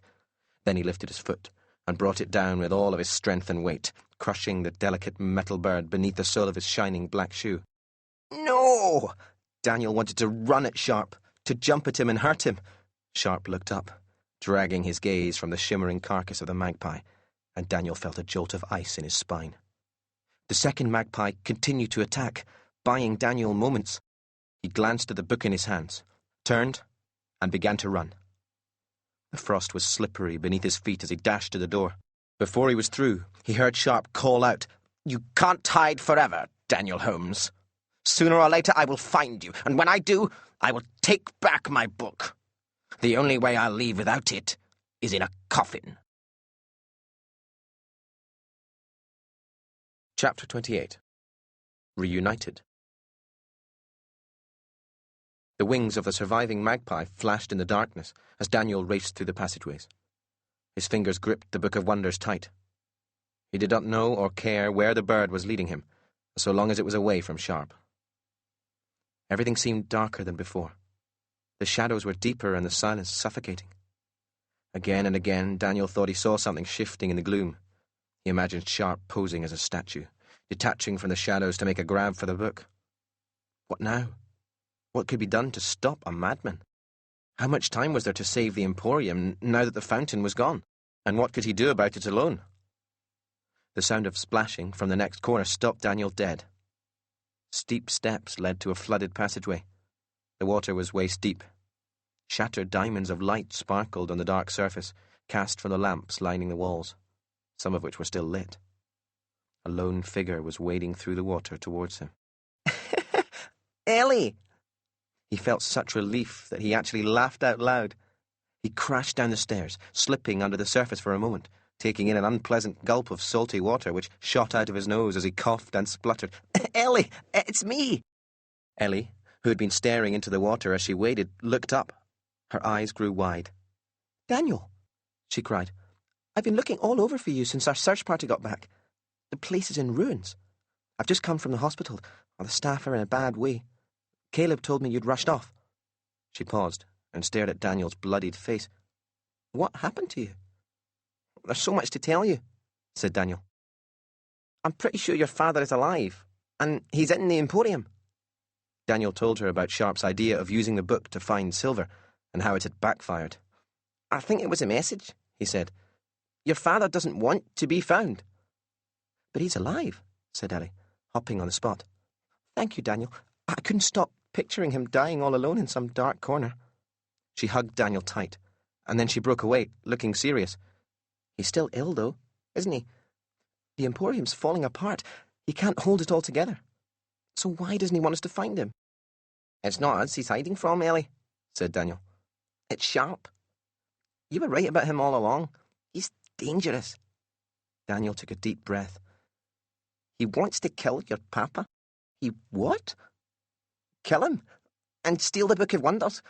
That's why he's here. He's been chasing Mr. Silver for a long time. He's obsessed with the book. He'll do anything to have it. And the book won't work properly for him unless Mr. Silver hands it over, or Sharp beats him for it. It's the reason your father makes the Emporium move around so much. He's running away." I think that's why people from outside can't see you. It's your papa's way of protecting you. I'll bet it's the reason he won't let you leave his shop, too. It's all to keep you safe from Sharp. Ellie's mouth moved wordlessly before she found her voice. How do you know all this? Sharp told me himself, said Daniel. And the story began to spill out of him. How the magpies had led him to the fountain. How he'd only just escaped with his life after stealing back the book. How one of the birds had not been so lucky. Ellie's hand went to her mouth. He wrecked the fountain. And he did that to you. She pointed to Daniel's swollen lip. He could still taste the blood, and the salt water nipped at the wound. I'm sorry, said Daniel.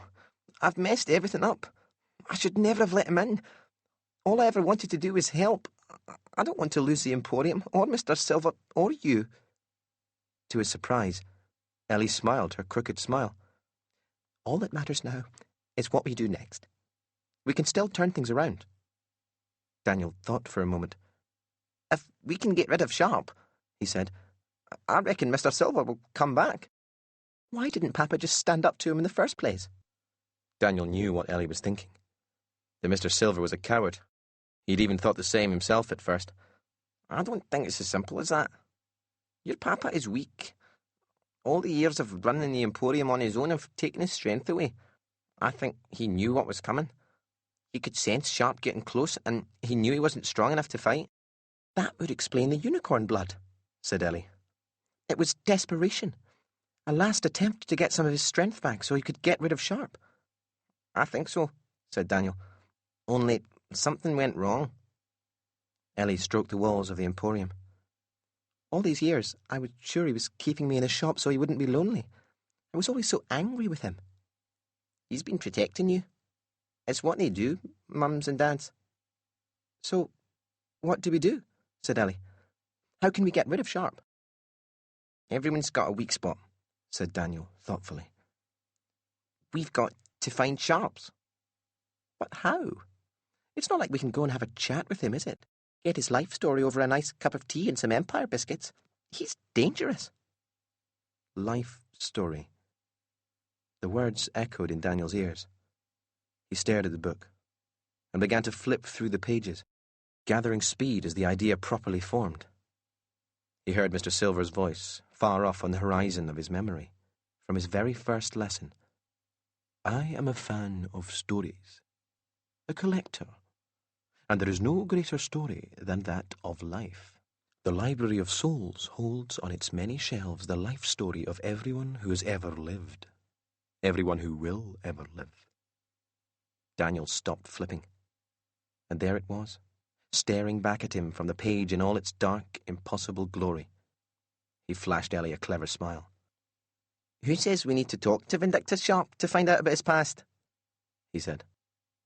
This is the Nowhere Emporium, Ellie. Follow me. Chapter 29. Stolen. Edinburgh, July 1897. Michelle Sharp giggled as she walked arm in arm with Lucien through the Emporium's growing number of corridors. What have you made for me this time? She said. It cannot be more beautiful than the Crystal Lake. Lucien allowed himself a smile. He had created a new wonder for Michelle every evening since they had met. One door led to a room made entirely from velvet-smooth chocolate. Another revealed a trek through the branches of an enormous Christmas tree, the aromas of roasting goose, spiced mincemeat, and coal dust dancing in the air. It had taken him all evening to create the music mine, a vast cavern dotted with brightly coloured jewels that filled the air with beautiful melodies when they were plucked from the walls. Lucien led her up a staircase to a solitary door. What is it? She asked. Open it and find out, he said. She reached for the handle, opened the door, and took a few hesitant steps into the room beyond. It's a garden, she said, barely able to speak through her amazement. She was right. It was a garden, an overgrown wilderness of plants and flowers and trees. But every petal of every flower was made of fire. The world inside this impossible room was dark, lit only by the flicker from the flaming plants. Blues and greens, reds, yellows, oranges. "It's a fire garden," said Lucien. "I thought of you when I made it." He blushed as she turned and stared into his grey eyes. "It's perfect," she whispered, and she began to wander around the garden. Lucien watched. "You can touch the flames if you like. They won't burn." Michelle reached up, touching her fingertips to the flaming blossom of a tree. Burning cinders fell to the ground, but her skin did not burn, and she laughed and stared around like a child. "I have a surprise for you," Lucien said. "Another surprise?" He took her arm and led her through an archway of creeping ivy to a clearing surrounded by apple trees, each apple a ball of softly glowing fire. In the centre of the clearing sat a table loaded with food. Lucien pulled out a chair for Michelle, keeping a keen eye on her as she sat. "Is something the matter?" he asked. "You look a little sad." She shook her head and smiled. "How could I be sad in a place like this?" Then she nodded to the feast. "May I try something? It all looks so delicious." They began to eat, talking as they loved to do about running away together to desert islands and exotic cities where nobody would ever find them. "Another drink," said Michelle, and she stood and poured 2 large glasses of wine, handing one to Lucien. She raised her glass. "To you, Lucien, and your wondrous Emporium." Lucien clinked his glass against hers and took a long sip of the wine. He knew something was wrong at once. The garden began to spin and blur around him. A distant, echoing ring filled his head, and he saw nothing but blurred streaks of fire. He dropped his glass, and it shattered on the grass, wine spilling like blood. Lucien grasped at the table as the corners of his vision faded to black. The darkness began to close in around him. He was falling. The last thing he saw before he hit the floor was Michelle, his broken vision fragmenting her face into many pieces. He reached out for her. She did nothing but watch. Lucien was wakened by a slow, rhythmic pounding in his head. He screwed up his eyes to the surrounding fire plants, grabbed hold of the table, and hoisted himself up. He did not know how long he had been unconscious. Every bit of him ached. The table lay as he remembered. There were half-finished plates of food, and Michelle's wine glass lay empty beside her plate. Lucien's glass popped and snapped beneath his feet as he stumbled around. Nothing made sense. What had happened? Where was Michelle? The mist in his mind began to thin. A thought struck him. Dread choked him as he reached slowly into his coat pocket, to the place he kept the Book of Wonders. His fingers found nothing but material. His pocket was empty. More to the point, someone had emptied it. Michelle was gone. She had taken the Book of Wonders with her. Chapter 30. The Library of Souls. High in the Emporium's twisting corridors, Daniel and Ellie stood before a doorway in the midnight brick. Cracks were crawling along the walls even as they arrived. The door swung open. Daniel felt a cool breath of air on his face, and a familiar, earthy scent lingered. The door led to a set of wooden steps. The steps opened up to a vast cavern filled with a calm black lake. All around, huge shapes stood in the water, monstrous shadows reaching towards a ceiling that might have been miles above. A twinkle of light flickered somewhere in the gloom. Then another, and another. Gas lamps were glinting to life all around, blinking stars in the great darkness. The light was weak, but the darkness receded a little, and the giants in the water were visible for the first time. They were bookcases. When he had walked the streets of Manhattan, Daniel had often thought the tall buildings resembled great canyons of concrete and glass. The bookcases in this library were as tall as many of those buildings. Some of them stood in regimented rows, linked by bridges and stairways. Others took more interesting forms, spirals, pyramids, and irregular mountains erupting from the black mirrored surface. A city of books, thought Daniel. He stood with Ellie on a tiny island of wood, a platform no more than 3 meters square, black water lapping gently all around. Then, far off in the water, Daniel saw the soft glow of a lamp floating towards them. The speck became the shape of a boat, and on the boat stood a tall, hooded figure in white robes. The boat pulled up at the platform. The figure stepped from the boat onto the wooden floor. "Welcome to the Library of Souls," it said, in a whispering voice that seemed to come from everywhere at once. Daniel wondered if the books themselves were speaking, and he shivered. The voice continued. "Stories are precious. They are treasure.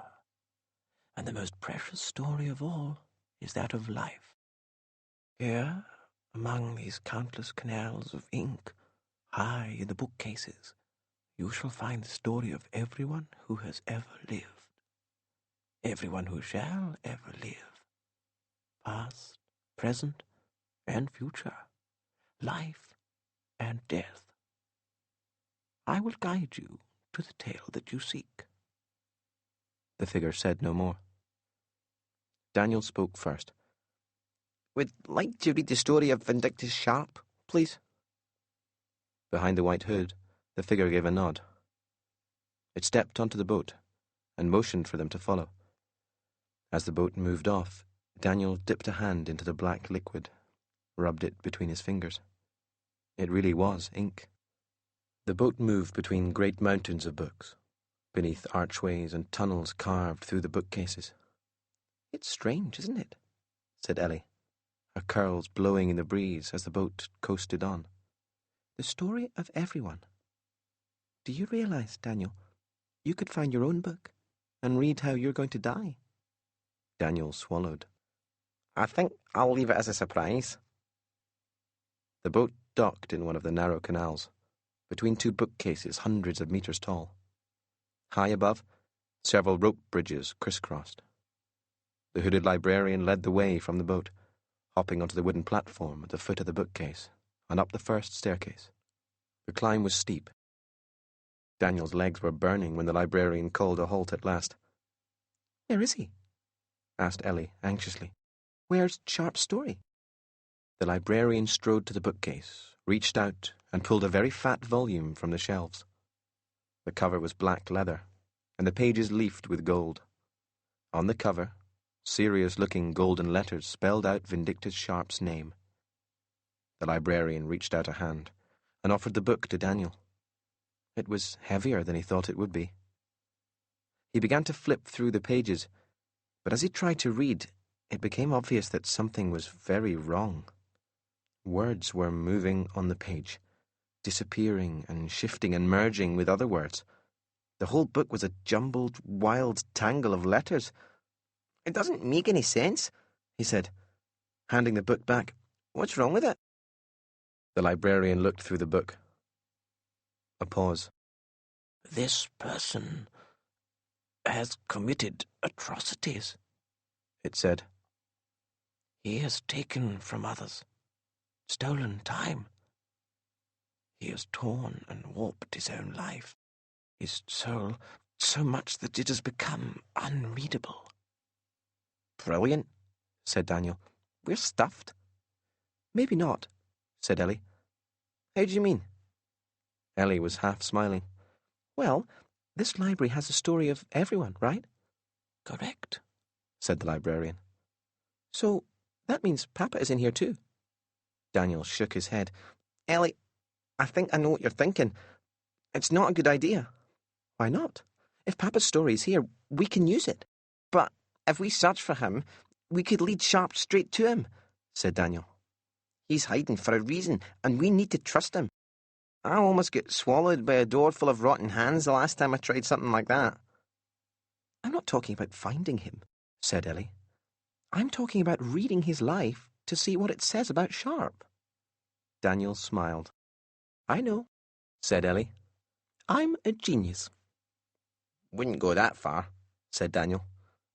Then he turned to the librarian and said, Could you take us to the story of Lucy and Silver, please?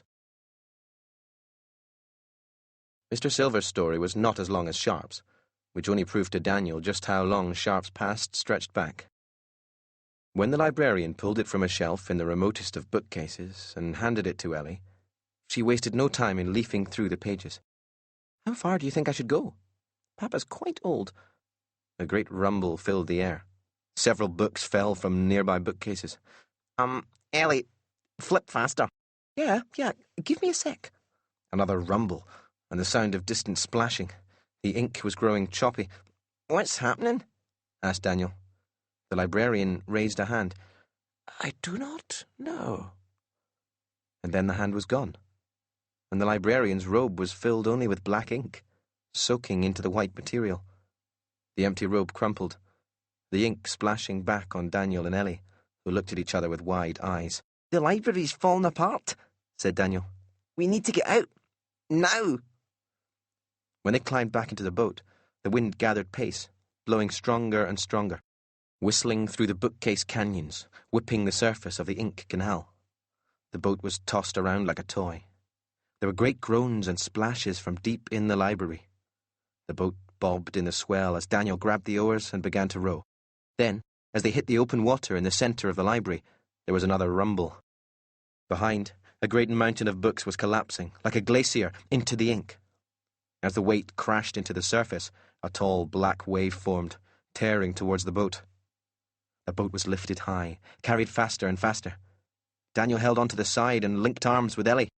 And then the boat was upturned, and everything was spinning, and there was nothing but cold, wet blackness. Daniel's head broke the surface just as another wave crashed down on him, and he was pushed deeper into the ink. He felt like his lungs were about to burst. He did not know which way was up. The ink was thicker than water, and the weight of it seemed to be pushing and squeezing him. A desperate flailing of arms and legs, and he was back on the surface, gasping and gulping the cold air. Ellie! Daniel! Here! Over here! He followed the voice and spotted Ellie climbing up onto the wooden island that led back to the Emporium. Swimming against the tide was not easy. He knew at any minute he might be crushed like a bug by a falling bookcase. He tried to ignore the groans and creaks, and at last he reached out an exhausted hand and grasped Ellie's arm. He half climbed, was half pulled from the ink. To the doorway they fled, ducking as wild books tore through the air overhead. Then the door was open, and they were falling out onto the cold Emporium floor, scrambling up to push and push with everything they had against the door. As they fought the wind, a mountainous bookcase pounded into the water. A gigantic wave rose from the surface and swept towards the door. Daniel's eyes widened, and he pushed harder. The door began to give, inching closed as the wave hurtled towards them. The door slammed shut.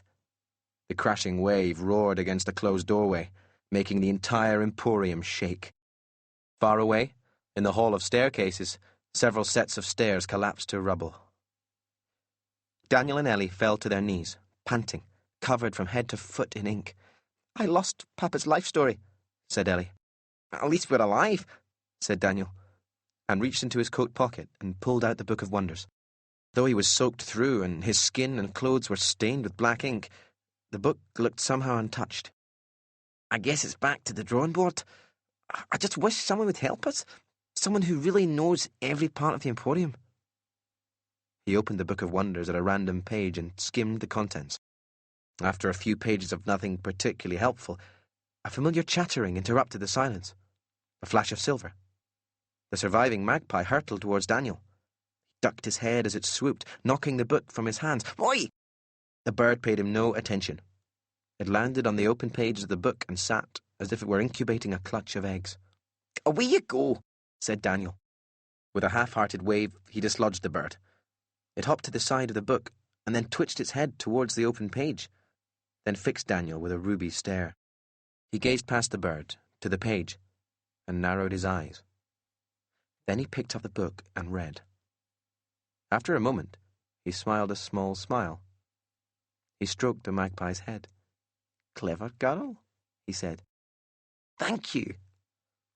Then he turned to Ellie, who had been watching with bemusement, and said, "I know where we have to go next."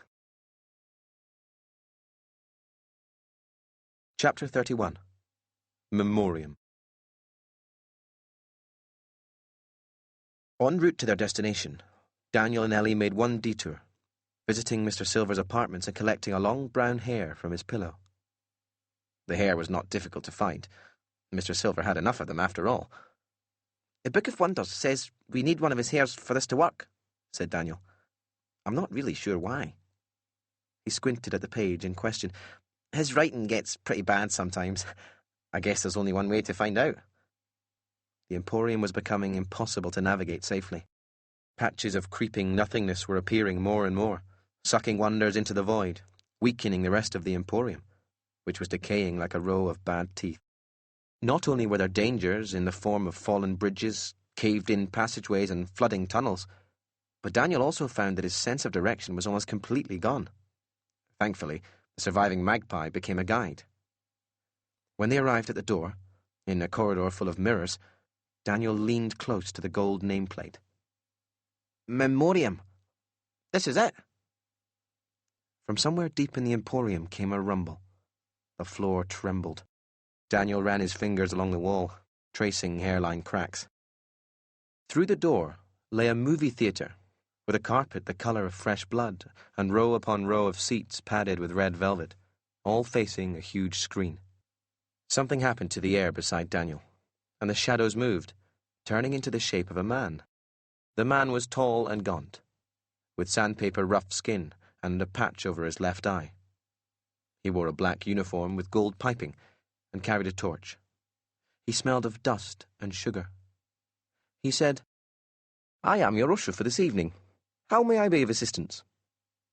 How does this work?" asked Daniel. The usher smiled. "We show you the past, plucked from memories.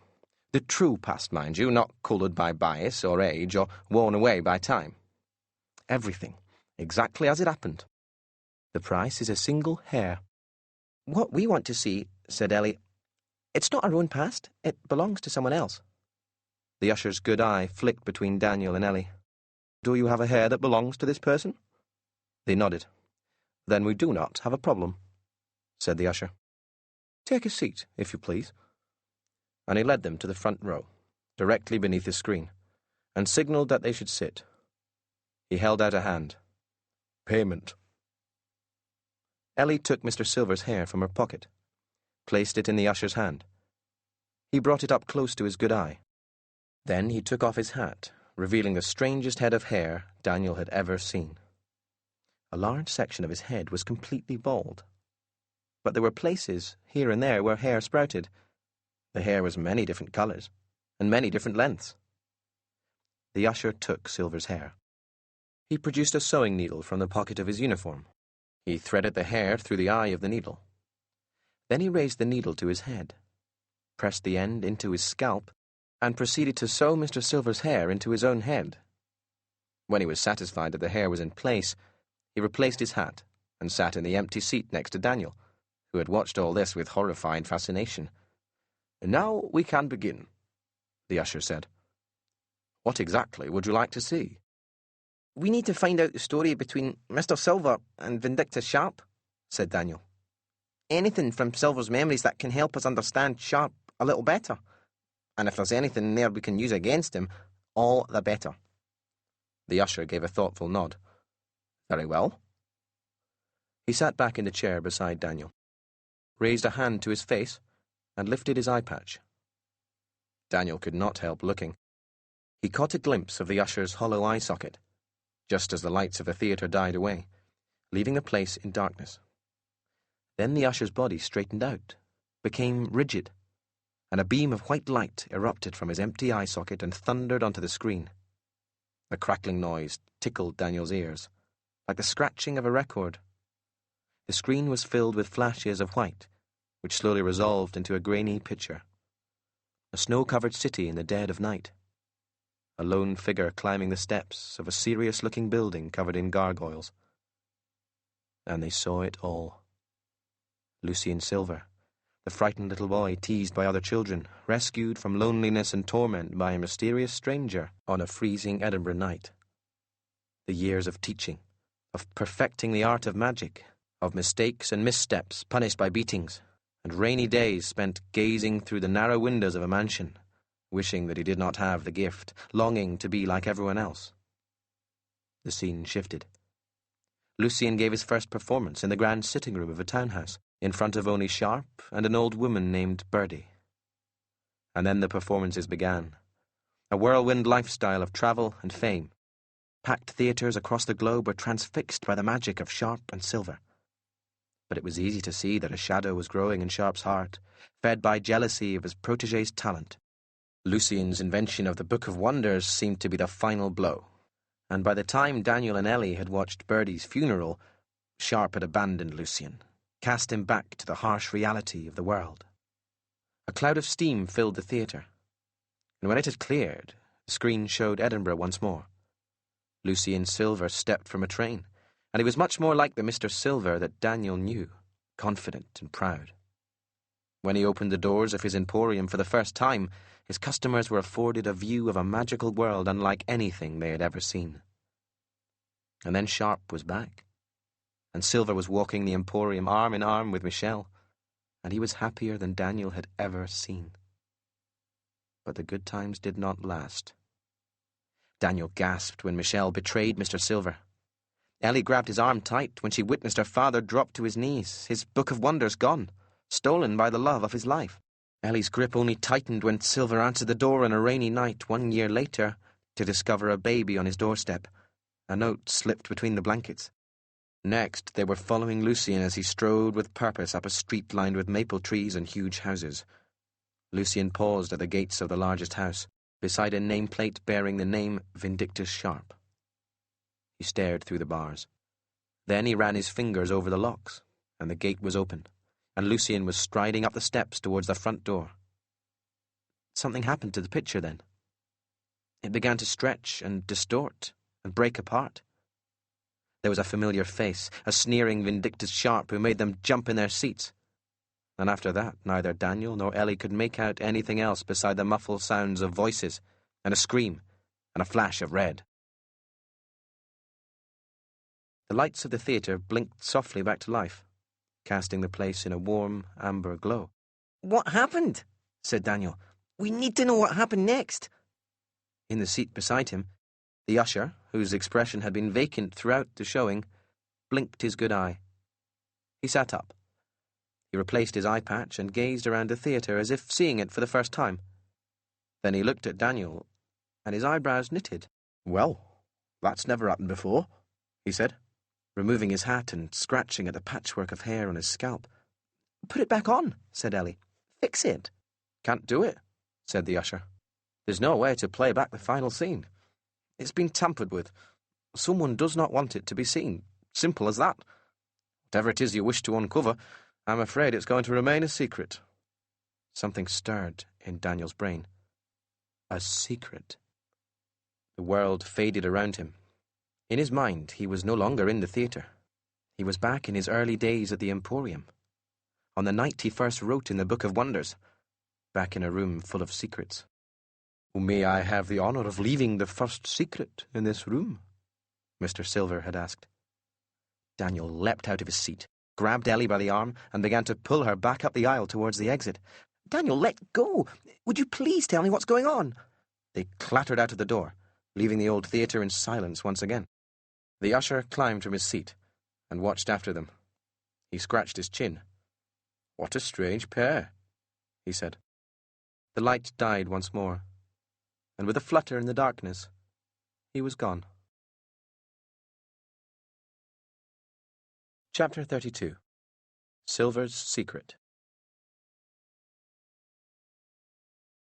Daniel had not visited the Room of Secrets since the night he first scribbled it into the book. He feared that it might have crumbled away, and he was relieved to find it still standing. Most of the snow globes were still empty, but there were a few, scattered here and there, that had been filled by customers. Their secrets lay inside the glass domes. A single white flower, a torn love heart, a clockwork bird, waiting like lost treasures. "So every one of these is a secret?" said Ellie, plucking a globe from the column and stuffing it straight back when she realized that it contained a miniature skull. Daniel began to climb the steps, winding up and around the column, searching the secrets with his eyes. Yep, he said. So what are we looking for? I don't know exactly. I'm hoping I'll know it when I see it. He had forgotten just how many snow globes there were. Thousands of them twinkled in the dim light. His eyes scanned every one of the glass spheres as he wound up the steps, careful not to miss anything. And then, there it was, nestled among hundreds of empty globes. When Daniel's eyes found it, he knew that it was right. He reached up and gently lifted the secret from its place, then carried it back down the steps. He held it out in an open palm. "We're looking for this," he said. "It belongs to Mr. Silver." He held the globe up. "You saw the film in the Emporium. Silver doesn't want anyone to know what happened the night he went after Sharp. I'll bet that's the secret he left in this globe." Daniel raised the globe above his head and brought his hand down as hard as he could, throwing the glass orb to the floor, where it bounced and rolled away. He went after it and picked it up, examining every millimetre of the glass. "Not even a scratch," he said. He tried throwing Mr. Silver's secret against the walls. He stamped on the thin glass. He even tried smashing two secrets together. Nothing worked. The globe remained whole. Daniel yelled in frustration and tossed the secret away. "Daniel, stop," said Ellie, stepping in front of him before he could try to break anything else. "Just stop." Daniel's shoulders slumped. He looked around the room. "I'm sorry. I just thought there was a chance, with the Emporium losing its power, that the secrets might not be safe anymore. That the snow globes would be weak." He sat down, still out of breath. "We need to find out what happened that night, Ellie. It's the key to everything. I feel it." Ellie's grey eyes suddenly opened wide. "Of course." "Of course what?" said Daniel. "We've totally missed something," said Ellie. "We've been thinking about Papa's secret all wrong, approaching it as if he's the only one who knows what happened. But he's not, is he? There were two people involved." Daniel stared up at her, feeling a wide smile spreading across his face. She was right. Whatever Mr. Silver was hiding, Vindictus Sharp knew about it too. And that meant they could use Sharp's memories to unlock the mystery. "You know what?" he said. "I was wrong earlier. You are a genius." "I know," said Ellie. "One problem, though. We need a hair for Mr. Sharp's head to make this work." Daniel had to admit this was a sticking point. It wasn't as if Sharp would pluck a hair from his own head and hand it over with a smile. "We'll figure it out," he said, and they headed for the door. "By the way, I've been meaning to ask. In the Memoriam, when we watched Mr. Silver's past, it showed a baby being dropped off on the doorstep of the Emporium. Was that... That wasn't... Me?" said Ellie. "Of course it was." Daniel paused, confused. "But all that seemed to happen a long time ago." Ellie nodded. She smiled, although it was not a happy smile. "You know the birthday ball Papa threw for me? The one celebrating my 12th birthday?" "Yeah." "Well, that was the 121st time I've turned 12. Daniel blinked. "You've been here that long?" "I have." "And you've never been... You haven't got any older, not even a single day?" "Papa let me grow up just enough that I wouldn't be under his feet all the time, but he didn't want me to go out in the world on my own. Now we know why. As long as I was in the Emporium, he could protect me from Sharp. So he put the shop in its own little bubble, with its own rules, its own time, totally separate from the world outside. And that's why I've been the same age for so long. People don't age here." "That means me too," said Daniel. "If I stay here, I never get any older." "Time only passes normally when you go outside," said Ellie. "It'll take you ages to grow up." "I can't believe Mr. Silver didn't tell me," said Daniel. "I mean, he mentioned that he hadn't aged for a long time, but he should have told me." Ellie frowned. "Would it have changed your mind? Would you have come to work here if you'd known?" "If I'd known I'd turn into Peter Pan," said Daniel. "The boy who never grew up. I don't know. Maybe." A deep growl reverberated around the place, like the rumbling belly of a hungry giant. The floor trembled, and the snow globes rattled in their places. Several secrets fell from the column. Daniel wondered how many wonders had just disappeared forever. Together they scurried away, leaving the door to the room of secrets to click quietly shut. Chapter 33. Splitting Hairs. The magpie landed on Daniel's shoulder, slapping him on the side of the face with a piece of black card on its beak. On the back of the card, there were 3 words, written in a hurried scrawl in gold ink. "He's asleep. Hurry!" Daniel stowed the card in his pocket and began the short walk from his wagon, through the hall of stairs to the red curtain. The plan was simple, as plans go. In fact, it had barely been a plan at all. Ellie was a ghost to Sharp. She could watch him, and he would be oblivious. But she could not touch him. She could not be the one to take the hair from his head. That job would have to belong to Daniel. And so Ellie would watch Sharp, wait until he was asleep, and alert Daniel, who would then sneak in and cut a hair from his head. When he arrived at the curtain, Ellie was waiting. She did not look happy. There was a strange look in her grey eyes, and she was staring off into space. "Are you okay?" Daniel said in a low whisper. Ellie started. "Yes, I think so. He's sleeping, but he's been sitting at Papa's desk all night, drinking whiskey and throwing knives at the stuffed polar bear.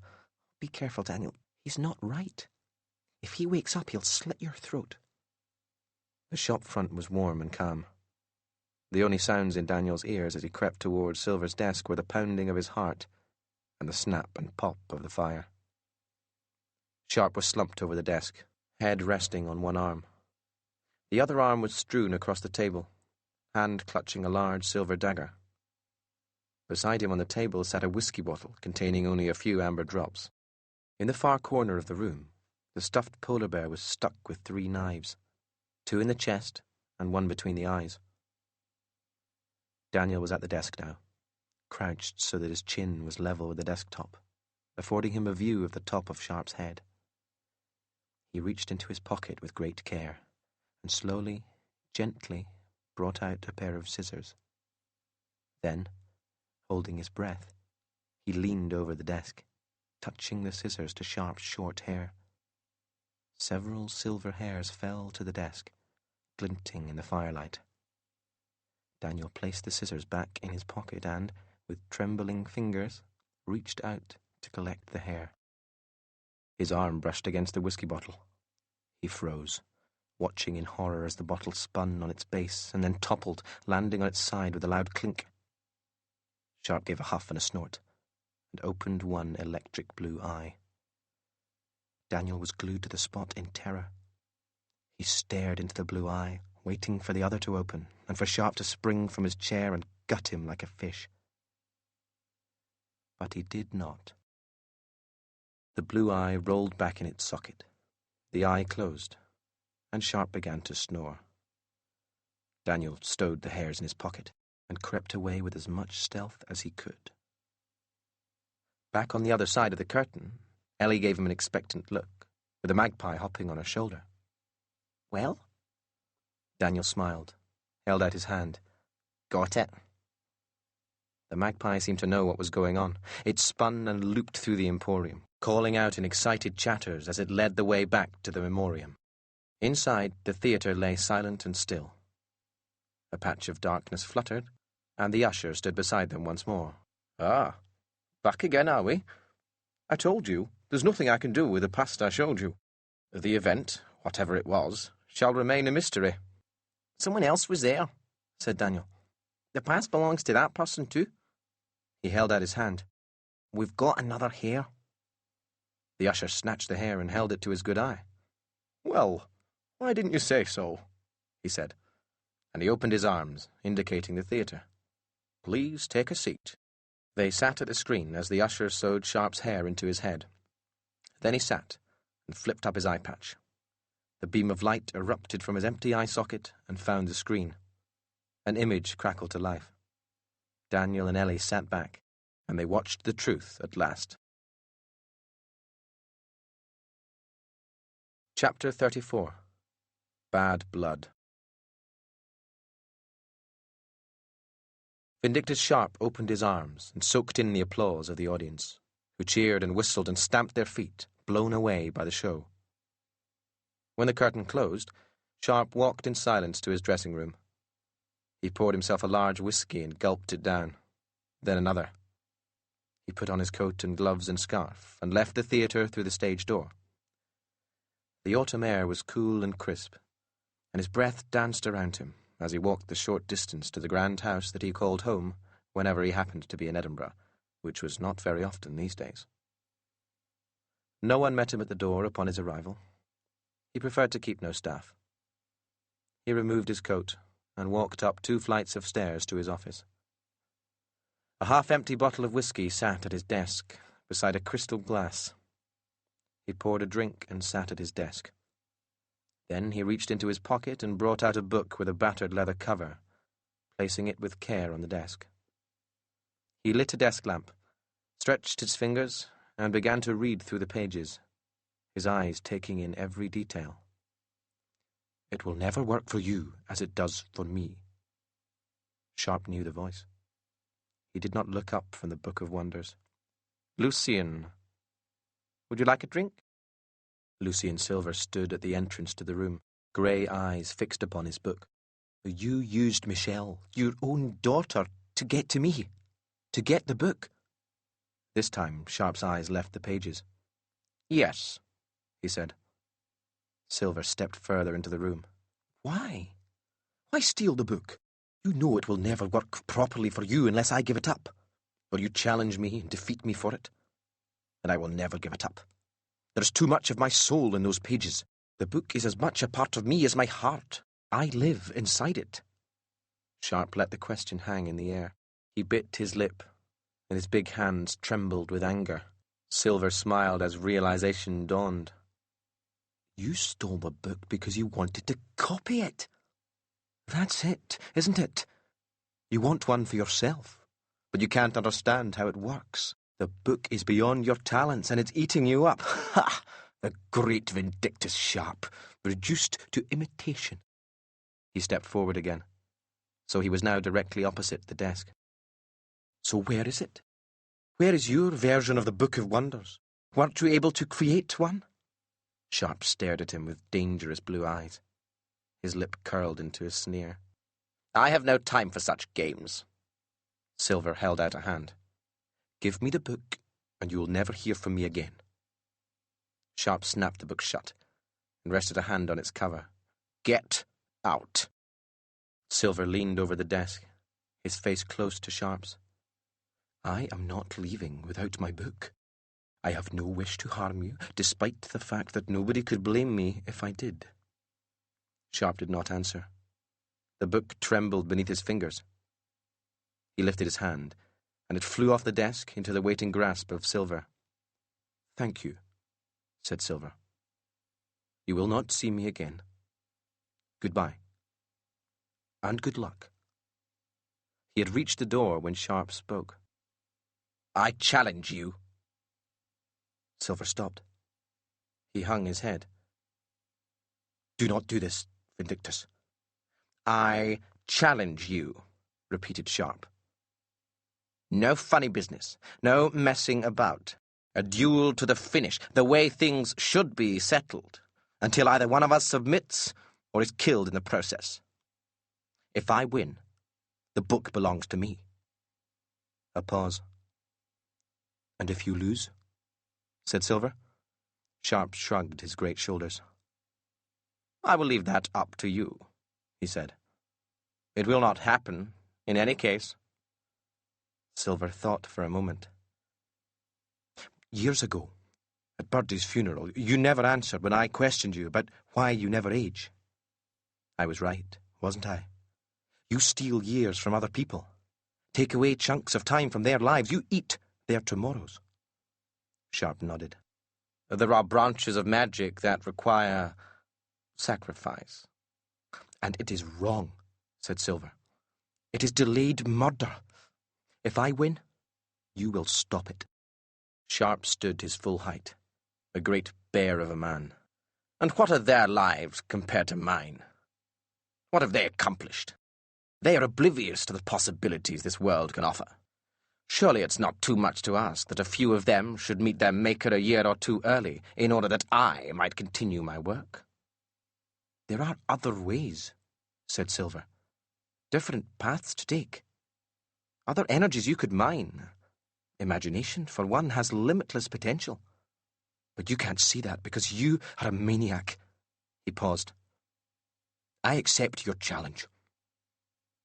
No sooner had the words left his mouth than Sharp was upon him, flashing across the room, throwing him against the wall.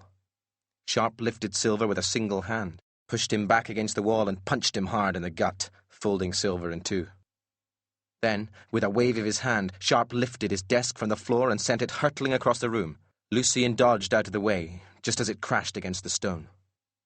The sound of cracking glass made Lucian look to the window, where a pane of glass splintered into shards and flew towards him. He tried to bend them around his body, but there were too many, and several slivers stabbed him in the leg. He limped out into the hallway, down a set of stairs. Sharp stalked after him, a savage grin on his face. Lucian tried to buy a little time by bringing to life several figures from paintings hung around the hall. But as they attempted to block Sharp's path, he swatted at them. They dissolved into globules of paint and fell to the carpet. Then the dueling musicians were rolling down the stairs, a ball of flailing arms and snarling teeth. Sharp tossed Silver clear across the hallway into a grand sitting room. Silver scrambled backwards, pointing to the fire. Tongues of flame jumped from the fireplace and wrapped around Sharp, encasing him in a blazing shell.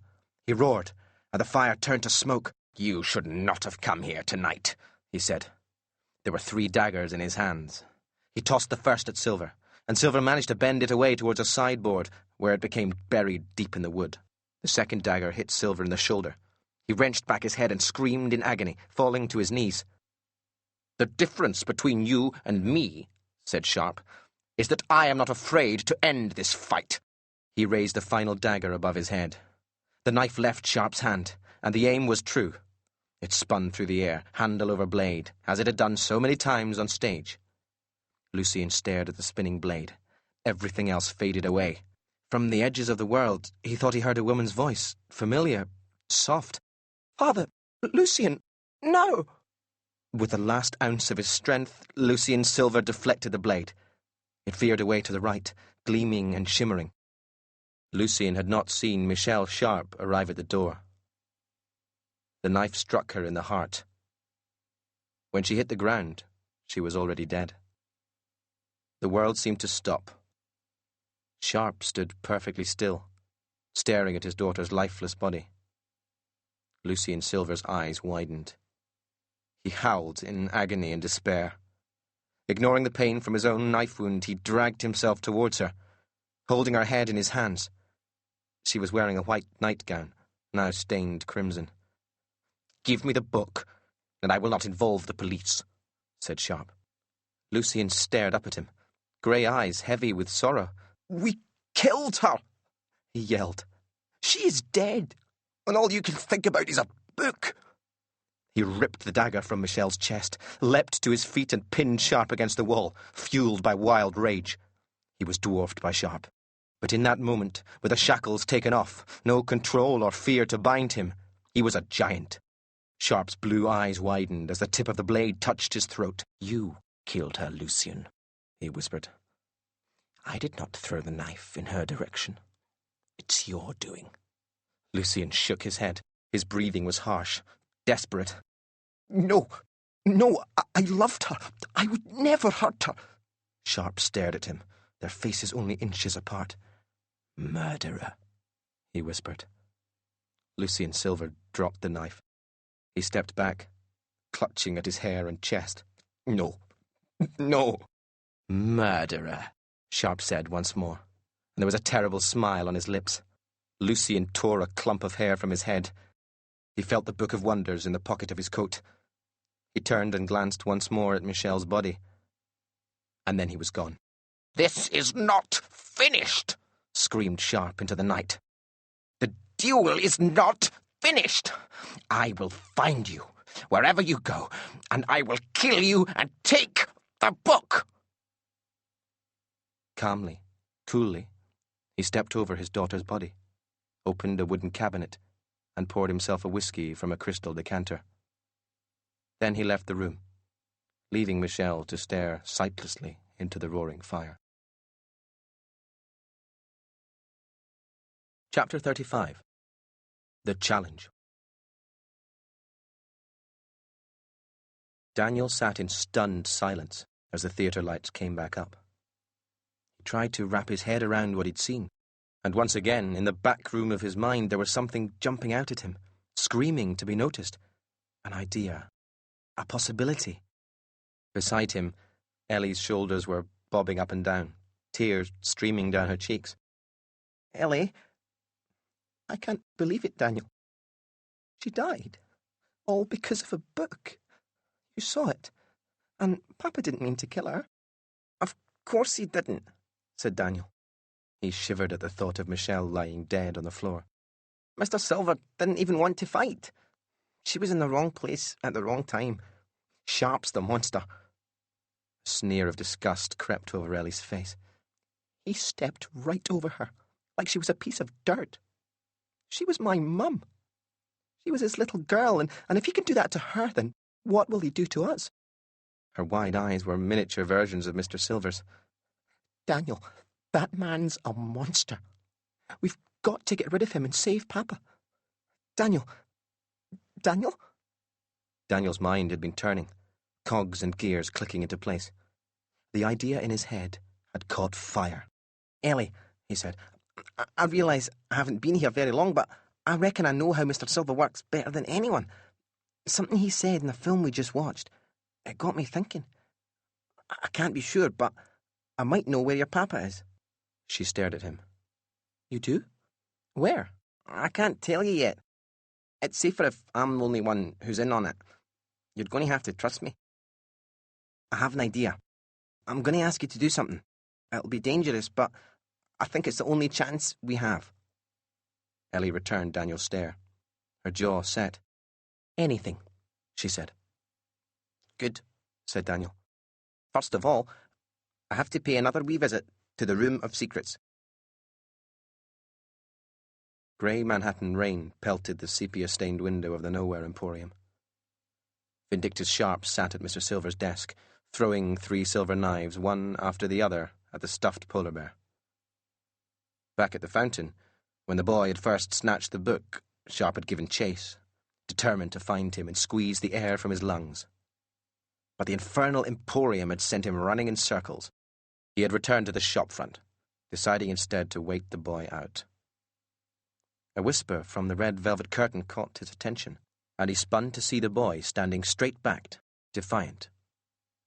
Daniel had never been as frightened of anything as he was of Sharp. Nothing, not even Spud Harper and his gang, came close to the cold blue stare that was fixing him now. He made himself as tall as he could. I know where Mr. Silver is hiding, he said. Sharp was upon him in a heartbeat, pinning him like a rag doll against the wall, silver blade pressed to his throat. He took the Book of Wonders from Daniel's pocket, tossed it on the desk. Please elaborate, he said. Daniel swallowed, tried to keep breathing. No, I won't. The knife dug into his skin, but not quite enough to draw blood. I could torture you, you know, Sharp said. I could make you tell me. Slowly, Daniel reached into his pocket. When he pulled his hand out, a tiny snow globe sat in his palm. Sharp looked at it. Am I supposed to know what that is? It's a secret, said Daniel. It's the secret that you want to know. It's where you can find Mr. Silver. I figured it out. Sharp snatched the secret from his hand. Daniel relaxed a little as the knife was withdrawn from his throat. Sharp took the secret, held it to his ear. It won't work, Daniel went on. That's the whole idea of a secret, isn't it? I don't want you to know where Silver is. And as long as the secret is in that globe, you can't force it out of me. Electric blue eyes flicked from the secret to Daniel. Why did you come? Daniel shrugged. To challenge you? Excuse me? I know how it works. I know that if I challenge you, you either accept or you give up. So, I challenge you. I'll write a wonder into the book, just for you. Inside it will be your challenge. And you write one for me. We'll go in at the same time, and whoever comes out first is the winner. Sharp smiled. If I win? He asked. Daniel pointed to the secret. I'll help you find Mr. Silver. I know you need him to die for the book to be yours, but he's not going to come out to play. You'll have to wait till the Emporium collapses on top of him, till he's totally dead. And that could take a long time. This way, if you win, you can kill him, and the book will be yours. Sharp nodded agreeably. And if I win, continued Daniel, you leave us alone, and you don't ever come back. He held out a hand. Agreed? Sharp scratched the silver stubble on his chin. Then his hand swallowed the boy's, and an electric ripple passed through the room. Agreed. Daniel walked to the desk, trying to look more confident than he felt. As he picked up one of Silver's fountain pens, his mind began to fill with doubts. Would the Emporium support the creation of 2 new wonders? Was his idea really as good as he first thought? What sort of challenge would Sharp think up for him? What if he lost? He was gambling an awful lot on the belief that he was good enough to beat this man, that the Emporium would help him. He opened the book to an empty page. I'll link the doors, so they should appear together. Right away, Daniel Holmes, said Sharp. Right away. Daniel gripped the pen tight, so that his hand wouldn't shake. Then he pressed the nib to the page, and the ink began to flow. Chapter 36. Daniel versus Vindictus. The doors did appear together, as Daniel had predicted. Thankfully, the corridor in which the new doors stood was largely intact, though the first signs of familiar cracks were creeping into the polished slabs. The doors were identical, arched and shining black, with a gold doorknob. The only difference between the two was the nameplates, each displaying the name of the challenger. As Daniel placed the Book of Wonders on the floor between the 2 doors, he sensed suddenly that the corridor was filled with people. He straightened up, looked around, and his eyes widened. The Emporium staff, at least those who were able, had come. They stood side by side, shoulder to shoulder, a ragtag band of misfits, some dabbing black ink from their leaking noses, or leaning on their neighbours. Leading the pack, standing tall, was Caleb. He nodded to Daniel. Come on, Daniel, he yelled, to a smattering of cheers. Show him who's boss, said someone else at the back of the crowd. We believe in you. Daniel looked at Sharp, and suddenly his opponent did not seem so huge, or his task so impossible. He nodded to the crowd, his friends, more thankful to have them with him than he could say. Then he said to Vindictus Sharp, Ready? Sharp unfolded his arms, and did not try to stifle the smug smile that crossed his lips. Always. They each turned to face the door that contained their challenge. They moved forward and reached for the doorknobs. Then they opened the doors and stepped into the unknown. Daniel was falling. The world around him was black and damp. He landed with a splash in a pool of water so cold that he thought his heart might freeze. Salt water filled his mouth, spurted from his nose as he coughed and choked. Everything was swaying and lurching, up and down, turning his stomach. A flash of lightning lit up the world, cast light on a long, narrow space with metal walls and bunks and a galley kitchen. He was in a boat. Realization dawned in Daniel with a sickening lurch of his stomach. His feet barely touching the bottom of the pool, he struggled to a porthole, stared out at the black night. Another fork of lightning. For half a heartbeat, Daniel saw the sea, angry and swollen, waves like mountains crashing all around. He tried to be calm in the pitch black. The water was slowly rising, creeping like cold hands. Feeling his way around, Daniel willed his eyes to see through the blackness. He tried to visualize a lamp, a torch, a floodlight, anything to help him see. He imagined himself striking a match, filling the boat with dancing yellow light, and as the picture filled his head, something dropped into his pocket.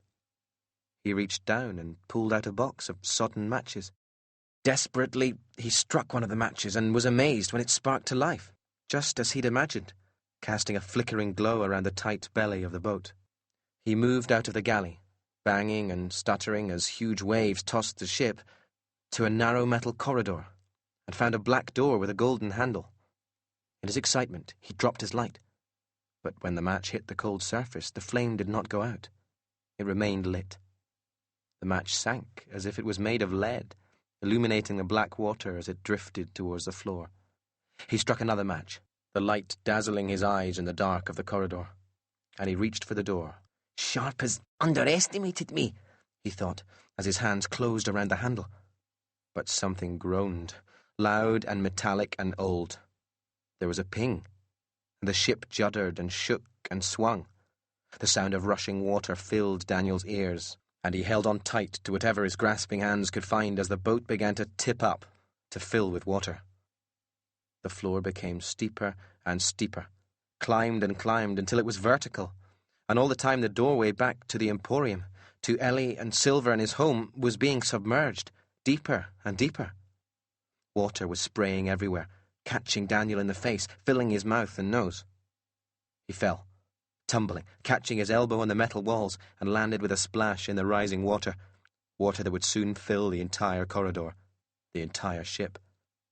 Sharp's cruelty shone through, bright as one of Daniel's matches. The idea was simple and brilliant.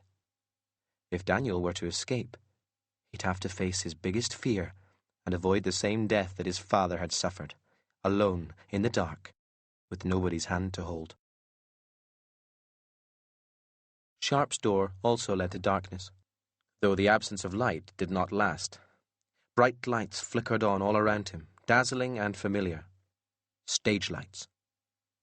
The lock on the exit clicked shut.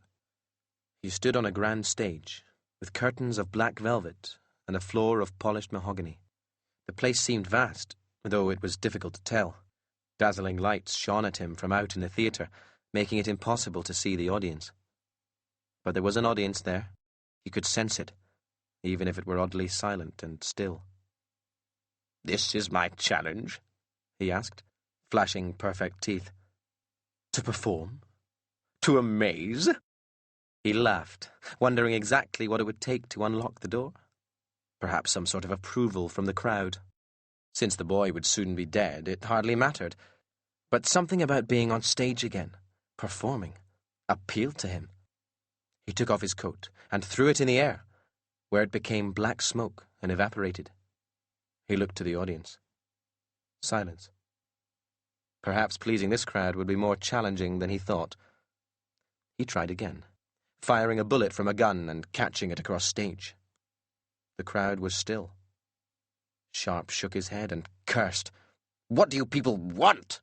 he yelled. Something broke the silence. The voice of a young girl. "Let him see me," the voice said. "For this to work, he has to see me. I'm asking for help, Papa. Please let him know that I exist. No more ghosts. No more hiding. It's time to end this." "Hello?" There was a hint of unease in Sharp's voice. Across the stage, towards the door, a girl appeared from nowhere. She had eyes the colour of thunderclouds, eyes he recognized, and a tangle of wild black curls. "Who are you?" he asked. She stood perfectly still, staring through him. "My name is Ellie Silver," she said, "and I'm your granddaughter." The boat was almost full of water. Daniel was freezing and weak from his efforts to swim down and budge the door. Each time he tried, the water was deeper, and so the swim to the bottom of the submerged passageway became more of a struggle. This time, as he came back up, there was barely enough space to keep his head above the surface. He did not cry, as he thought he might when he imagined the moment in his nightmares. He only thought of the Emporium, and Ellie, and Mr. Silver, how he'd let them all down if he failed. Another deep breath, Another lung-bursting swim through the darkness, and again he could not move the door. He swam back to the surface, banging his head on the metal ceiling. His time was almost up. If I do die here, he thought, at least it will be fighting for something. At least I didn't sit back and do nothing. He thought of his mother and his father, and he wondered what happened when someone died, if he'd see his parents again, or if dying was like flicking a switch, and he'd be gone and forgotten, and that was that. His nose was pressed against the ceiling now. He was gasping for breath. And then, as the water closed in around him, he had a thought, a memory, and he heard Mr. Silver's voice as clearly as if he were floating beside him. If, by some curious twist of fate, you find yourself in trouble, the Emporium will help you. All you have to do is ask. The water was in his mouth, in his ears and eyes. Help me, he said to the Emporium, through a mouthful of freezing water. Please help me find my way back. One last breath. Daniel felt the water envelop him. He dived, because he did not know what else to do. He swam to the door, began one last attempt to open it. His lungs burned. He fought and fought the overwhelming urge to breathe, ignored his body's desperate call for air. He began to fade. And then someone took his hand in the darkness, and another hand was fumbling in his pockets, removing the matches. A flash of blinding light lit up the black, shaking Daniel back to life. Someone grabbed him around the neck, and he found that he was staring into a face that was both familiar and strange, framed by a mane of hair the same burning orange as his own. The man took Daniel by the wrist and pulled him back towards the door. Then Daniel stared into his eyes, nodded, and began to pull on the door. Daniel's lungs screamed. The pain made his ears ring, and he saw flashes of light in the corners of his vision. But the door was budging. Slowly, surely, it was opening. The man gave Daniel a smile and nodded towards the door. Half in a dream, Daniel nodded back. He reached for the door with hands like lead, and he pulled. The door opened. Daniel was sucked through the doorway like a spider down the plug hole. He landed hard, gasping cool, fresh air into his lungs. Water was flowing down the corridor and away. The box of matches lay beside him, and he kissed them and stowed them in his pocket as the Emporium staff mobbed him. They picked him up and patted him on the back and called his name. Every breath was a welcome gift. He was back in the corridor. He was alive. And he was quite sure that the ghost of his dead father had just saved his life. "What are you talking about?" Sharp sneered, though there was hesitation in his voice. Ellie took one step towards him. "My papa told me that my mum left me on the doorstep of the Emporium in Edinburgh. He said she was a servant who wanted me to have a better life. I think the servant part was true. That's how you treated her, isn't it?" Sharp stayed very still. "You are not real," he said. "This is a trick." "Is it?" said Ellie. "I'm real. I promise you that. And I know all about you. You're a monster. You're dangerous. Papa has been protecting me from you all this time. He knew you'd take me away, treat me just like you treated her." "Treated who, for pity's sake?" Ellie pointed to the crowd. The lights that had been blinding Sharp flickered out. He took a sharp breath and half a step back. There were 1,000 seats in the theatre, and every one of them was taken by the same person. A young woman with red curls and porcelain skin, wearing a white nightgown dyed red with blood from a knife that was sticking in her heart. "Michelle," whispered Sharp. His face was unreadable, but his voice shook. "You treated her like dirt," said Ellie. "She was my mum, and you used her to break my papa's heart and steal his book. She hid away from you while you travelled and made your fortune, and she didn't tell you about me, because in the end she wasn't like you. There was good in her." "What do you want me to say?" said Sharp. Ellie returned the cold stare. "Say you're sorry, and mean it. That's all you have to do to open the door, to win." Silence. Sharp stood centre stage, just the way he liked it. He smiled. "I don't have to do a damn thing," he said. He motioned to the door. "Out there, through a door just like this one, Daniel Holmes is dying. When his body goes limp and his last breath is gone, this door will unlock and the Book of Wonders will be mine." No sooner had he finished speaking when the lock on the door clicked and the door swung open. Sharp's coat appeared in his hands, and he put it on and gave Ellie a cruel smile. "You see," he said, "it was only a matter of how long Mr. Holmes could hold his breath. Actually, I'm quite good at holding my breath." Daniel was sodden. He stood at the door, the Book of Wonders in his hands. The smug look on Sharp's face vanished. "Impossible," he said. Daniel raised a finger in correction. "You're in the nowhere Emporium, Mr. Sharp. Nothing's impossible." He held up the book. "You lose. The book stays here, where it belongs." Sharp stared at Daniel, wild fury in his eyes. "But there was no way out. How did you escape?" Daniel patted the doorway. "I know things you don't," he said, ignoring Sharp when he scoffed. "I know that you and Mr. Silver had a challenge of your own. I know that challenge never ended. Don't you see? We're part of it, Ellie and me, players in the same game. This was a challenge within a challenge. We were fighting for Mr. Silver. So here's how it is. Everything we agreed stands. You have to go and never come back. But everything you agreed with Mr. Silver all those years ago also stands. You have to stop stealing life from innocent people, stealing their time, their tomorrows. You have to grow old. And one day, you have to die." Sharp spat on the stage floor. His face flushed brilliant red.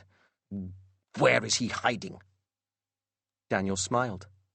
He held up the Book of Wonders. "In the book. He told you once that the book was part of him, part of his soul. You had the book in your hands, Sharp. You had Silver in your hands, and you never knew. If you hadn't been so arrogant and—" Sharp moved so quickly, a blur in the shadows. Ellie screamed. Sharp was behind her, holding her tight, a knife to her throat. Behind Daniel, the crowd gasped. "You have taken something from me today, Daniel Holmes, and nobody takes anything from me. So I intend to take something from you. The girl is my blood. She will come with me. Step aside, or I slit her throat." Daniel shook his head. "You don't understand, do you? The Emporium wants you to leave. I'd listen to it if I were you." Out in the theatre audience, the many versions of Michelle Sharp left their seats and began to lumber towards the stage. They climbed the steps, the slow walk of the dead, and formed a ring around Sharp. "Stop this!" he yelled. "Stop it! I'll kill her!" Cold hands wrapped around his wrist, prized the dagger from his grip. Ellie aimed a kick at his shins, squirmed free and wriggled through the crowd to Daniel. "You took your time," she said. "Can we finish this now?" Then they turned back to Sharp, who was fighting through the crowd towards the door. "I may have lost," he yelled, batting away one of the many Michelles, "but nowhere in our agreement did it state that I have to leave you in one piece." He reached into his coat, and his blades gleamed in the stage lights. The first two daggers missed their target, plunging deep into the wall beside the door, level with Daniel's head. But Sharp's third throw was true, and the knife spun through the dark theatre towards Daniel's heart. A flash of silver, a chattering call, and the magpie swooped down in front of him, wings spread wide. The dagger hit the bird in the chest, and the magpie exploded in a cloud of rubies, raining to the ground with a sound like falling stars. Sharp let out a roar of anger. He ran towards Daniel, knocking many versions of his dead daughter out of his path, his teeth clenched, veins popping in his forehead and neck. Daniel opened the book. He tried to stay calm as he found the correct page and ripped it out. At once, the floor of the theatre began to break, to crumble and fall into infinite darkness. The fury in Sharp's face had been replaced by cold fear. He quickened his pace, leaping as sections of the floor disappeared beneath him. The Emporium's glittering bricks closed in around the door, suffocating the doorway. One final roar, and he leapt for the exit. But he fell short, and tumbled into the abyss as the door disappeared, sealing him in a nightmare forever. The Emporium was silent. And then the staff roared, and Daniel and Ellie were surrounded by cheering people wanting to hug them, to lift them and carry them on their shoulders. "Give them space," cried Caleb. "They haven't finished yet." Daniel scrunched the page up. He handed it to Ellie, took the matches from his pocket, and lit one of them. Ellie held the page to the orange flame. They watched it burn together, until all that remained was a small pile of ash. Chapter 37. Pages in the Wind. The front of shop was still and silent. Everything about the place, from the teetering columns of books to the wondrous array of shimmering treasures and the warmth of the fire, remained unchanged from the very first time Daniel had stumbled through the doors. He placed the Book of Wonders on Silver's desk, beside Sharp's empty whiskey bottle. The air in the Emporium seemed to become heavy, like the air before a storm. The Book of Wonders trembled. The cover cracked open, slamming on the wooden desk. Pages flipped and fanned. A whistle sounded, the high-pitched shriek of a boiling kettle, and the book leapt high into the air. Slap!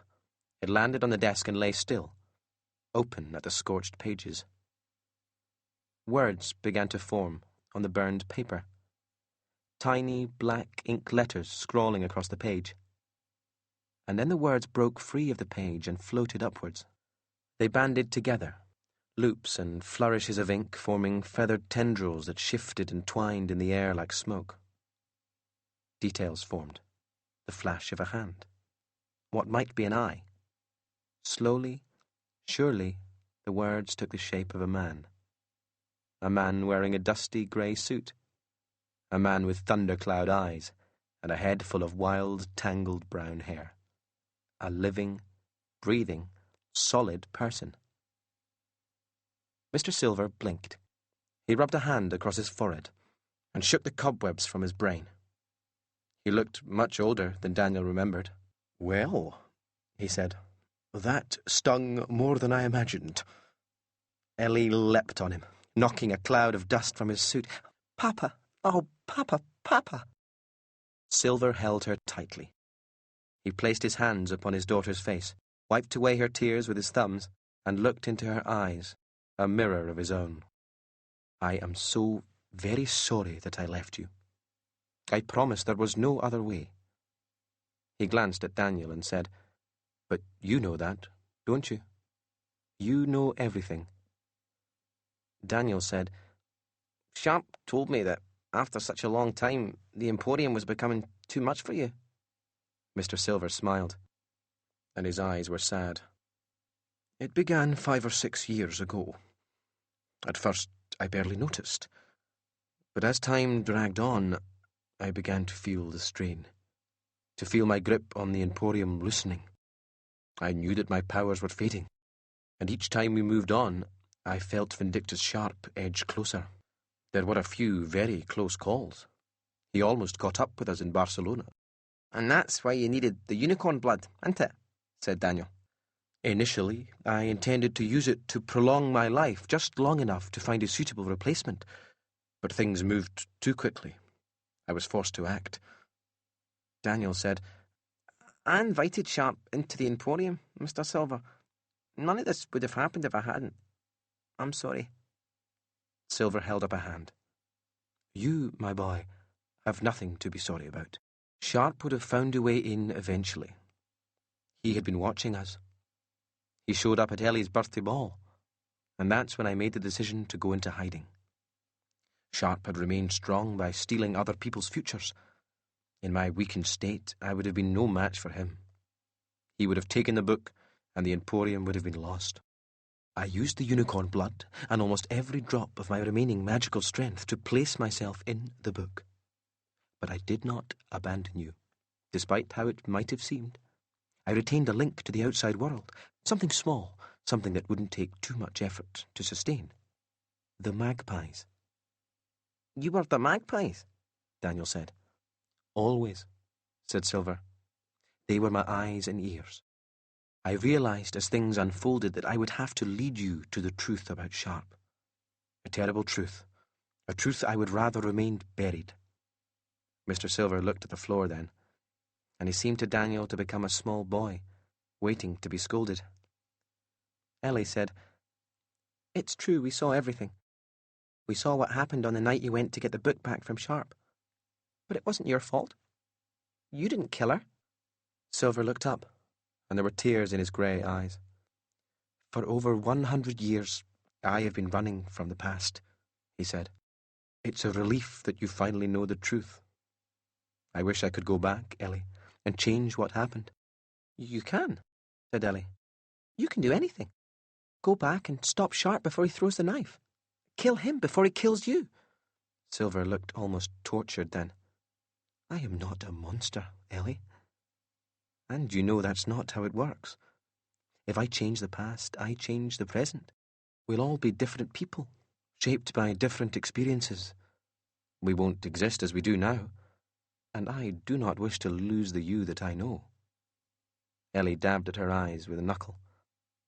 "Michelle was really my mum, and she just left me on the doorstep like a bag of rubbish." "Your mother was not a bad woman," said Silver, with a shake of the head. "She was manipulated by a master.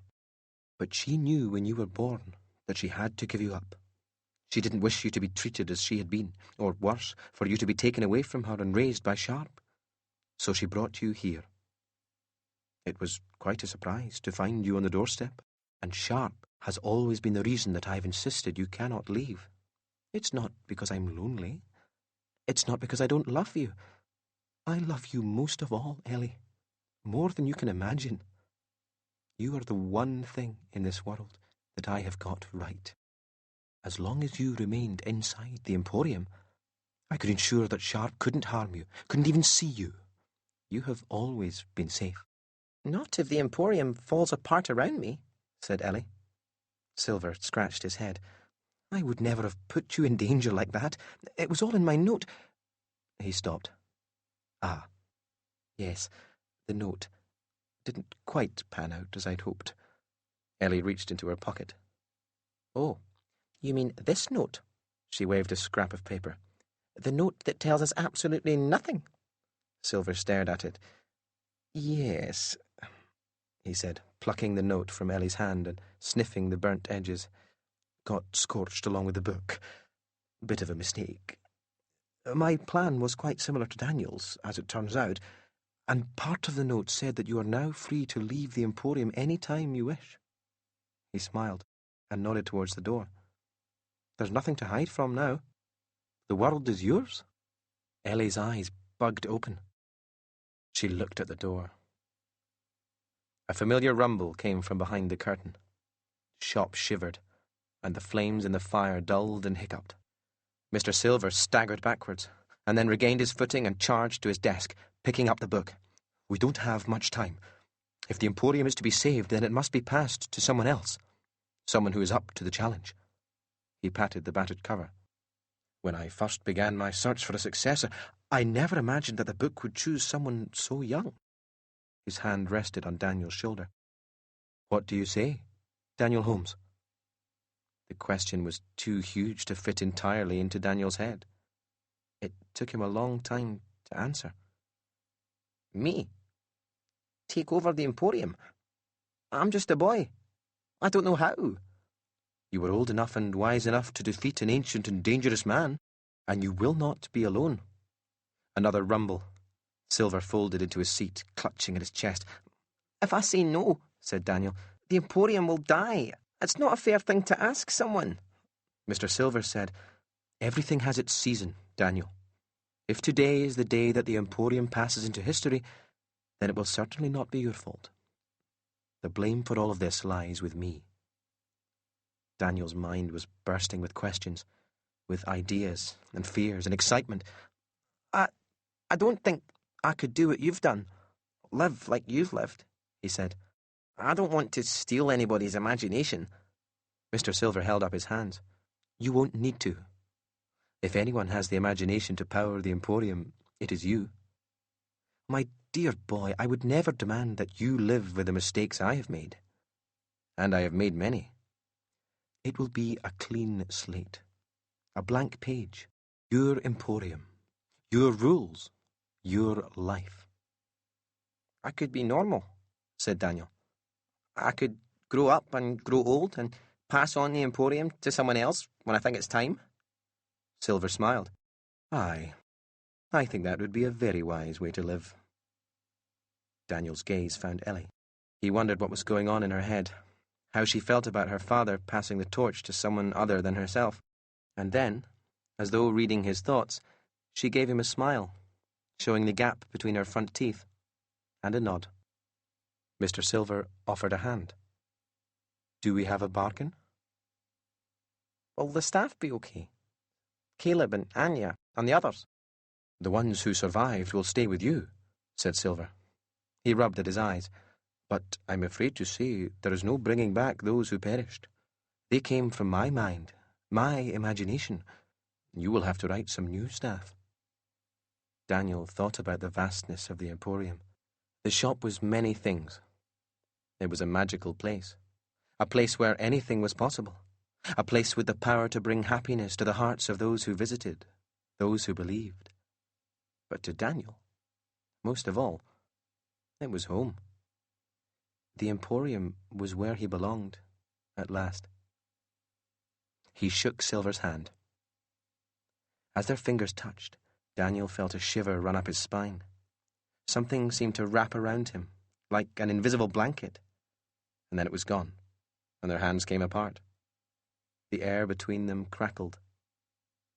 Mr. Silver handed Daniel the Book of Wonders, and as Daniel held it, the cracked and worn cover began to repair, until the leather was smooth and shining. The golden letters shone clear once more, only this time the name on the cover was not Mr. Silver's. Daniel stared at the inscription. The Wonders of Daniel Holmes. It's done, said Mr. Silver. Daniel felt it.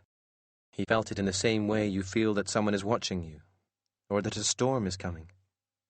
He felt the Emporium in his chest, and his head, and his blood. It was part of him, and he was part of it. Silver beamed at him, though there was sadness in his eyes. He held out a hand to Ellie. Would you like to take a walk together? He asked, pointing to the exit. Ellie stared at the door, then at her father. She nodded. Silver took her hand. Are you coming back? Daniel asked. Silver did not have to utter a word to answer the question. His eyes told Daniel everything. We're not coming back, said Ellie. Silver kissed his daughter's hand. You may return, if you wish, he said. You have a life to live, a canvas to paint. What you do is up to you. Grow old, Ellie. Fall in love and out of love and travel the world. You stand at the beginning of your path. But this will be my last walk. Ellie pulled away from him. What are you saying? I'm tired, Ellie. More exhausted than you can imagine. The very last of my energy is about to run dry. When I walk out of the Emporium, away from the magic, I will not be able to hold myself together any longer. Nothing can stop it now. You can't go away, said Ellie, her voice trembling. I've only just begun to get to know you properly. Mr. Silver placed a gentle hand on her shoulder. Ellie, I would very much like to take one walk in the fresh air with my daughter before my time is up. Please. Ellie said, Will it hurt? When you go? I don't believe so. I like to imagine that it will be as pleasant as stepping from cold shadow into warm sunshine.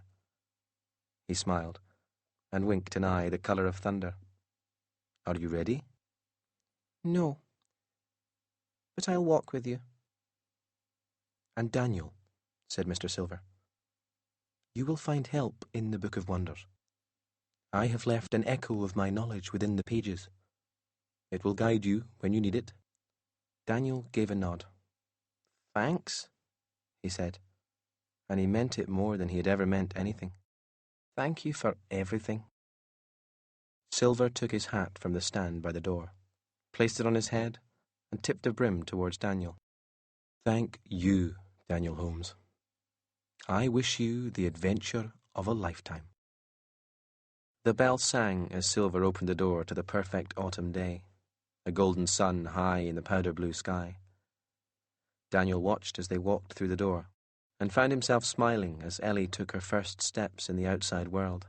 They walked, father and daughter, hand in hand, up the street to the corner of the block, where the sunlight shone the brightest upon the sidewalk. Time seemed to slow in the bustling Manhattan street as Silver kissed Ellie on the forehead. He said something, and she nodded, and they hugged. Then a breeze whispered between the buildings, and in the time it took to blink, Mr. Silver was gone, leaving hundreds of blank book pages in his place, twirling and soaring around Ellie in the wind, flashing in the light of the autumn sun. She watched the pages for the longest time, dabbing at her eyes, until the last of them had become nothing more than a speck in the sky. Then she turned and walked slowly back to the Emporium, where Daniel held open the door. She collapsed into her father's chair. "Are you all right?" Daniel wished he had something better to say. A lot had changed, but crying girls still left him stumped. She peeked at him from behind her hands. "No, I'm not." A pause. "I saw my dad," said Daniel, "during the duel with Sharp. He helped me. I know it wasn't him, not the real him anyway. The shop created an echo from my memories. I always thought I didn't remember anything about him. Turns out he's been with me all along. He always will be. I don't think I'll have nightmares anymore." Ellie gave him a smile. She wiped her eyes and stood up. She made her way around the shop to the device that steered the Emporium, the one with the many rings and numbers. "Where should we go then?" Daniel narrowed his eyes. "We? You heard Papa. He told you to go and have an adventure. So let's go. There's a big world out there, and it's ours, all of it. You'll stay." "I felt the sun on my face today, Daniel. The real sun. And I can feel it any time I want. Knowing I can leave, just knowing, that's enough for now." Daniel couldn't contain his joy. Ellie could be impossible. She was maddening and infuriating. But she was also loyal and brave. She was his friend, his sister, and he could not imagine a better one. He ran over and hugged her tight. "Are you feeling all right?" she said. Daniel thought about the question. He was nervous and terrified, excited and proud. He felt the weight of the Emporium on his shoulders, the pull of the world at his feet. He felt ready. Most of all, he felt alive. He felt at home. A smile danced on the edges of his mouth as he reached for a dusty old atlas and opened the pages. And then Daniel Holmes and Ellie Silver began to argue, as only the dearest friends can, about far-off shores and exotic-sounding places, and where they might find their next great adventure. Perhaps one day they will visit the place where you live. Perhaps you will hear people whispering about the appearance of a strange shop built from bricks the colour of midnight. Perhaps you will witness the shimmering golden gate turn to dust, and the fireworks sign in the sky. And maybe, if you truly believe, you will walk through the red curtain and witness the wonders and secrets of the Nowhere Emporium with your own eyes. But then again, maybe you already have. The end. You've been listening to The Nowhere Emporium by Ross Mackenzie. Narrated by Monty Dinverno.